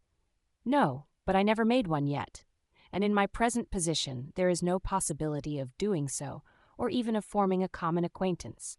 The fault may be partly in myself, but I hope not altogether. The fault is partly in society, and partly, I should think, in your immediate neighbors, and partly, too, in yourself, for many ladies in your position would make themselves be noticed and accounted of. But your pupils should be companions for you in some degree. They cannot be many years younger than yourself. Oh, yes, they are good company sometimes, but I cannot call them friends, nor would they think of bestowing such a name on me. They have other companions better suited to their tastes. Perhaps you are too wise for them. How do you amuse yourself when alone? Do you read much? Reading is my favorite occupation when I have leisure for it and books to read. From speaking of books in general, he passed to different books in particular, and proceeded by rapid transitions from topic to topic, till several matters, both of taste and opinion, had been discussed considerably within the space of half an hour, but without the embellishment of many observations from himself, he being evidently less bent upon communicating his own thoughts and predilections than on discovering mine. He had not the tact or the art to effect such a purpose by skillfully drawing out my sentiments or ideas through the real or apparent statement of his own, or leading the conversation by imperceptible gradations to such topics as he wished to advert to, but such gentle abruptness and such single-minded straightforwardness could not possibly offend me. And why should he interest himself at all in my moral and intellectual capacities? What is it to him what I think or feel? I asked myself, and my heart throbbed in answer to the question. But Jane and Susan Green soon reached their home. As they stood parleying at the park gates, attempting to persuade Miss Murray to come in, I wished Mr. Weston would go, that she might not see him with me when she turned round. But unfortunately his business, which was to pay one more visit to poor Mark Wood, led him to pursue the same path as we did, till nearly the close of our journey. When, however, he saw that Rosalie had taken leave of her friends, and I was about to join her, he would have left me and passed on at a quicker pace. But, as he civilly lifted his hat in passing her, to my surprise, instead of returning the salute with a stiff, ungracious bow, she accosted him with one of her sweetest smiles, and, walking by his side, began to talk to him with all imaginable cheerfulness and affability, and so we proceeded all three together. After a short pause in the conversation, Mr. Weston made some remark, addressed particularly to me, as referring to something we had been talking of before. But before I could answer, Miss Murray replied to the observation, and enlarged upon it. He rejoined, and from thence, to the close of the interview, she engrossed him entirely to herself. It might be partly owing to my own stupidity, my want of tact and assurance, but I felt myself wronged. I trembled with apprehension, and I listened with envy to her easy, rapid flow of utterance, and saw with anxiety the bright smile with which she looked into his face from time to time, for she was walking a little in advance for the purpose, as I judged, of being seen as well as heard. If her conversation was light and trivial, it was amusing, and she was never at a loss for something to say, or for suitable words to express it in. There was nothing pert or flippant in her manner now, as when she walked with Mr. Hatfield, there was only a gentle, playful kind of vivacity, which I thought must be peculiarly pleasing to a man of Mr. Weston's disposition and temperament. When he was gone, she began to laugh, and muttered to herself, "I thought I could do it." Do what? I asked. Fix that man. What in the world do you mean? I mean that he will go home and dream of me. I have shot him through the heart. How do you know? By many infallible proofs, more especially the look he gave me when he went away. It was not an impudent look, I exonerate him from that. It was a look of reverential, tender adoration. Ah! He's not quite such a stupid blockhead as I thought him. I made no answer, for my heart was in my throat, or something like it, and I could not trust myself to speak. Oh God, avert it, I cried, internally. For his sake, not for mine. Miss Murray made several trivial observations as we passed up the park, to which, in spite of my reluctance to let one glimpse of my feelings appear, I could only answer by monosyllables. Whether she intended to torment me or merely to amuse herself, I could not tell, and did not much care, but I thought of the poor man and his 1 lamb, and the rich man with his 1,000 flocks, and I dreaded I knew not what for Mr. Weston, independently of my own blighted hopes. Right glad was I to get into the house, and find myself alone once more in my own room. My first impulse was to sink into the chair beside the bed, and laying my head on the pillow, to seek relief in a passionate burst of tears. There was an imperative craving for such an indulgence, but alas, I must restrain and swallow back my feelings still. There was the bell, the odious bell for the schoolroom dinner, and I must go down with a calm face and smile and laugh and talk nonsense. Yes, and eat too, if possible, as if all was right, and I was just returned from a pleasant walk. Chapter 16. The Substitution. Next Sunday was one of the gloomiest of April days, a day of thick, dark clouds and heavy showers. None of the Murrays were disposed to attend church in the afternoon, excepting Rosalie. She was bent upon going as usual, so she ordered the carriage, and I went with her. Nothing loth, of course, for at church I might look without fear of scorn or censure upon a form and face more pleasing to me than the most beautiful of God's creations. I might listen without disturbance to a voice more charming than the sweetest music to my ears.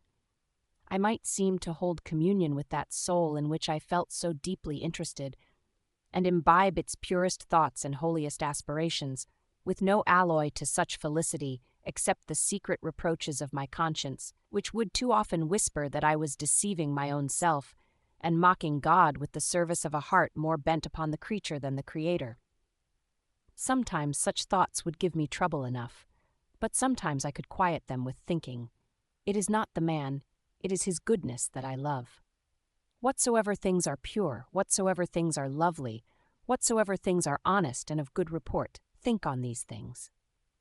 We do well to worship God in his works, and I know none of them in which so many of his attributes, so much of his own spirit shines, as in this his faithful servant, whom to know and not to appreciate were obtuse insensibility in me, who have so little else to occupy my heart. Almost immediately after the conclusion of the service, Miss Murray left the church. We had to stand in the porch, for it was raining, and the carriage was not yet come. I wondered at her coming forth so hastily, for neither young Meltham nor Squire Green was there. But I soon found it was to secure an interview with Mr. Weston as he came out, which he presently did.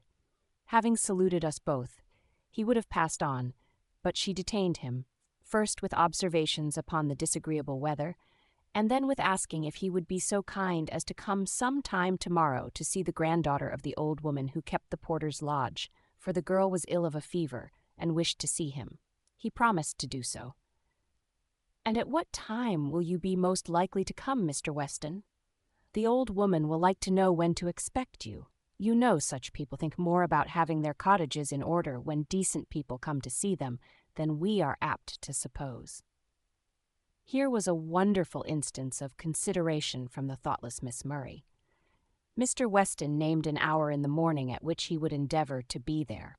By this time the carriage was ready, and the footman was waiting, with an open umbrella, to escort Miss Murray through the churchyard. I was about to follow, but Mr. Weston had an umbrella too, and offered me the benefit of its shelter, for it was raining heavily. "No, thank you, I don't mind the rain," I said. I always lacked common sense when taken by surprise. "But you don't like it, I suppose? An umbrella will do you no harm at any rate," he replied with a smile that showed he was not offended. as a man of worse temper or less penetration would have been at such a refusal of his aid. I could not deny the truth of his assertion, and so went with him to the carriage. He even offered me his hand on getting in, an unnecessary piece of civility, but I accepted that too, for fear of giving offense. One glance he gave, one little smile at parting. It was but for a moment, but therein I read, or thought I read, a meaning that kindled in my heart a brighter flame of hope than had ever yet arisen. "I would have sent the footman back for you, Miss Grey, if you'd waited a moment. You needn't have taken Mr. Weston's umbrella," observed Rosalie, with a very unamiable cloud upon her pretty face. "I would have come without an umbrella, but Mr. Weston offered me the benefit of his, and I could not have refused it more than I did without offending him," replied I, smiling placidly, for my inward happiness made that amusing, which would have wounded me at another time. The carriage was now in motion. Miss Murray bent forwards and looked out of the window as we were passing Mr. Weston. He was pacing homewards along the causeway and did not turn his head. "Stupid ass!" cried she, throwing herself back again in the seat. "You don't know what you've lost by not looking this way." "What has he lost?" "A beau from me that would have raised him to the seventh heaven." I made no answer. I saw she was out of humor, and I derived a secret gratification from the fact, not that she was vexed, but that she thought she had reason to be so. It made me think my hopes were not entirely the offspring of my wishes and imagination. "I mean to take up Mr. Weston instead of Mr. Hatfield," said my companion, after a short pause, resuming something of her usual cheerfulness. "The ball at Ashby Park takes place on Tuesday, you know, and Mamma thinks it very likely that Sir Thomas will propose to me then. Such things are often done in the privacy of the ballroom when gentlemen are most easily ensnared, and ladies most enchanting.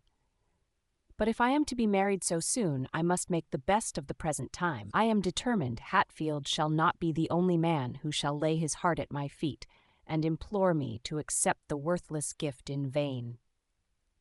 "If you mean Mr. Weston to be one of your victims," said I, with affected indifference, "you will have to make such overtures yourself that you will find it difficult to draw back when he asks you to fulfill the expectations you have raised." "I don't suppose he will ask me to marry him, nor should I desire it. That would be rather too much presumption. But I intend him to feel my power. He has felt it already, indeed, but he shall acknowledge it too, and what visionary hopes he may have, he must keep to himself, and only amuse me with the result of them, for a time." "Oh, that some kind spirit would whisper those words in his ear!" I inwardly exclaimed. I was far too indignant to hazard a reply to her observation aloud, and nothing more was said about Mr. Weston that day by me or in my hearing. But next morning, soon after breakfast, Miss Murray came into the schoolroom, where her sister was employed at her studies, or rather her lessons, for studies they were not, and said, "Matilda, I want you to take a walk with me about 11 o'clock." "Oh, I can't, Rosalie. I have to give orders about my new bridle and saddle cloth and speak to the rat-catcher about his dogs. Miss Grey must go with you."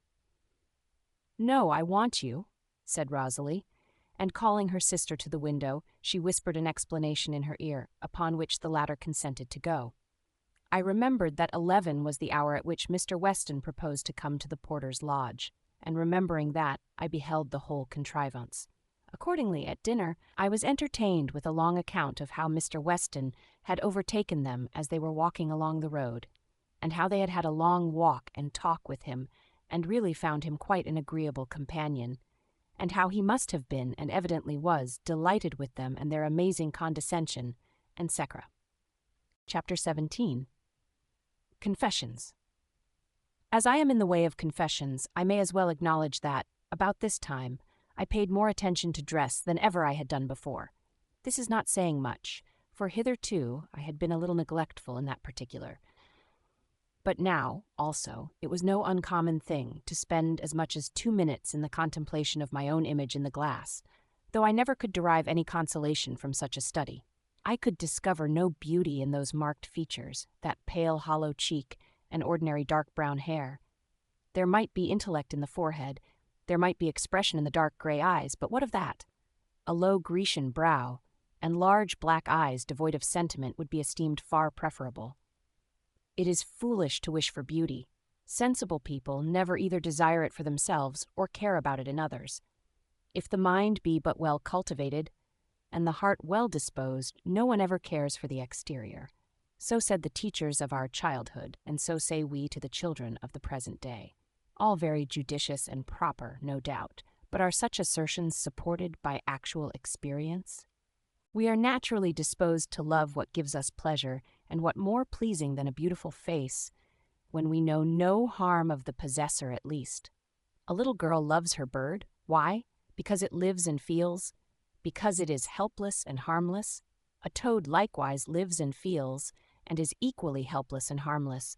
But though she would not hurt a toad, she cannot love it like the bird with its graceful form, soft feathers, and bright, speaking eyes. If a woman is fair and amiable, she is praised for both qualities, but especially the former, by the bulk of mankind. If, on the other hand, she is disagreeable in person and character, her plainness is commonly inveighed against as her greatest crime, because to common observers it gives the greatest offense. While if she is plain and good, provided she is a person of retired manners and secluded life, no one ever knows of her goodness, except her immediate connections. Others, on the contrary, are disposed to form unfavorable opinions of her mind and disposition, if it be but to excuse themselves for their instinctive dislike of one so unfavored by nature, and vice versa with her, whose angel form conceals a vicious heart, or sheds a false deceitful charm over defects and foibles that would not be tolerated in another. They that have beauty, let them be thankful for it, and make a good use of it, like any other talent. They that have it not, let them console themselves, and do the best they can without it. Certainly, though liable to be overestimated, it is a gift of God, and not to be despised. Many will feel this who have felt that they could love, and whose hearts tell them that they are worthy to be loved again, while yet they are debarred, by the lack of this or some such seeming trifle, from giving and receiving that happiness they seem almost made to feel and to impart. As well might the humble glowworm despise that power of giving light, without which the roving fly might pass her and repass her 1,000 times, and never rest beside her. She might hear her winged darling buzzing over and around her, he vainly seeking her, she longing to be found, but with no power to make her presence known, no voice to call him, no wings to follow his flight. The fly must seek another mate, the worm must live and die alone. Such were some of my reflections about this period. I might go on prosing more and more. I might dive much deeper and disclose other thoughts, propose questions the reader might be puzzled to answer, and deduce arguments that might startle his prejudices, or perhaps provoke his ridicule, because he could not comprehend them. But I forbear. Now, therefore, let us return to Miss Murray. She accompanied her mamma to the ball on Tuesday, of course splendidly attired, and delighted with her prospects and her charms. As Ashby Park was nearly 10 miles distant from Horton Lodge, they had to set out pretty early, and I intended to have spent the evening with Nancy Brown, whom I had not seen for a long time. But my kind pupil took care I should spend it neither there nor anywhere else beyond the limits of the schoolroom, by giving me a piece of music to copy, which kept me closely occupied till bedtime. About 11 next morning, as soon as she had left her room, she came to tell me her news. Sir Thomas had indeed proposed to her at the ball, an event which reflected great credit on her mamma's sagacity, if not upon her skill in contrivance. I rather inclined to the belief that she had first laid her plans and then predicted their success. The offer had been accepted, of course, and the bridegroom-elect was coming that day to settle matters with Mr. Murray. Rosalie was pleased with the thoughts of becoming mistress of Ashby Park. She was elated with the prospect of the bridal ceremony and its attendant splendor and éclat, the honeymoon spent abroad, and the subsequent gaieties she expected to enjoy in London and elsewhere. She appeared pretty well pleased, too, for the time being with Sir Thomas himself, because she had so lately seen him, danced with him, and been flattered by him. But after all, she seemed to shrink from the idea of being so soon united. She wished the ceremony to be delayed some months at least, and I wished it too. It seemed a horrible thing to hurry on the inauspicious match, and not to give the poor creature time to think and reason on the irrevocable step she was about to take. I made no pretension to a mother's watchful, anxious care, but I was amazed and horrified at Mrs. Murray's heartlessness or want of thought for the real good of her child, and by my unheeded warnings and exhortations, I vainly strove to remedy the evil. Miss Murray only laughed at what I said, and I soon found that her reluctance to an immediate union arose chiefly from a desire to do what execution she could among the young gentlemen of her acquaintance before she was incapacitated from further mischief of the kind. It was for this cause that, before confiding to me the secret of her engagement, she had extracted a promise that I would not mention a word on the subject to anyone. And when I saw this, and when I beheld her plunge more recklessly than ever into the depths of heartless coquetry, I had no more pity for her. Come what will, I thought, she deserves it. Sir Thomas cannot be too bad for her, and the sooner she is incapacitated from deceiving and injuring others, the better. The wedding was fixed for the 1st of June. Between that and the critical ball was little more than 6 weeks, but, with Rosalie's accomplished skill and resolute exertion, much might be done, even within that period, especially as Sir Thomas spent most of the interim in London, whither he went up, it was said, to settle affairs with his lawyer and make other preparations for the approaching nuptials.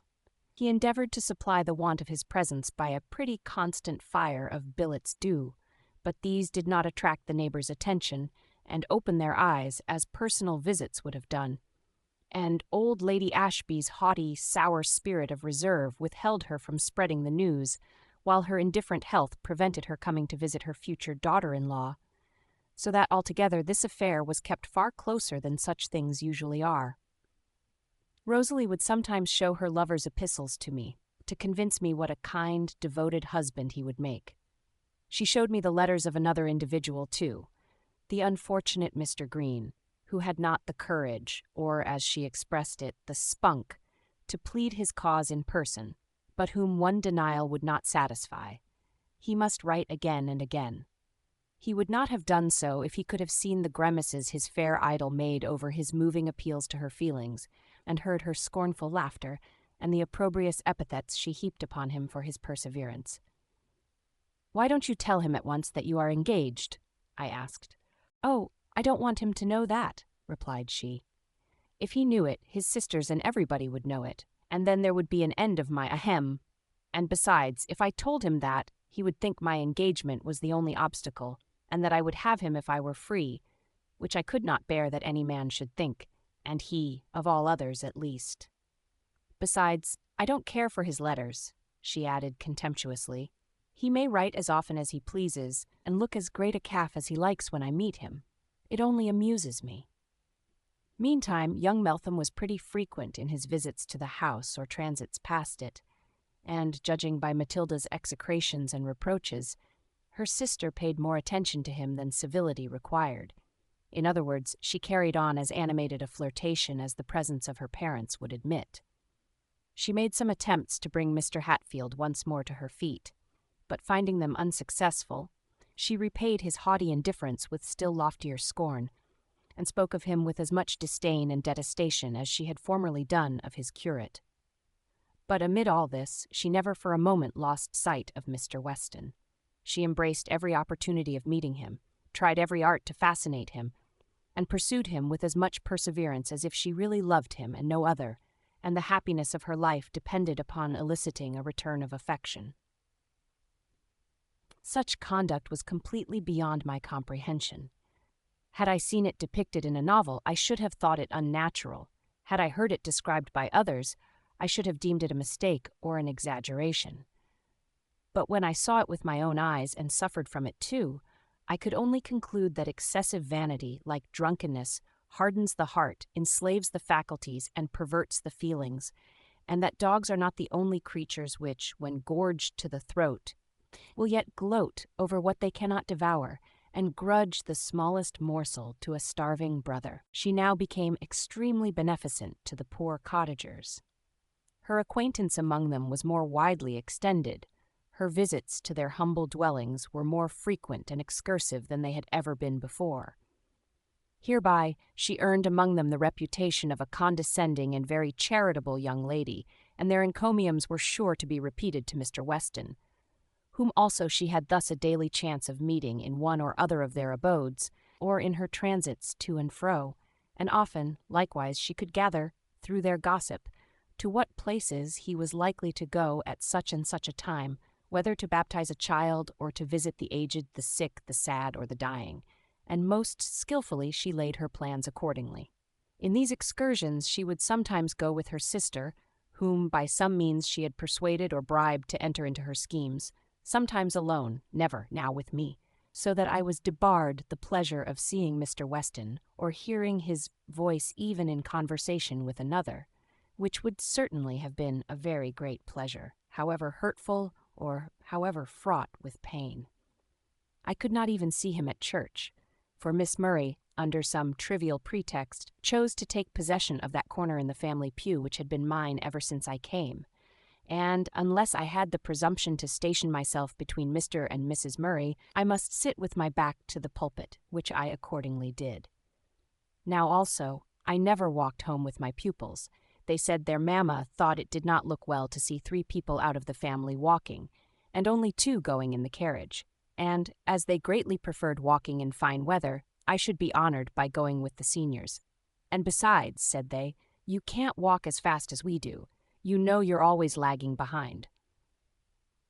I knew these were false excuses, but I made no objections, and never contradicted such assertions, well knowing the motives which dictated them. And in the afternoons during those 6 memorable weeks, I never went to church at all. If I had a cold or any slight indisposition, they took advantage of that to make me stay at home, and often they would tell me they were not going again that day, themselves, and then pretend to change their minds, and set off without telling me, so managing their departure that I never discovered the change of purpose till too late. Upon their return home, on one of these occasions, they entertained me with an animated account of a conversation they had had with Mr. Weston as they came along. "And he asked if you were ill, Miss Grey," said Matilda. "But we told him you were quite well, only you didn't want to come to church, so he'll think you're turned wicked." All chance meetings on weekdays were likewise carefully prevented, for, lest I should go to see poor Nancy Brown or any other person, Miss Murray took good care to provide sufficient employment for all my leisure hours. There was always some drawing to finish, some music to copy, or some work to do, sufficient to incapacitate me from indulging in anything beyond a short walk about the grounds, however she or her sister might be occupied. One morning, having sought and waylaid Mr. Weston, they returned in high glee to give me an account of their interview. "And he asked after you again," said Matilda, in spite of her sister's silent but imperative intimation that she should hold her tongue. "He wondered why you were never with us, and thought you must have delicate health, as you came out so seldom." "He didn't, Matilda. What nonsense you're talking." "Oh, Rosalie, what a lie! He did, you know. And you said, 'Don't, Rosalie, hang it!' I won't be pinched so. And, Miss Grey, Rosalie told him you were quite well, but you were always so buried in your books that you had no pleasure in anything else. What an idea he must have of me, I thought. And, I asked, does old Nancy ever inquire about me? Yes, and we tell her you are so fond of reading and drawing that you can do nothing else. That is not the case, though. If you had told her I was so busy I could not come to see her, it would have been nearer the truth." "I don't think it would," replied Miss Murray, suddenly kindling up. "I'm sure you have plenty of time to yourself now, when you have so little teaching to do." It was no use beginning to dispute with such indulged, unreasoning creatures, so I held my peace. I was accustomed now to keeping silence when things distasteful to my ear were uttered. And now, too, I was used to wearing a placid, smiling countenance when my heart was bitter within me. Only those who have felt the like can imagine my feelings, as I sat with an assumption of smiling indifference, listening to the accounts of those meetings and interviews with Mr. Weston, which they seemed to find such pleasure in describing to me, and hearing things asserted of him which, from the character of the man, I knew to be exaggerations and perversions of the truth, if not entirely false, things derogatory to him and flattering to them, especially to Miss Murray, which I burned to contradict, or at least to show my doubts about, but dared not, lest in expressing my disbelief I should display my interest too. Other things I heard which I felt or feared were indeed too true, but I must still conceal my anxiety respecting him, my indignation against them, beneath a careless aspect. Others, again, mere hints of something said or done, which I longed to hear more of, but could not venture to inquire. So passed the weary time. I could not even comfort myself with saying, "She will soon be married, and then there may be hope." Soon after her marriage the holidays would come, and when I returned from home, most likely, Mr. Weston would be gone, for I was told that he and the rector could not agree, the rector's fault, of course, and he was about to remove to another place. No, besides my hope in God, my only consolation was in thinking that, though he know it not, I was more worthy of his love than Rosalie Murray, charming and engaging as she was, for I could appreciate his excellence, which she could not. I would devote my life to the promotion of his happiness. She would destroy his happiness for the momentary gratification of her own vanity. Oh, if he could but know the difference, I would earnestly exclaim. But no, I would not have him see my heart. Yet, if he could but know her hollowness, her worthless, heartless frivolity, he would then be safe, and I should be almost happy, though I might never see him more. I fear, by this time, the reader is well nigh disgusted with the folly and weakness I have so freely laid before him. I never disclosed it then, and would not have done so had my own sister or my mother been with me in the house. I was a close and resolute dissembler, in this one case at least. My prayers, my tears, my wishes, fears, and lamentations were witnessed by myself and heaven alone. When we are harassed by sorrows or anxieties, or long oppressed by any powerful feelings which we must keep to ourselves, for which we can obtain and seek no sympathy from any living creature, and which yet we cannot or will not wholly crush, we often naturally seek relief in poetry, and often find it, too, whether in the effusions of others, which seem to harmonize with our existing case, or in our own attempts to give utterance to those thoughts and feelings in strains less musical, perchance, but more appropriate, and therefore more penetrating and sympathetic, and, for the time, more soothing, or more powerful to rouse and to unburden the oppressed and swollen heart.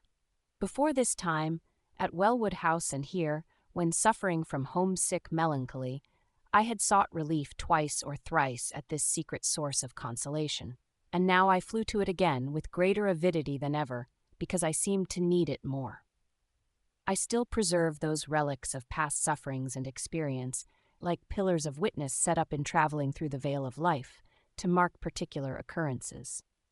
The footsteps are obliterated now, the face of the country may be changed, but the pillar is still there, to remind me how all things were when it was reared. Lest the reader should be curious to see any of these effusions, I will favor him with one short specimen.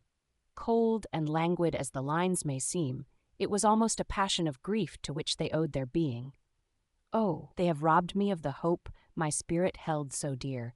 They will not let me hear that voice my soul delights to hear. They will not let me see that face I so delight to see. And they have taken all thy smiles and all thy love from me. Let them seize on all they can.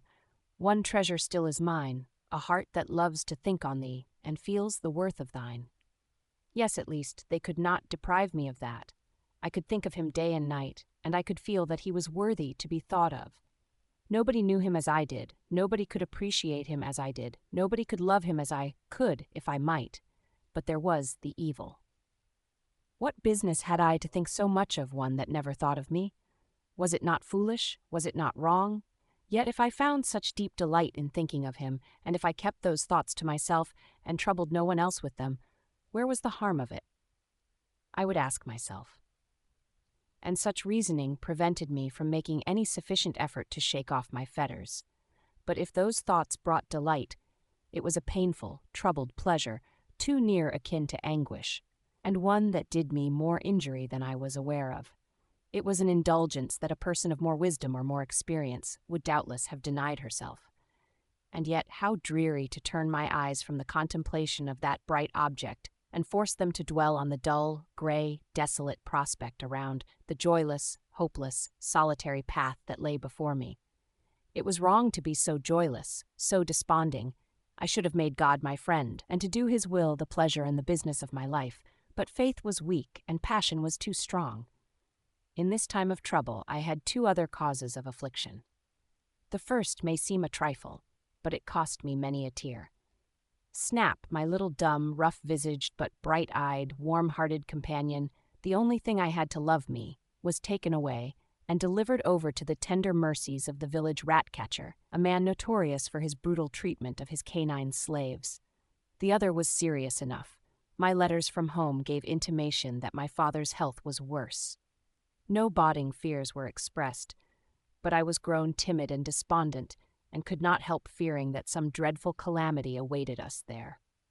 I seemed to see the black clouds gathering round my native hills, and to hear the angry muttering of a storm that was about to burst and desolate our hearth.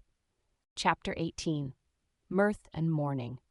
The 1st of June arrived at last, and Rosalie Murray was transmuted into Lady Ashby. Most splendidly beautiful she looked in her bridal costume. Upon her return from church, after the ceremony, she came flying into the schoolroom, flushed with excitement, and laughing, half in mirth and half in reckless desperation, as it seemed to me. "Now, Miss Grey, I'm Lady Ashby," she exclaimed. "It's done, my fate is sealed. There's no drawing back now. I'm come to receive your congratulations and bid you good-bye, and then I'm off for Paris, Rome, Naples, Switzerland, London. Oh dear, what a deal I shall see in before I come back again. But don't forget me. I shan't forget you, though I've been a naughty girl. Come, why don't you congratulate me?" "I cannot congratulate you," I replied, "till I know whether this change is really for the better. But I sincerely hope it is, and I wish you true happiness and the best of blessings. Well, good-bye, the carriage is waiting, and they're calling me." She gave me a hasty kiss and was hurrying away, but, suddenly returning, embraced me with more affection than I thought her capable of evincing, and departed with tears in her eyes. Poor girl! I really loved her then, and forgave her from my heart all the injury she had done me, and others also. She had not half known it, I was sure, and I prayed God to pardon her too. During the remainder of that day of festal sadness, I was left to my own devices. Being too much unhinged for any steady occupation, I wandered about with a book in my hand for several hours, more thinking than reading, for I had many things to think about. In the evening, I made use of my liberty to go and see my old friend Nancy once again, to apologize for my long absence, which must have seemed so neglectful and unkind, by telling her how busy I had been, and to talk, or read, or work for her, whichever might be most acceptable, and also, of course, to tell her the news of this important day, and perhaps to obtain a little information from her in return respecting Mr. Weston's expected departure. But of this she seemed to know nothing, and I hoped, as she did, that it was all a false report. She was very glad to see me, but, happily, her eyes were now so nearly well that she was almost independent of my services. She was deeply interested in the wedding, but while I amused her with the details of the festive day, the splendors of the bridal party and of the bride herself, she often sighed and shook her head and wished good might come of it. She seemed, like me, to regard it rather as a theme for sorrow than rejoicing. I sat a long time talking to her about that and other things, but no one came. Shall I confess that I sometimes looked towards the door with a half-expectant wish to see it open and give entrance to Mr. Weston, as had happened once before? And that, returning through the lanes and fields, I often paused to look round me and walked more slowly than was at all necessary, for, though a fine evening, it was not a hot one, and finally felt a sense of emptiness and disappointment at having reached the house without meeting or even catching a distant glimpse of any one, except a few laborers returning from their work. Sunday, however, was approaching. I should see him then, for now that Miss Murray was gone, I could have my old corner again. I should see him, and by look, speech, and manner, I might judge whether the circumstance of her marriage had very much afflicted him. Happily, I could perceive no shadow of a difference. He wore the same aspect as he had worn 2 months ago. Voice, look, manner, all alike unchanged. There was the same keen-sighted, unclouded truthfulness in his discourse, the same forcible clearness in his style, the same earnest simplicity in all he said and did, that made itself, not marked by the eye and ear, but felt upon the hearts of his audience. I walked home with Miss Matilda, but he did not join us. Matilda was now sadly at a loss for amusement, and woefully in want of a companion, her brothers at school, her sister married and gone, she too young to be admitted into society, for which, from Rosalie's example, she was in some degree beginning to acquire a taste. A taste at least for the company of certain classes of gentlemen, at this dull time of year. No hunting going on, no shooting even, for, though she might not join in that, it was something to see her father or the gamekeeper go out with the dogs, and to talk with them on their return about the different birds they had bagged. Now also she was denied the solace which the companionship of the coachman, grooms, horses, greyhounds, and pointers might have afforded, for her mother having, notwithstanding the disadvantages of a country life, so satisfactorily disposed of her elder daughter, the pride of her heart had begun seriously to turn her attention to the younger, and being truly alarmed at the roughness of her manners, and thinking it high time to work a reform, had been roused at length to exert her authority, and prohibited entirely the yards, stables, kennels, and coach-house. Of course, she was not implicitly obeyed, but indulgent as she had hitherto been, when once her spirit was roused, her temper was not so gentle as she required that of her governesses to be, and her will was not to be thwarted with impunity. After many a scene of contention between mother and daughter, many a violent outbreak which I was ashamed to witness, in which the father's authority was often called in to confirm with oaths and threats the mother's slighted prohibitions, for even he could see that Tilly, though she would have made a fine lad, was not quite what a young lady ought to be. Matilda at length found that her easiest plan was to keep clear of the forbidden regions, unless she could now and then steal a visit without her watchful mother's knowledge. Amid all this, let it not be imagined that I escaped without many a reprimand, and many an implied reproach, that lost none of its sting from not being openly worded, but rather wounded the more deeply, because from that very reason it seemed to preclude self-defense. Frequently, I was told to amuse Miss Matilda with other things, and to remind her of her mother's precepts and prohibitions. I did so to the best of my power, but she would not be amused against her will, and could not against her taste, and though I went beyond mere reminding, such gentle remonstrances as I could use were utterly ineffectual. Dear Miss Grey, it is the strangest thing. I suppose you can't help it, if it's not in your nature, but I wonder you can't win the confidence of that girl, and make your society at least as agreeable to her as that of Robert or Joseph. They can talk the best about the things in which she is most interested, I replied. Well, that is a strange confession, however, to come from her governess. Who is to form a young lady's tastes, I wonder, if the governess doesn't do it? I have known governesses who have so completely identified themselves with the reputation of their young ladies for elegance and propriety in mind and manners, that they would blush to speak a word against them, and to hear the slightest blame imputed to their pupils was worse than to be censured in their own persons, and I really think it very natural for my part. Do you, ma'am? Yes, of course. The young lady's proficiency in elegance is of more consequence to the governess than her own, as well as to the world. If she wishes to prosper in her vocation, she must devote all her energies to her business.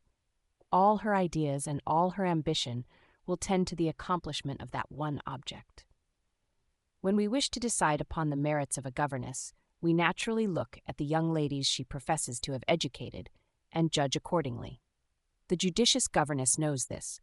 She knows that, while she lives in obscurity herself, her pupils' virtues and defects will be open to every eye, and that, unless she loses sight of herself in their cultivation, she need not hope for success. You see, Miss Grey, it is just the same as any other trade or profession. They that wish to prosper must devote themselves body and soul to their calling, and if they begin to yield to indolence or self-indulgence, they are speedily distanced by wiser competitors. There is little to choose between a person that ruins her pupils by neglect and one that corrupts them by her example. You will excuse my dropping these little hints. You know it is all for your own good. Many ladies would speak to you much more strongly, and many would not trouble themselves to speak at all, but quietly look out for a substitute. That, of course, would be the easiest plan. But I know the advantages of a place like this to a person in your situation, and I have no desire to part with you, as I am sure you would do very well if you will only think of these things and try to exert yourself a little more. Then I am convinced you would soon acquire that delicate tact which alone is wanting to give you a proper influence over the mind of your pupil." I was about to give the lady some idea of the fallacy of her expectations, but she sailed away as soon as she had concluded her speech. Having said what she wished, it was no part of her plan to await my answer. It was my business to hear, and not to speak. However, as I have said, Matilda at length yielded in some degree to her mother's authority. Pity it had not been exerted before. And being thus deprived of almost every source of amusement, there was nothing for it but to take long rides with the groom and long walks with the governess, and to visit the cottages and farmhouses on her father's estate, to kill time in chatting with the old men and women that inhabited them. In one of these walks, it was our chance to meet Mr. Weston. This was what I had long desired, but now, for a moment, I wished either he or I were away. I felt my heart throb so violently that I dreaded lest some outward signs of emotion should appear, but I think he hardly glanced at me, and I was soon calm enough. After a brief salutation to both, he asked Matilda if she had lately heard from her sister. "Yes," replied she. "She was at Paris when she wrote, and very well and very happy." She spoke the last word emphatically, and with a glance impertinently sly. He did not seem to notice it, but replied with equal emphasis, and very seriously, "I hope she will continue to be so." "Do you think it likely?" I ventured to inquire, for Matilda had started off in pursuit of her dog that was chasing a leveret. "I cannot tell," replied he. "Sir Thomas may be a better man than I suppose, but from all I have heard and seen it seems a pity that one so young and gay and interesting, to express many things by one word, whose greatest, if not her only fault, appears to be thoughtlessness. No trifling fault, to be sure, since it renders the possessor liable to almost every other and exposes him to so many temptations, but it seems a pity that she should be thrown away on such a man." "It was her mother's wish, I suppose?" "Yes, and her own too, I think, for she always laughed at my attempts to dissuade her from the step." "You did attempt it? Then at least you will have the satisfaction of knowing that it is no fault of yours, if any harm should come of it. As for Mrs. Murray, I don't know how she can justify her conduct. If I had sufficient acquaintance with her, I'd ask her. It seems unnatural, but some people think rank and wealth the chief good, and if they can secure that for their children, they think they have done their duty." "True. But is it not strange that persons of experience, who have been married themselves, should judge so falsely?" Matilda now came panting back, with the lacerated body of the young hare in her hand. "Was it your intention to kill that hare, or to save it, Miss Murray?" asked Mr. Weston, apparently puzzled at her gleeful countenance. "I pretended to want to save it," she answered, honestly enough, as it was so glaringly out of season. "But I was better pleased to see it lolled. However, you can both witness that I couldn't help it. Prince was determined to have her, and he clutched her by the back and killed her in a minute. Wasn't it a noble chase?" "Very, for a young lady after a leveret." There was a quiet sarcasm in the tone of his reply which was not lost upon her. She shrugged her shoulders, and turning away with a significant "Humph," asked me how I had enjoyed the fun. I replied that I saw no fun in the matter, but admitted that I had not observed the transaction very narrowly. "Didn't you see how it doubled, just like an old hare? And didn't you hear it scream?" "I'm happy to say I did not. It cried out just like a child." "Poor little thing! What will you do with it?" "Come along. I shall leave it in the first house we come to. I don't want to take it home for fear Papa should scold me for letting the dog kill it." Mr. Weston was now gone, and we too went on our way. But as we returned, after having deposited the hare in a farmhouse and demolished some spice cake and currant wine in exchange, we met him returning also from the execution of his mission, whatever it might be. He carried in his hand a cluster of beautiful bluebells, which he offered to me, observing, with a smile, that though he had seen so little of me for the last 2 months, he had not forgotten that bluebells were numbered among my favorite flowers. It was done as a simple act of goodwill, without compliment or remarkable courtesy, or any look that could be construed into reverential, tender adoration, vide Rosalie Murray. But still, It was something to find my unimportant saying so well remembered. It was something that he had noticed so accurately the time I had ceased to be visible. "I was told," said he, "that you were a perfect bookworm, Miss Grey, so completely absorbed in your studies that you were lost to every other pleasure." "Yes, and it's quite true," cried Matilda. "No, Mr. Weston, don't believe it. It's a scandalous libel. These young ladies are too fond of making random assertions at the expense of their friends, and you ought to be careful how you listen to them. I hope this assertion is groundless at any rate. Why? Do you particularly object to ladies studying?" "No, but I object to anyone so devoting himself or herself to study as to lose sight of everything else. Except under peculiar circumstances, I consider very close and constant study as a waste of time and an injury to the mind as well as the body.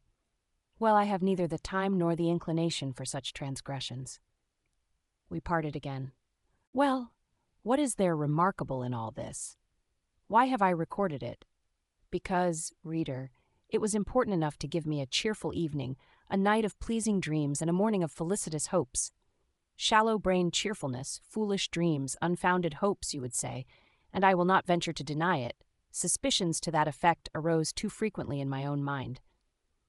But our wishes are like tinder. The flint and steel of circumstances are continually striking out sparks which vanish immediately, unless they chance to fall upon the tinder of our wishes. Then they instantly ignite, and the flame of hope is kindled in a moment. But alas, that very morning, my flickering flame of hope was dismally quenched by a letter from my mother, which spoke so seriously of my father's increasing illness that I feared there was little or no chance of his recovery. And, close at hand as the holidays were, I almost trembled lest they should come too late for me to meet him in this world. 2 days after, a letter from Mary told me his life was despaired of, and his end seemed fast approaching. Then immediately I sought permission to anticipate the vacation and go without delay.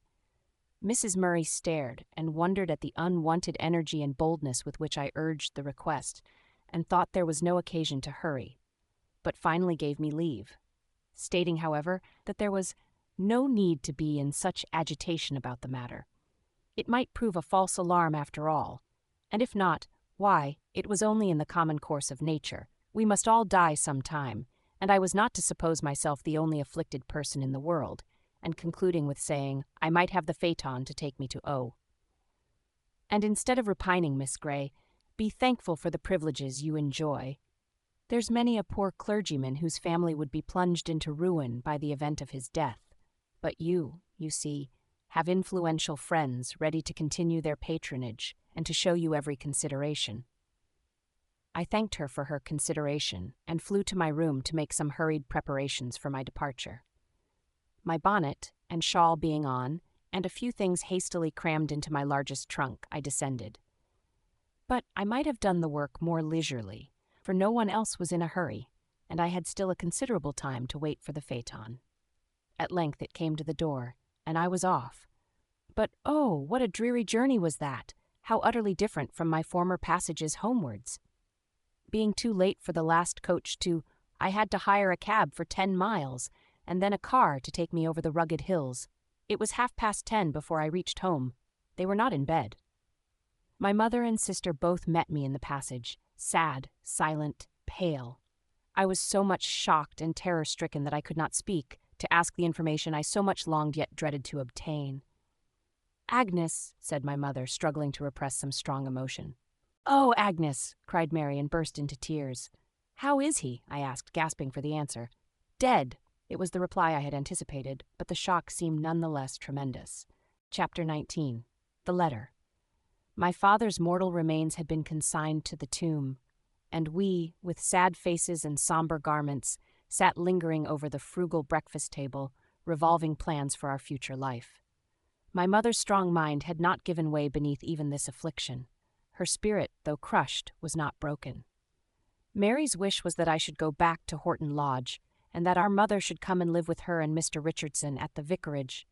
She affirmed that he wished it no less than herself, and that such an arrangement could not fail to benefit all parties. For my mother's society and experience would be of inestimable value to them, and they would do all they could to make her happy. But no arguments or entreaties could prevail. My mother was determined not to go. Not that she questioned for a moment the kind wishes and intentions of her daughter, but she affirmed that so long as God spared her health and strength, she would make use of them to earn her own livelihood, and be chargeable to no one, whether her dependence would be felt as a burden or not. If she could afford to reside as a lodger in vicarage, she would choose that house before all others as the place of her abode. But not being so circumstanced, she would never come under its roof, except as an occasional visitor, unless sickness or calamity should render her assistance really needful, or until age or infirmity made her incapable of maintaining herself. "No, Mary," said she, "if Richardson and you have anything to spare, you must lay it aside for your family, and Agnes and I must gather honey for ourselves. Thanks to my having had daughters to educate, I have not forgotten my accomplishments. God willing, I will check this vain repining," she said, while the tears coursed one another down her cheeks in spite of her efforts. But she wiped them away, and resolutely shaking back her head, continued, "I will exert myself, and look out for a small house, commodiously situated in some populous but healthy district, where we will take a few young ladies to board and educate, if we can get them, and as many day pupils as will come, or as we can manage to instruct. Your father's relations and old friends will be able to send us some pupils, or to assist us with their recommendations, no doubt. I shall not apply to my own. What say you to it, Agnes? Will you be willing to leave your present situation and try?" "Quite willing, mamma, and the money I have saved will do to furnish the house. It shall be taken from the bank directly. When it is wanted, we must get the house and settle on preliminaries first."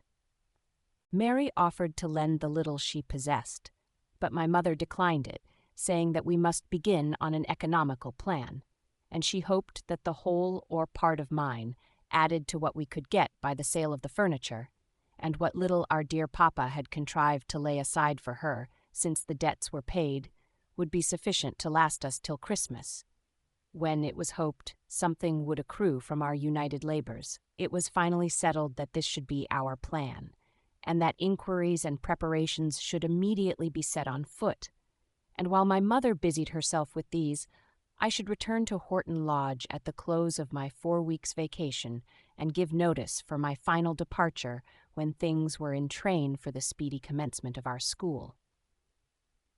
We were discussing these affairs on the morning I have mentioned, about a fortnight after my father's death, when a letter was brought in from my mother, on beholding which the color mounted to her face, lately pale enough with anxious watchings and excessive sorrow.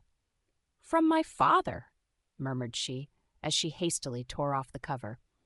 It was many years since she had heard from any of her own relations before. Naturally wondering what the letter might contain, I watched her countenance while she read it, and was somewhat surprised to see her bite her lip and knit her brows as if in anger. When she had done, she somewhat irreverently cast it on the table, saying with a scornful smile, "Your grandpapa has been so kind as to write to me. He says he has no doubt I have long repented of my unfortunate marriage, and if I will only acknowledge this and confess I was wrong in neglecting his advice, and that I have justly suffered for it, he will make a lady of me once again, if that be possible after my long degradation, and remember my girls in his will. Get my desk, Agnes, and send these things away. I will answer the letter directly. But first, as I may be depriving you both of a legacy, it is just that I should tell you what I mean to say.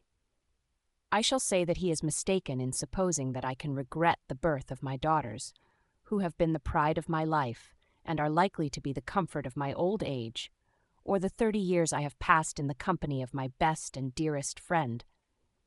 That, had our misfortunes been 3 times as great as they were, unless they had been of my bringing on, I should still the more rejoice to have shared them with your father, and administered what consolation I was able, and, had his sufferings and illness been 10 times what they were, I could not regret having watched over and labored to relieve them.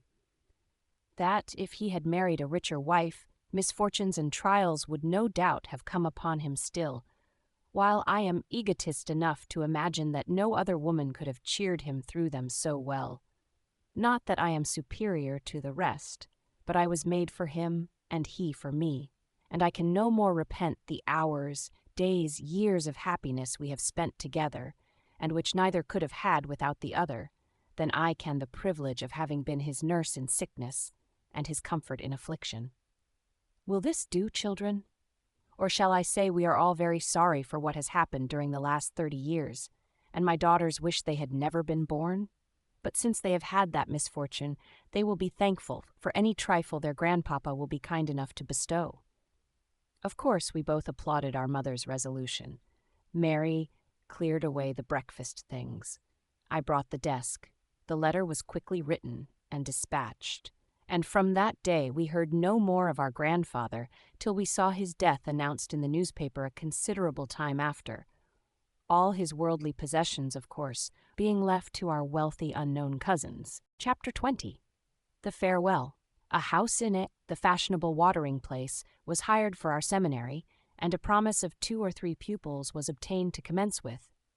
I returned to Horton Lodge about the middle of July, leaving my mother to conclude the bargain for the house, to obtain more pupils, to sell off the furniture of our old abode, and to fit out the new one. We often pity the poor, because they have no leisure to mourn their departed relatives, and necessity obliges them to labor through their severest afflictions. But is not active employment the best remedy for overwhelming sorrow, the surest antidote for despair? It may be a rough comforter. It may seem hard to be harassed with the cares of life when we have no relish for its enjoyments, to be goaded to labor when the heart is ready to break, and the vexed spirit implores for rest only to weep in silence.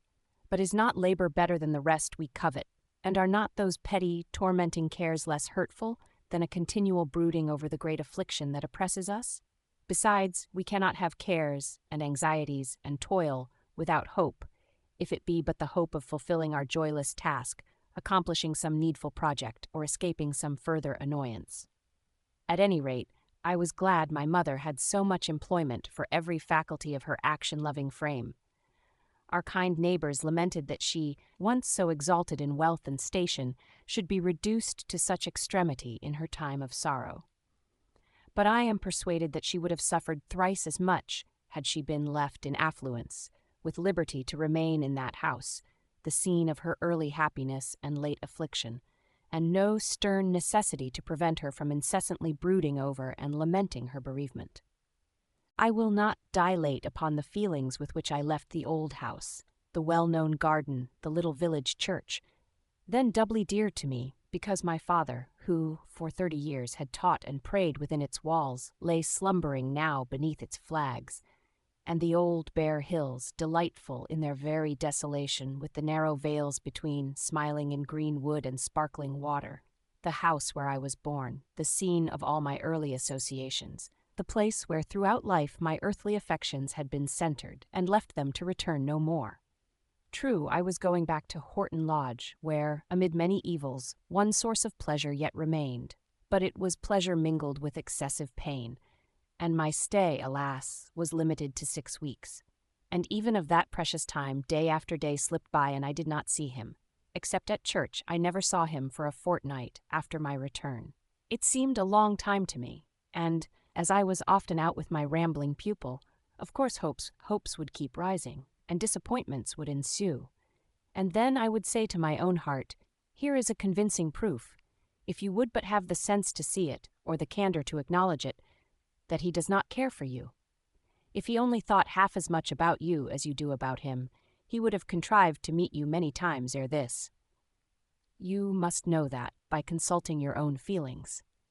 Therefore, have done with this nonsense. You have no ground for hope. Dismiss at once these hurtful thoughts and foolish wishes from your mind, and turn to your own duty and the dull blank life that lies before you. You might have known such happiness was not for you. But I saw him at last. He came suddenly upon me as I was crossing a field and returning from a visit to Nancy Brown, which I had taken the opportunity of paying while Matilda Murray was riding her matchless mare. He must have heard of the heavy loss I had sustained. He expressed no sympathy, offered no condolence, but almost the first words he uttered were, "How is your mother?" And this was no matter of course question, for I never told him that I had a mother. He must have learned the fact from others, if he knew it at all. And, besides, there was sincere goodwill and even deep, touching, unobtrusive sympathy in the tone and manner of the inquiry. I thanked him with due civility and told him she was as well as could be expected. "What will she do?" was the next question. Many would have deemed it an impertinent one and given an evasive reply, but such an idea never entered my head, and I gave a brief but plain statement of my mother's plans and prospects. "Then you will leave this place shortly?" said he. "Yes, in a month." He paused a minute as if in thought.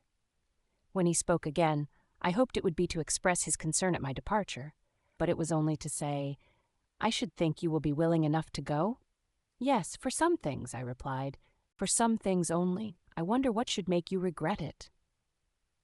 I was annoyed at this in some degree, because it embarrassed me. I had only one reason for regretting it, and that was a profound secret which he had no business to trouble me about. "Why," said I, "why should you suppose that I dislike the place?" "You told me so yourself," was the decisive reply. "You said, at least, that you could not live contentedly without a friend, and that you had no friend here and no possibility of making one, and besides, I know you must dislike it." "But if you remember rightly," I said, or meant to say, I could not live contentedly without a friend in the world. I was not so unreasonable as to require one always near me. I think I could be happy in a house full of enemies if— But no, that sentence must not be continued. I paused and hastily added, "And besides, we cannot well leave a place where we have lived for 2 or 3 years without some feeling of regret." "Will you regret to part with Miss Murray, your sole remaining pupil and companion?" "I dare say I shall in some degree. It was not without sorrow I parted with her sister." "I can imagine that. Well, Miss Matilda is quite as good, better in one respect." "What is that?" "She's honest. And the other is not. I should not call her dishonest, but it must be confessed she's a little artful." "Artful, is she? I saw she was giddy and vain, and now," he added, after a pause, "I can well believe she was artful too, but so excessively so as to assume an aspect of extreme simplicity and unguarded openness. Yes," continued he musingly, "that accounts for some little things that puzzled me a trifle before." After that, he turned the conversation to more general subjects. He did not leave me till we had nearly reached the park gates. He had certainly stepped a little out of his way to accompany me so far, for he now went back and disappeared down Moss Lane, the entrance of which we had passed some time before. Assuredly, I did not regret this circumstance. If sorrow had any place in my heart, it was that he was gone at last, that he was no longer walking by my side, and that short interval of delightful intercourse was at an end. He had not breathed a word of love, or dropped one hint of tenderness or affection, and yet I had been supremely happy.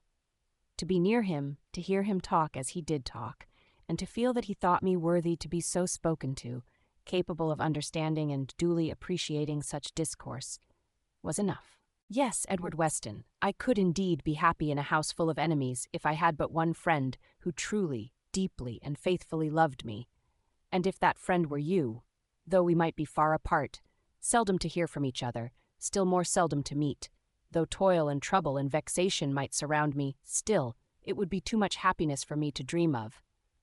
Yet who can tell, said I within myself as I proceeded up the park, who can tell what this 1 month may bring forth? I have lived nearly 23 years, and I have suffered much, and tasted little pleasure yet. Is it likely my life all through will be so clouded? Is it not possible that God may hear my prayers, disperse these gloomy shadows, and grant me some beams of heaven's sunshine yet? Will he entirely deny to me those blessings which are so freely given to others, who neither ask them nor acknowledge them when received? May I not still hope and trust? I did hope and trust for a while, but alas, alas! The time ebbed away. 1 week followed another, and, excepting one distant glimpse and 2 transient meetings, during which scarcely anything was said, while I was walking with Miss Matilda, I saw nothing of him, except, of course, at church. And now the last Sunday was come, and the last service. I was often on the point of melting into tears during the sermon. The last I was to hear from him, the best I should hear from anyone, I was well assured. It was over. The congregation were departing, and I must follow. I had then seen him, and heard his voice too, probably for the last time. In the churchyard, Matilda was pounced upon by the two Misses Green. They had many inquiries to make about her sister, and I know not what besides. I only wished they would have done, that we might hasten back to Horton Lodge. I longed to seek the retirement of my own room, or some sequestered nook in the grounds, that I might deliver myself up to my feelings, to weep my last farewell, and lament my false hopes and vain delusions. Only this once, and then adieu to fruitless dreaming. Thenceforth, only sober, solid, sad reality should occupy my mind. But while I thus resolved, a low voice close beside me said, "I suppose you are going this week, Miss Grey?" "Yes," I replied. I was very much startled, and had I been at all hysterically inclined, I certainly should have committed myself in some way then. Thank God I was not. "Well," said Mr. Weston, "I want to bid you good-bye. It is not likely I shall see you again before you go." "Good-bye, Mr. Weston," I said. Oh, how I struggled to say it calmly. I gave him my hand. He retained it a few seconds in his. "It is possible we may meet again," said he. "Will it be of any consequence to you whether we do or not?" "Yes, I should be very glad to see you again." I could say no less. He kindly pressed my hand and went. Now I was happy again, though more inclined to burst into tears than ever. If I had been forced to speak at that moment, a succession of sobs would have inevitably ensued, and as it was, I could not keep the water out of my eyes. I walked along with Miss Murray, turning aside my face and neglecting to notice several successive remarks, till she bawled out that I was either deaf or stupid. And then, having recovered my self-possession, as one awakened from a fit of abstraction, I suddenly looked up and asked what she had been saying. Chapter 21. The School. I left Horton Lodge and went to join my mother in our new abode at A. I found her well in health, resigned in spirit, and even cheerful, though subdued and sober, in her general demeanor. We had only 3 boarders and half a dozen day pupils to commence with, but by due care and diligence we hoped ere long to increase the number of both. I set myself with befitting energy to discharge the duties of this new mode of life. I call it new, for there was, indeed, a considerable difference between working with my mother in a school of our own and working as a hireling among strangers, despised and trampled upon by old and young, and for the first few weeks I was by no means unhappy. It is possible we may meet again, and will it be of any consequence to you whether we do or not? Those words still rang in my ear and rested on my heart. They were my secret solace and support. I shall see him again. He will come, or he will write. No promise, in fact, was too bright or too extravagant for hope to whisper in my ear. I did not believe half of what she told me. I pretended to laugh at it all, but I was far more credulous than I myself supposed. Otherwise, why did my heart leap up when a knock was heard at the front door, and the maid, who opened it, came to tell my mother a gentleman wished to see her? And why was I out of humor for the rest of the day? Because it proved to be a music master, come to offer his services to our school. And what stopped my breath for a moment, when the postman having brought a couple of letters, my mother said, "Here, Agnes, this is for you," and threw one of them to me? And what made the hot blood rush into my face when I saw it was directed in a gentleman's hand? And why? Oh, why did that cold, sickening sense of disappointment fall upon me when I had torn open the cover and found it was only a letter from Mary, which, for some reason or other, her husband had directed for her? Was it then come to this, that I should be disappointed to receive a letter from my only sister, and because it was not written by a comparative stranger? Dear Mary, and she had written it so kindly, and thinking I should be so pleased to have it. I was not worthy to read it, and I believe in my indignation against myself I should have put it aside till I had schooled myself into a better frame of mind, and was become more deserving of the honor and privilege of its perusal. But there was my mother looking on, and wishful to know what news it contained. So I read it and delivered it to her, and then went into the schoolroom to attend to the pupils. But amidst the cares of copies and sums, in the intervals of correcting errors here and reproving derelictions of duty there, I was inwardly taking myself to task with far sterner severity. "What a fool you must be," said my head to my heart, or my sterner to my softer self. "How could you ever dream that he would write to you? What grounds have you for such a hope, or that he will see you, or give himself any trouble about you, or even think of you again? What grounds? And then Hope set before me that last short interview and repeated the words I had so faithfully treasured in my memory. Well, and what was there in that? Who ever hung his hopes upon so frail a twig? What was there in those words that any common acquaintance might not say to another? Of course, it was possible you might meet again. He might have said so if you had been going to New Zealand, but that did not imply any intention of seeing you. And then, as to the question that followed, anyone might ask that. And how did you answer? Merely with a stupid, commonplace reply, such as you would have given to Master Murray or anyone else you had been on tolerably civil terms with. But then, persisted Hope, the tone and manner in which he spoke. Oh, that is nonsense. He always speaks impressively. And at that moment there were the Greens and Miss Matilda Murray just before, and other people passing by, and he was obliged to stand close beside you, and to speak very low, unless he wished everybody to hear what he said, which, though it was nothing at all particular, of course, he would rather not. But then, above all, that emphatic yet gentle pressure of the hand, which seemed to say, "Trust me," and many other things besides, too delightful, almost too flattering to be repeated even to oneself. Egregious folly, too absurd to require contradiction, mere inventions of the imagination which you ought to be ashamed of, if you would but consider your own unattractive exterior, your unamiable reserve, your foolish diffidence, which must make you appear cold, dull, awkward, and perhaps ill-tempered too. If you had but rightly considered these from the beginning, you would never have harbored such presumptuous thoughts. And now that you have been so foolish, pray repent and amend, and let us have no more of it. I cannot say that I implicitly obeyed my own injunctions, but such reasoning as this became more and more effective as time wore on, and nothing was seen or heard of Mr. Weston, until at last I gave up hoping, for even my heart acknowledged it was all in vain. But still, I would think of him, I would cherish his image in my mind, and treasure every word, look, and gesture that my memory could retain, and brood over his excellences and his peculiarities, and in fact, all I had seen, heard, or imagined respecting him. Agnes, this sea air and change of scene do you no good, I think. I never saw you look so wretched. It must be that you sit too much and allow the cares of the schoolroom to worry you. You must learn to take things easy, and to be more active and cheerful. You must take exercise whenever you can get it, and leave the most tiresome duties to me. They will only serve to exercise my patience, and perhaps try my temper a little. So said my mother as we sat at work one morning during the Easter holidays. I assured her that my employments were not at all oppressive, that I was well, or, if there was anything amiss, it would be gone as soon as the trying months of spring were over. When summer came, I should be as strong and hearty as she could wish to see me. But inwardly her observation startled me. I knew my strength was declining, my appetite had failed, and I was grown listless and desponding.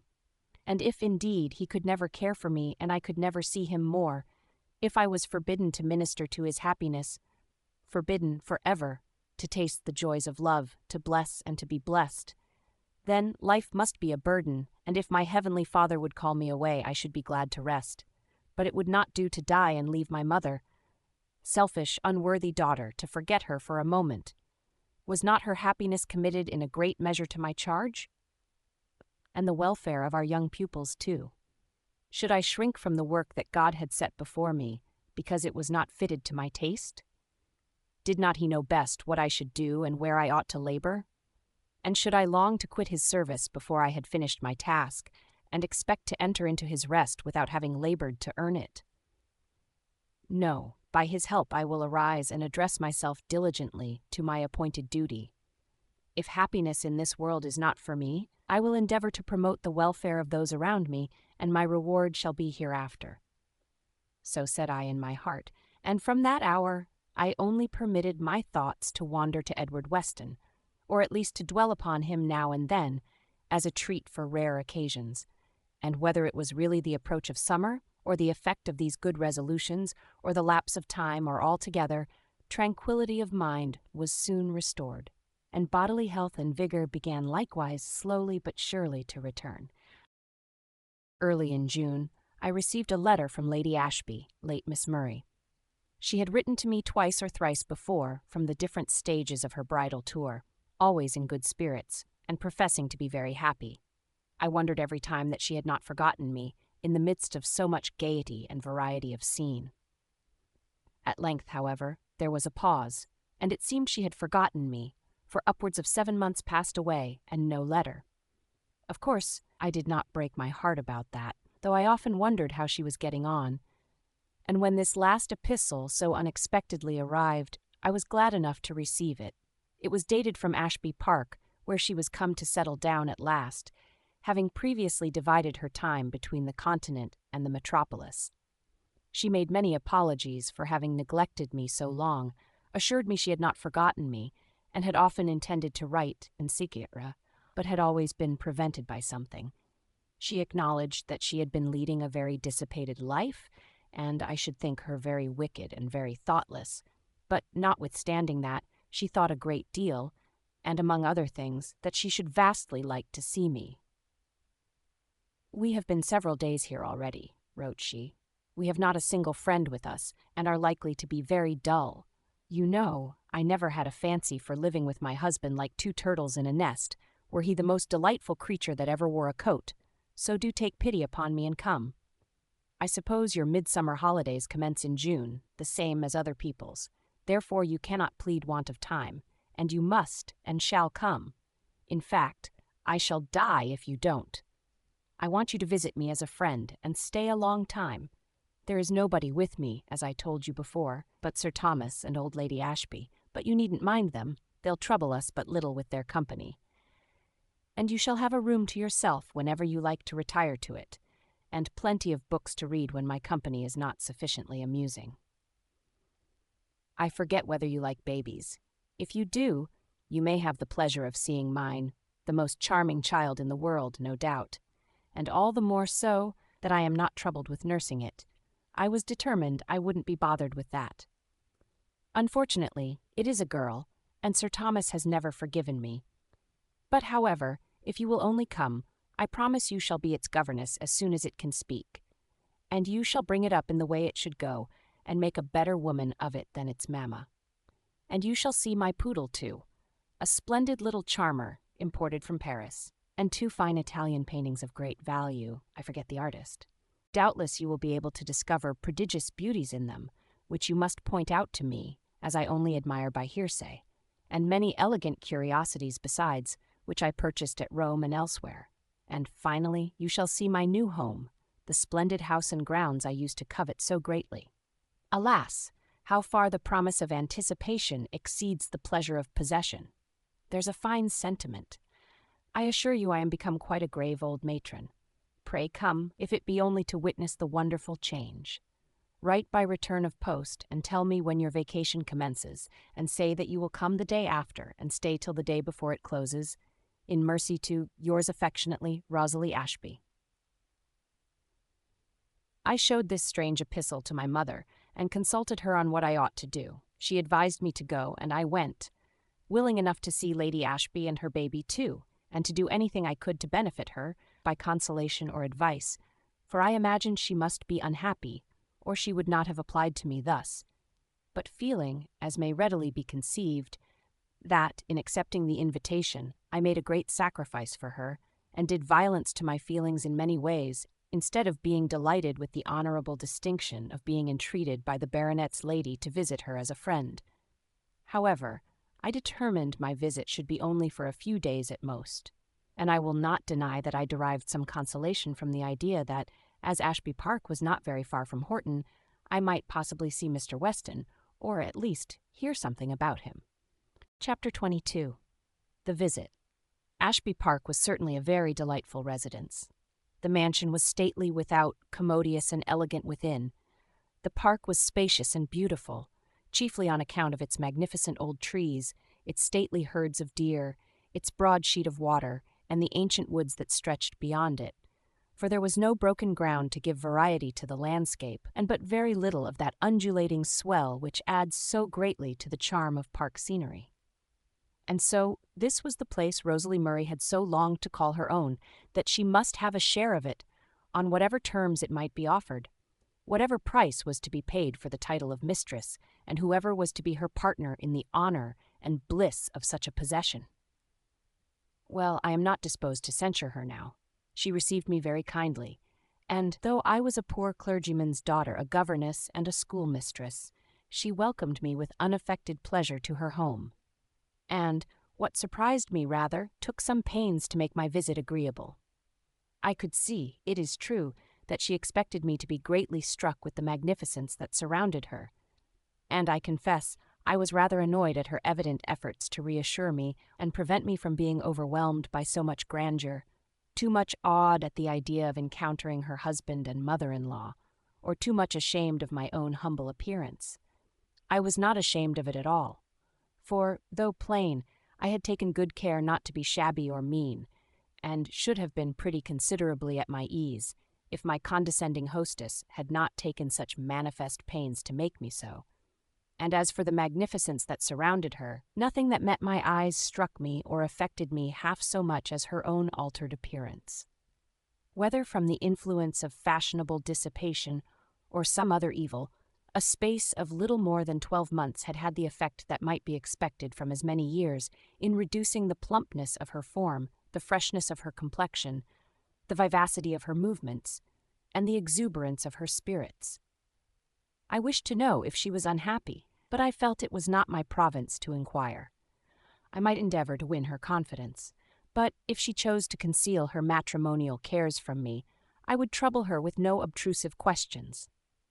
I therefore at first confined myself to a few general inquiries about her health and welfare, and a few commendations on the beauty of the park and of the little girl that should have been a boy. A small, delicate infant of 7 or 8 weeks old, whom its mother seemed to regard with no remarkable degree of interest or affection, though full as much as I expected her to show. Shortly after my arrival, she commissioned her maid to conduct me to my room and see that I had everything I wanted. It was a small, unpretending, but sufficiently comfortable apartment. When I descended thence, having divested myself of all travelling encumbrances and arranged my toilet with due consideration for the feelings of my lady hostess, she conducted me herself to the room I was to occupy when I chose to be alone, or when she was engaged with visitors, or obliged to be with her mother-in-law, or otherwise prevented, as she said, from enjoying the pleasure of my society. It was a quiet, tidy little sitting-room, and I was not sorry to be provided with such a harbour of refuge. "And some time," said she, "I will show you the library. I never examined its shelves, but I dare say it is full of wise books, and you may go and burrow among them whenever you please. And now you shall have some tea. It will soon be dinner time, but I thought, as you were accustomed to dine at one, you would perhaps like better to have a cup of tea about this time and to dine when we lunch. And then, you can have your tea in this room, and that will save you from having to dine with Lady Ashby and Sir Thomas, which would be rather awkward, at least not awkward, but rather, I thought you mightn't like it so well, especially as we may have other ladies and gentlemen to dine with us occasionally." "Certainly," said I would much rather have it as you say, and, if you have no objection, I should prefer having all my meals in this room." "Why so?" "Because I imagine it would be more agreeable to Lady Ashby and Sir Thomas." "Nothing of the kind. At any rate, it would be more agreeable to me." She made some faint objections, but soon conceded, and I could see that the proposal was a considerable relief to her. "Now, come into the drawing-room," said she. "There's the dressing-bell, but I won't go yet. It's no use dressing when there's no one to see you, and I want to have a little discourse." The drawing-room was certainly an imposing apartment, and very elegantly furnished, but I saw its young mistress glance towards me as we entered, as if to notice how I was impressed by the spectacle, and accordingly I determined to preserve an aspect of stony indifference, as if I saw nothing at all remarkable. But this was only for a moment. Immediately conscience whispered, "Why should I disappoint her to save my pride? No, rather, let me sacrifice my pride to give her a little innocent gratification." And I honestly looked round and told her it was a noble room and very tastefully furnished. She said little, but I saw she was pleased. She showed me her fat French poodle that lay curled up on a silk cushion, and the 2 fine Italian paintings, which, however, she would not give me time to examine, but, saying I must look at them some other day, insisted upon my admiring the little jeweled watch she had purchased in Geneva. And then she took me round the room to point out sundry articles of virtu she had brought from Italy. An elegant little timepiece, and several busts, small graceful figures and vases, all beautifully carved in white marble. She spoke of these with animation and heard my admiring comments with a smile of pleasure. That soon, however, vanished, and was followed by a melancholy sigh, as if in consideration of the insufficiency of all such baubles to the happiness of the human heart, and their woeful inability to supply its insatiate demands. Then, stretching herself upon a couch, she motioned me to a capacious easy-chair that stood opposite, not before the fire but before a wide open window, for it was summer, be it remembered, a sweet warm evening in the latter half of June. I sat for a moment in silence, enjoying the still, pure air and the delightful prospect of the park that lay before me, rich in verdure and foliage, and basking in yellow sunshine, relieved by the long shadows of declining day. But I must take advantage of this pause. I had inquiries to make, and like the substance of a lady's postscript, the most important must come last. So I began with asking after Mr. and Mrs. Murray and Miss Matilda and the young gentleman. I was told that Papa had the gout, which made him very ferocious, and that he would not give up his choice wines and his substantial dinners and suppers, and had quarrelled with his physician because the latter had dared to say that no medicine could cure him while he lived so freely, that Mamma and the rest were well. Matilda was still wild and reckless, but she had got a fashionable governess, and was considerably improved in her manners, and soon to be introduced to the world. And John and Charles, now at home for the holidays, were, by all accounts, fine, bold, unruly, mischievous boys. "And how are the other people getting on?" said I. "The Greens, for instance." "Ah, Mr. Green is heartbroken, you know," replied she with a languid smile. "He hasn't got over his disappointment yet, and never will, I suppose. He's doomed to be an old bachelor, and his sisters are doing their best to get married." "And the Melthams?" "Oh, they're jogging on as usual, I suppose. But I know very little about any of them, except Harry," said she, blushing slightly and smiling again. "I saw a great deal of him while we were in London, for as soon as he heard we were there, he came up under pretence of visiting his brother, and either followed me, like a shadow wherever I went, or met me like a reflection at every turn. You needn't look so shocked, Miss Grey. I was very discreet, I assure you, but, you know, one can't help being admired. Poor fellow! He was not my only worshipper, though he was certainly the most conspicuous, and, I think, the most devoted among them all. And that detestable, and Sir Thomas chose to take offence at him, or my profuse expenditure or something, I don't exactly know what, and hurried me down to the country at a moment's notice, where I'm to play the hermit, I suppose, for life." And she bit her lip, and frowned vindictively upon the fair domain she had once so coveted to call her own. "And Mr. Hatfield," said I, "what has become of him?" Again she brightened up, and answered gaily, "Oh, he made up to an elderly spinster and married her, not long since, weighing her heavy purse against her faded charms, and expecting to find that solace in gold which was denied him in love. Ha! Well, and I think that's all, except Mr. Weston. What is he doing?" "I don't know, I'm sure. He's gone from Horton." "How long since? And where is he gone to?" "I know nothing about him," replied she, yawning, "except that he went about a month ago. I never asked where. I would have asked whether it was to a living or merely another curacy, but thought it better not.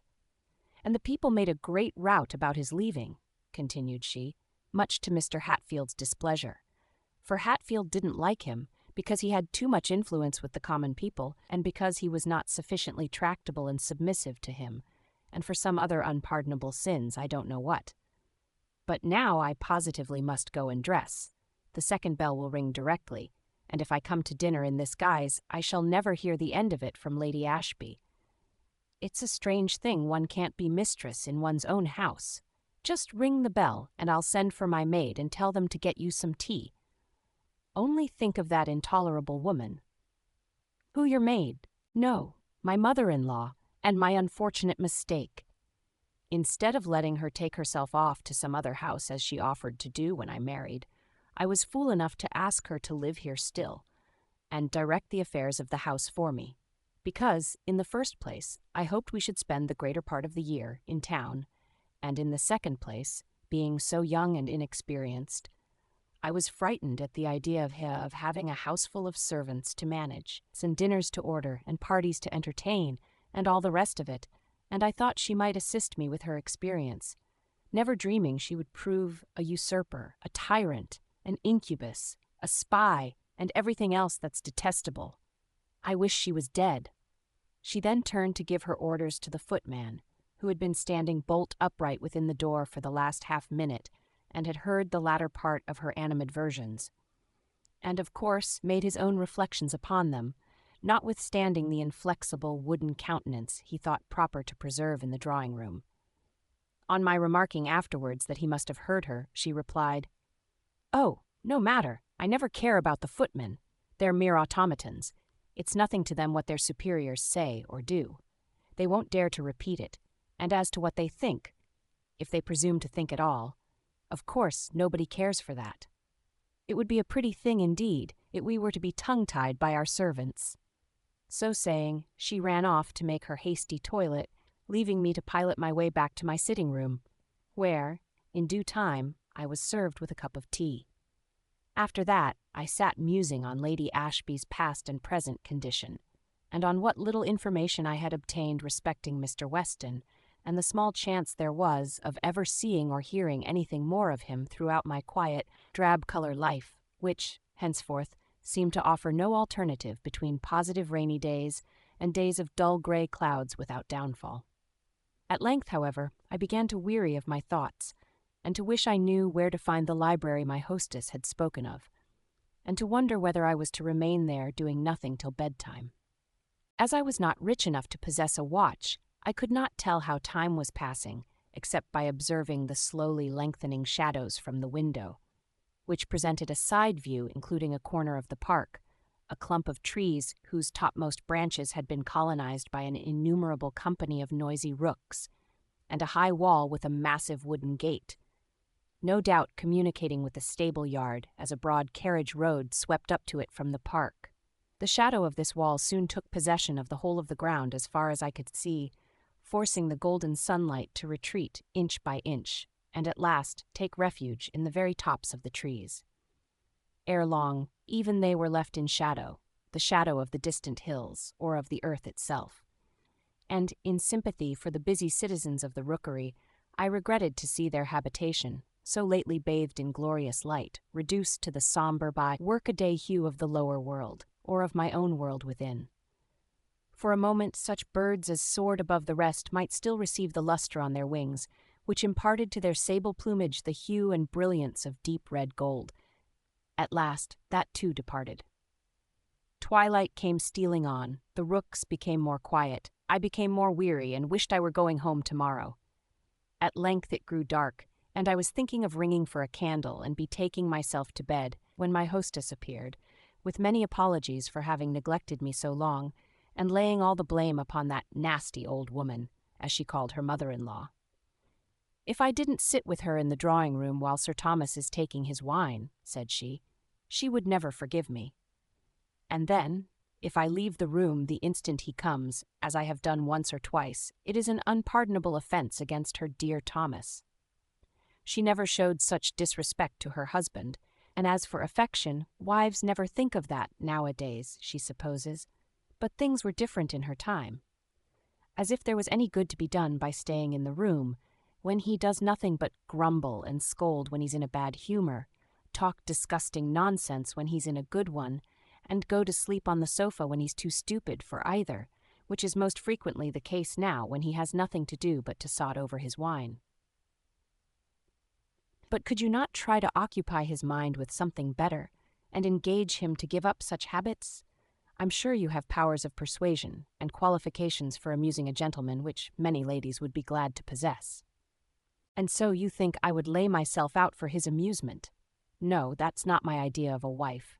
It's the husband's part to please the wife, not hers to please him, and if he isn't satisfied with her as she is, and thankful to possess her too. He isn't worthy of her, that's all. And as for persuasion, I assure you I shan't trouble myself with that. I've enough to do to bear with him as he is without attempting to work a reform. But I'm sorry I left you so long alone, Miss Grey. How have you passed the time? Chiefly in watching the rooks. Mercy, how dull you must have been. I really must show you the library, and you must ring for everything you want, just as you would in an inn, and make yourself comfortable. I have selfish reasons for wishing to make you happy, because I want you to stay with me, and not fulfill your horrid threat of running away in a day or two. Well, don't let me keep you out of the drawing-room any longer tonight, for at present I am tired and wish to go to bed. Chapter 23. The Park. I came down a little before 8 next morning, as I knew by the striking of a distant clock. There was no appearance of breakfast. I waited above an hour before it came, still vainly longing for access to the library, and after that lonely repast was concluded, I waited again about an hour and a half in great suspense and discomfort, uncertain what to do. At length Lady Ashby came to bid me good morning. She informed me she had only just breakfasted and now wanted me to take an early walk with her in the park. She asked how long I had been up, and on receiving my answer expressed the deepest regret, and again promised to show me the library. I suggested she had better do so at once, and then there would be no further trouble either with remembering or forgetting.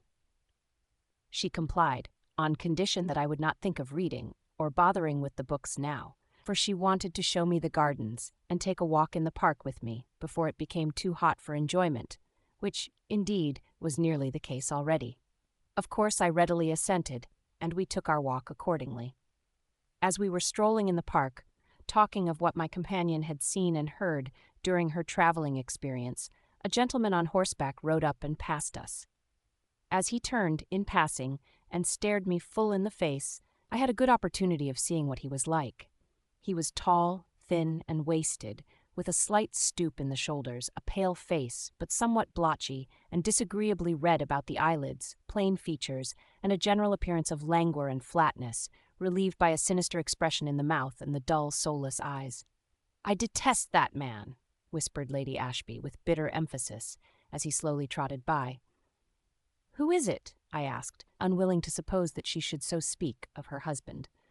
"Sir Thomas Ashby," she replied with dreary composure. "And do you detest him, Miss Murray?"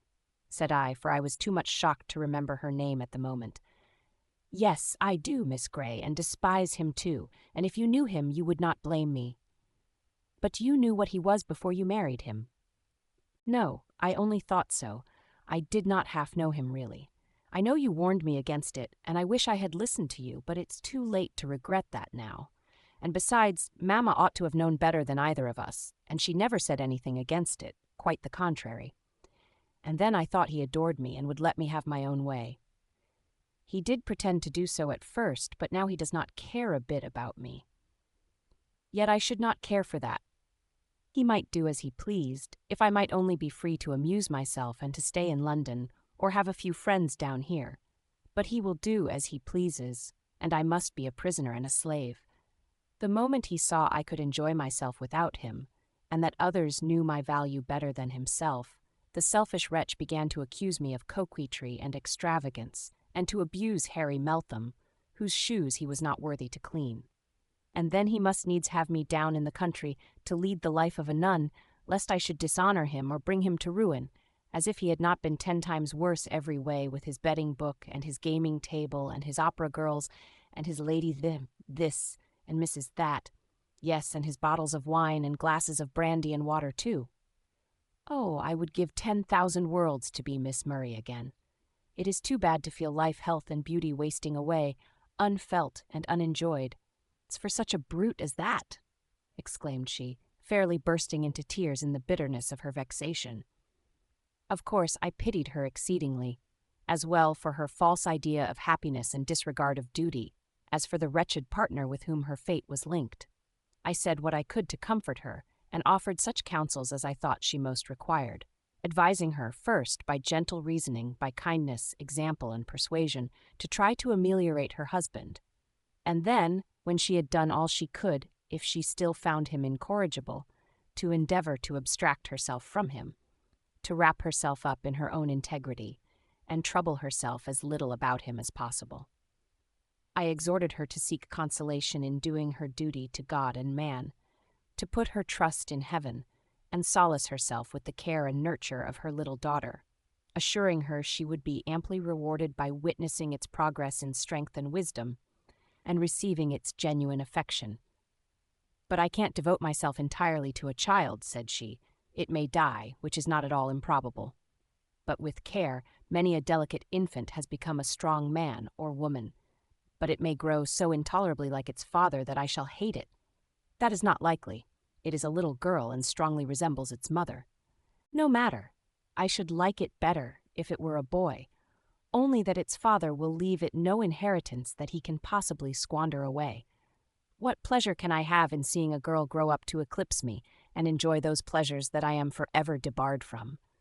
But supposing I could be so generous as to take delight in this, still it is only a child, and I can't center all my hopes in a child. That is only 1 degree better than devoting oneself to a dog. And as for all the wisdom and goodness you have been trying to instill into me, that is all very right and proper, I dare say, and if I were some 20 years older, I might fructify by it. But people must enjoy themselves when they are young, and if others won't let them, why, they must hate them for it. The best way to enjoy yourself is to do what is right and hate nobody. The end of religion is not to teach us how to die, but how to live, and the earlier you become wise and good, the more of happiness you secure. And now, Lady Ashby, I have one more piece of advice to offer you, which is that you will not make an enemy of your mother-in-law. Don't get into the way of holding her at arm's length and regarding her with jealous distrust. I never saw her, but I have heard good as well as evil respecting her, and I imagine that, though cold and haughty in her general demeanor, and even exacting in her requirements, she has strong affections for those who can reach them, and though so blindly attached to her son, she is not without good principles or incapable of hearing reason. If you would but conciliate her a little, and adopt a friendly, open manner, and even confide your grievances to her, real grievances such as you have a right to complain of, it is my firm belief that she would in time become your faithful friend, and a comfort and support to you, instead of the incubus you describe her. But I fear my advice had little effect upon the unfortunate young lady, and finding I could render myself so little serviceable, my residence at Ashby Park became doubly painful. But still, I must stay out that day and the following one, as I had promised to do so, though, resisting all entreaties and inducements to prolong my visit further, I insisted upon departing the next morning, affirming that my mother would be lonely without me, and that she impatiently expected my return.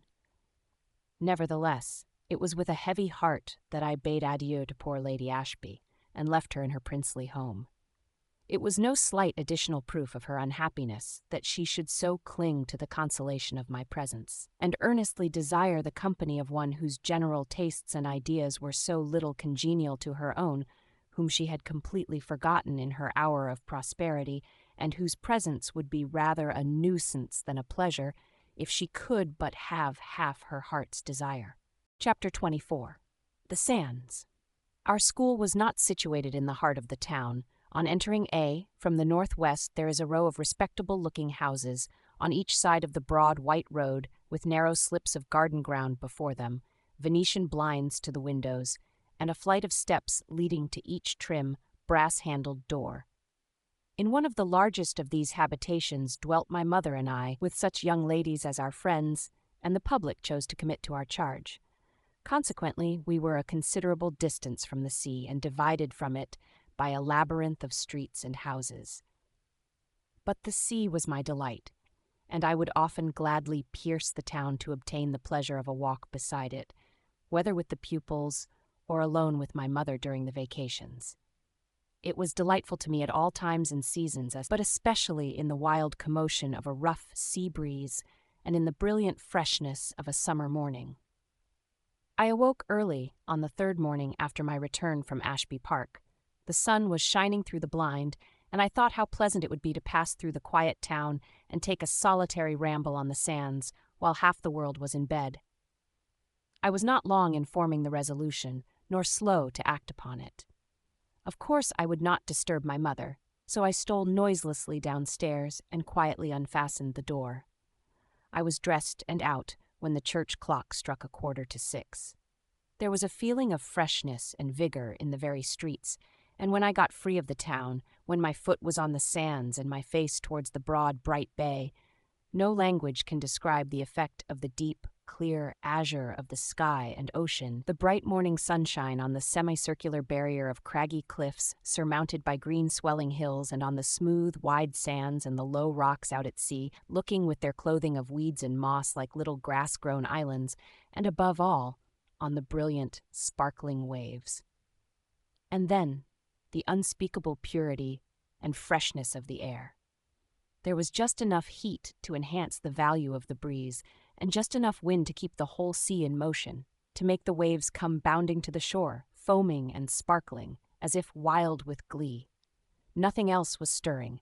No living creature was visible besides myself. My footsteps were the first to press the firm, unbroken sands. Nothing before had trampled them since last night's flowing tide had obliterated the deepest marks of yesterday and left them fair and even, except where the subsiding water had left behind it the traces of dimpled pools and little running streams.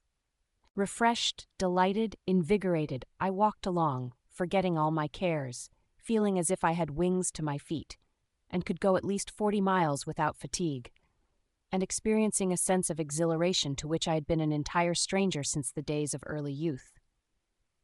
About 6:30, however, the grooms began to come down to air their masters' horses, first one and then another, till there were some dozen horses and 5 or 6 riders, but that need not trouble me, for they would not come as far as the low rocks which I was now approaching.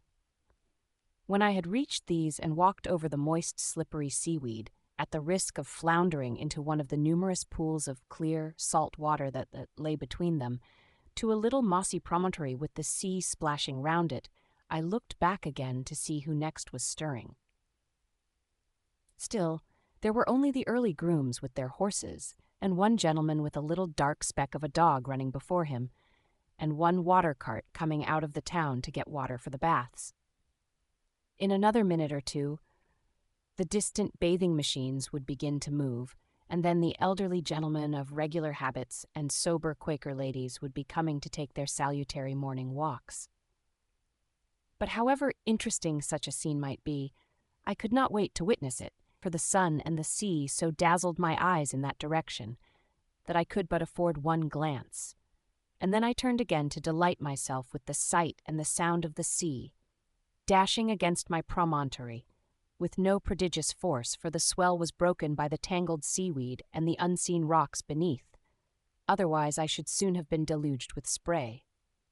But the tide was coming in, the water was rising, the gulfs and lakes were filling, the straits were widening. It was time to seek some safer footing, so I walked, skipped, and stumbled back to the smooth, wide sands, and resolved to proceed to a certain bold projection in the cliffs, and then return. Presently, I heard a snuffling sound behind me, and then a dog came frisking and wriggling to my feet. It was my own Snap, the little dark, wire-haired terrier. When I spoke his name, he leapt up in my face and yelled for joy. Almost as much delighted as himself, I caught the little creature in my arms and kissed him repeatedly. But how came he to be there? He could not have dropped from the sky, or come all that way alone. It must be either his master, the rat-catcher, or somebody else that had brought him, so, repressing my extravagant caresses and endeavoring to repress his likewise, I looked round and beheld Mr. Weston. "Your dog remembers you well, Miss Grey," said he, warmly grasping the hand I offered him, without clearly knowing what I was about. "You rise early." "Not often so early as this," I replied with amazing composure, considering all the circumstances of the case. "How far do you purpose to extend your walk?" "I was thinking of returning. It must be almost time, I think." He consulted his watch, a gold one now, and told me it was only 5 minutes past 7. "But, doubtless, you have had a long enough walk," said he, turning towards the town, to which I now proceeded leisurely to retrace my steps, and he walked beside me. "In what part of the town do you live?" asked he. "I never could discover." "Never could discover? Had he endeavored to do so then, I told him the place of our abode. He asked how we prospered in our affairs.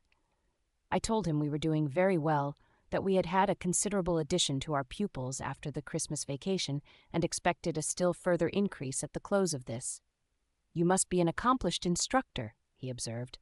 "No, it is my mother," I replied. "She manages things so well and is so active and clever and kind." "I should like to know your mother. Will you introduce me to her sometime, if I call?" "Yes, willingly. And will you allow me the privilege of an old friend, of looking in upon you now and then?" "Yes, if I suppose so." This was a very foolish answer, but the truth was, I considered that I had no right to invite anyone to my mother's house without her knowledge, and if I had said, "Yes, if my mother does not object," it would appear as if by his question I understood more than was expected. So supposing she would not, I added, "I suppose so." But of course, I should have said something more sensible and more polite, if I had had my wits about me. We continued our walk for a minute in silence, which, however, was shortly relieved, no small relief to me, by Mr. Weston commenting upon the brightness of the morning and the beauty of the bay, and then upon the advantages A possessed over many other fashionable places of resort. "You don't ask what brings me to A," said he. "You can't suppose I'm rich enough to come for my own pleasure. I heard you had left Horton. You didn't hear, then, that I'd got the living of was a village about 2 miles distant from A." "No," said I. "We live so completely out of the world, even here, that news seldom reaches me through any quarter, except through the medium of the Gazette. But I hope you like your new parish, and that I may congratulate you on the acquisition." "I expect to like my parish better a year or two hence, when I have worked certain reforms I have set my heart upon, or, at least, progressed some steps towards such an achievement. But you may congratulate me now, for I find it very agreeable to have a parish all to myself, with nobody to interfere with me, to thwart my plans or cripple my exertions. And besides, I have a respectable house in a rather pleasant neighborhood, and £300 a year. And in fact, I have nothing but solitude to complain of, and nothing but a companion to wish for." He looked at me as he concluded, and the flash of his dark eyes seemed to set my face on fire, greatly to my own discomfiture, for to evince confusion at such a juncture was intolerable. I made an effort, therefore, to remedy the evil, and disclaim all personal application of the remark by a hasty, ill-expressed reply, to the effect that, if he waited till he was well known in the neighborhood, he might have numerous opportunities for supplying his want among the residents of F and its vicinity, or the visitors of A, if he required so ample a choice, not considering the compliment implied by such an assertion, till his answer made me aware of it. "I am not so presumptuous as to believe that," said he, "though you tell it me, but if it were so, I am rather particular in my notions of a companion for life, and perhaps I might not find one to suit me among the ladies you mention. If you require perfection, you never will. I do not, I have no right to require it, as being so far from perfect myself." Here the conversation was interrupted by a water cart lumbering past us, for we were now come to the busy part of the sands, and for the next 8 or 10 minutes, between carts and horses and asses and men, there was little room for social intercourse, till we had turned our backs upon the sea and begun to ascend the precipitous road leading into the town. Here my companion offered me his arm, which I accepted, though not with the intention of using it as a support. "You don't often come on to the sands, I think," said he, "for I have walked there many times, both morning and evening, since I came, and never seen you till now, and several times in passing through the town, too, I have looked about for your school, but I did not think of the road, and once or twice I made inquiries, but without obtaining the requisite information. When we had surmounted the acclivity, I was about to withdraw my arm from his, but by a slight tightening of the elbow was tacitly informed that such was not his will, and accordingly desisted. Discoursing on different subjects, we entered the town and passed through several streets. I saw that he was going out of his way to accompany me, notwithstanding the long walk that was yet before him, and fearing that he might be inconveniencing himself from motives of politeness, I observed, "I fear I am taking you out of your way, Mr. Weston. I believe the road to lies quite in another direction. "I'll leave you at the end of the next street," said he. "And when will you come to see Mamma?" "Tomorrow, God willing." The end of the next street was nearly the conclusion of my journey. He stopped there, however, bid me good morning, and called Snap, who seemed a little doubtful whether to follow his old mistress or his new master, but trotted away upon being summoned by the latter. "I won't offer to restore him to you, Miss Grey," said Mr. Weston, smiling, "because I like him." "Oh, I don't want him," replied I, "now that he has a good master. I'm quite satisfied." "You take it for granted that I am a good one, then?" The man and the dog departed, and I returned home, full of gratitude to heaven for so much bliss, and praying that my hopes might not again be crushed. Chapter 25. Conclusion. "Well, Agnes, you must not take such long walks again before breakfast," said my mother, observing that I drank an extra cup of coffee and ate nothing, pleading the heat of the weather and the fatigue of my long walk as an excuse. I certainly did feel feverish and tired, too. "You always do things by extremes. Now, if you had taken a short walk every morning, and would continue to do so, it would do you good." "Well, Mamma, I will." "But this is worse than lying in bed or bending over your books. You have quite put yourself into a fever." "I won't do it again," said I. I was racking my brains with thinking how to tell her about Mr. Weston, for she must know he was coming tomorrow. However, I waited till the breakfast things were removed, and I was more calm and cool, and then, having sat down to my drawing, I began. "I met an old friend on the sands today, Mamma." "An old friend? Who could it be?" "Two old friends, indeed. One was a dog." And then I reminded her of Snap, whose history I had recounted before, and related the incident of his sudden appearance and remarkable recognition. "And the other," continued I, "was Mr. Weston, the curate of Horton." "Mr. Weston. I never heard of him before." "Yes, you have. I've mentioned him several times, I believe, but you don't remember." "I've heard you speak of Mr. Hatfield." "Mr. Hatfield was the rector, and Mr. Weston the curate. I used to mention him sometimes in contradistinction to Mr. Hatfield as being a more efficient clergyman. However, he was on the sands this morning with the dog. He had bought it, I suppose, from the rat-catcher, and he knew me as well as it did, probably through its means. And I had a little conversation with him, in the course of which, as he asked about our school, I was led to say something about you and your good management. And he said he should like to know you, and asked if I would introduce him to you if he should take the liberty of calling tomorrow. So I said I would. Was I right? Of course. What kind of a man is he? A very respectable man, I think, but you will see him tomorrow. He is the new vicar of F, and as he has only been there a few weeks, I suppose he has made no friends yet and wants a little society. The morrow came. What a fever of anxiety and expectation I was in from breakfast till noon, at which time he made his appearance. Having introduced him to my mother, I took my work to the window and sat down to await the result of the interview. They got on extremely well together, greatly to my satisfaction, for I had felt very anxious about what my mother would think of him. He did not stay long that time, but when he rose to take leave, she said she should be happy to see him, whenever he might find it convenient to call again, and when he was gone, I was gratified by hearing her say, "Well, I think he's a very sensible man. But why did you sit back there, Agnes," she added, "and talk so little?" "Because you talked so well, Mamma. I thought you required no assistance from me, and besides, he was your visitor, not mine." After that, he often called upon us, several times in the course of a week. He generally addressed most of his conversation to my mother, and no wonder, for she could converse. I almost envied the unfettered, vigorous fluency of her discourse, and the strong sense evinced by everything she said. And yet I did not, for, though I occasionally regretted my own deficiencies for his sake, it gave me very great pleasure to sit and hear the two beings I loved and honored above every one else in the world, discoursing together so amicably, so wisely, and so well. I was not always silent, however, nor was I at all neglected. I was quite as much noticed as I would wish to be. There was no lack of kind words and kinder looks, no end of delicate attentions, too fine and subtle to be grasped by words, and therefore indescribable, but deeply felt at heart. Ceremony was quickly dropped between us. Mr. Weston came as an expected guest, welcome at all times and never deranging the economy of our household affairs. He even called me Agnes. The name had been timidly spoken at first, but finding it gave no offense in any quarter, he seemed greatly to prefer that appellation to Miss Grey, and so did I.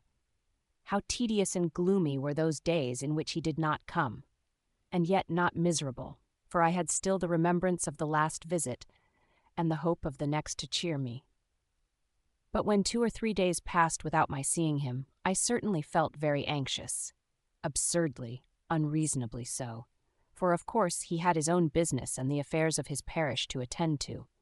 And I dreaded the close of the holidays, when my business also would begin, and I should be sometimes unable to see him, and sometimes, when my mother was in the schoolroom, obliged to be with him alone, a position I did not at all desire in the house, though to meet him out of doors and walk beside him had proved by no means disagreeable. One evening, however, in the last week of the vacation, he arrived unexpectedly, for a heavy and protracted thunder shower during the afternoon had almost destroyed my hopes of seeing him that day. But now the storm was over, and the sun was shining brightly. "A beautiful evening, Mrs. Grey," said he as he entered. "Agnes, I want you to take a walk with me, too." He named a certain part of the coast, a bold hill on the land side, and towards the sea a steep precipice from the summit of which a glorious view is to be had. "The rain has laid the dust and cooled and cleared the air, and the prospect will be magnificent. Will you come?" "Can I go, Mamma?" "Yes, to be sure." I went to get ready, and was down again in a few minutes, though, of course, I took a little more pains with my attire than if I had merely been going out on some shopping expedition alone. The thunder shower had certainly had a most beneficial effect upon the weather, and the evening was most delightful. Mr. Weston would have me to take his arm. He said little during our passage through the crowded streets, but walked very fast and appeared grave and abstracted. I wondered what was the matter, and felt an indefinite dread that something unpleasant was on his mind, and vague surmises concerning what it might be troubled me not a little, and made me grave and silent enough. But these fantasies vanished upon reaching the quiet outskirts of the town, for as soon as we came within sight of the venerable old church, and the hill with the deep blue beyond it, I found my companion was cheerful enough. "I'm afraid I've been walking too fast for you, Agnes," said he. "In my impatience to be rid of the town, I forgot to consult your convenience, but now we'll walk as slowly as you please. I see, by those light clouds in the west, there will be a brilliant sunset, and we shall be in time to witness its effect upon the sea at the most moderate rate of progression." When we had got about halfway up the hill, we fell into silence again, which, as usual, he was the first to break. "My house is desolate yet, Miss Grey," he smilingly observed, "and I am acquainted now with all the ladies in my parish, and several in this town too, and many others I know by sight and by report, but not one of them will suit me for a companion. In fact, there is only one person in the world that will, and that is yourself, and I want to know your decision." "Are you in earnest, Mr. Weston?" "In earnest? How could you think I should jest on such a subject?" He laid his hand on mine, that rested on his arm. He must have felt it tremble, but it was no great matter now. "I hope I have not been too precipitate," he said in a serious tone. "You must have known that it was not my way to flatter and talk soft nonsense, or even to speak the admiration that I felt, and that a single word or glance of mine meant more than the honeyed phrases and fervent protestations of most other men. I said something about not liking to leave my mother and doing nothing without her consent. I settled everything with Mrs. Grey while you were putting on your bonnet," replied he. "She said I might have her consent if I could obtain yours, and I asked her, in case I should be so happy, to come and live with us, for I was sure you would like it better. But she refused, saying she could now afford to employ an assistant, and would continue the school till she could purchase an annuity sufficient to maintain her in comfortable lodgings, and meantime she would spend her vacations alternately with us and your sister, and should be quite contented if you were happy. And so now I have overruled your objections on her account. Have you any other?" "No, none." "You love me, then?" said he, fervently pressing my hand. "Yes." Here I pause. My diary, from which I have compiled these pages, goes but little further. I could go on for years, but I will content myself with adding that I shall never forget that glorious summer evening, and always remember with delight that steep hill and the edge of the precipice where we stood together, watching the splendid sunset mirrored in the restless world of waters at our feet, with hearts filled with gratitude to heaven, and happiness and love, almost too full for speech. A few weeks after that, when my mother had supplied herself with an assistant, I became the wife of Edward Weston, and never have found cause to repent it, and am certain that I never shall. We have had trials, and we know that we must have them again, but we bear them well together, and endeavor to fortify ourselves and each other against the final separation, that greatest of all afflictions to the survivor. But if we keep in mind the glorious heaven beyond, where both may meet again, and sin and sorrow are unknown, surely that too may be borne, and, meantime, we endeavor to live to the glory of Him who has scattered so many blessings in our path. Edward, by his strenuous exertions, has worked surprising reforms in his parish, and is esteemed and loved by its inhabitants, as he deserves. For whatever his faults may be as a man, and no one is entirely without, I defy anybody to blame him as a pastor, a husband, or a father. Our children, Edward, Agnes, and little Mary, promise well. Their education for the time being is chiefly committed to me, and they shall want no good thing that a mother's care can give. Our modest income is amply sufficient for our requirements, and by practicing the economy we learnt in harder times, and never attempting to imitate our richer neighbors, we manage not only to enjoy comfort and contentment ourselves, but to have every year something to lay by for our children, and something to give to those who need it. And now I think I have said sufficient. Thanks for watching. If you like this recording, please like the video and comment below what book you want to hear next. Also, be sure to subscribe so you don't miss out on any of our upcoming audiobooks.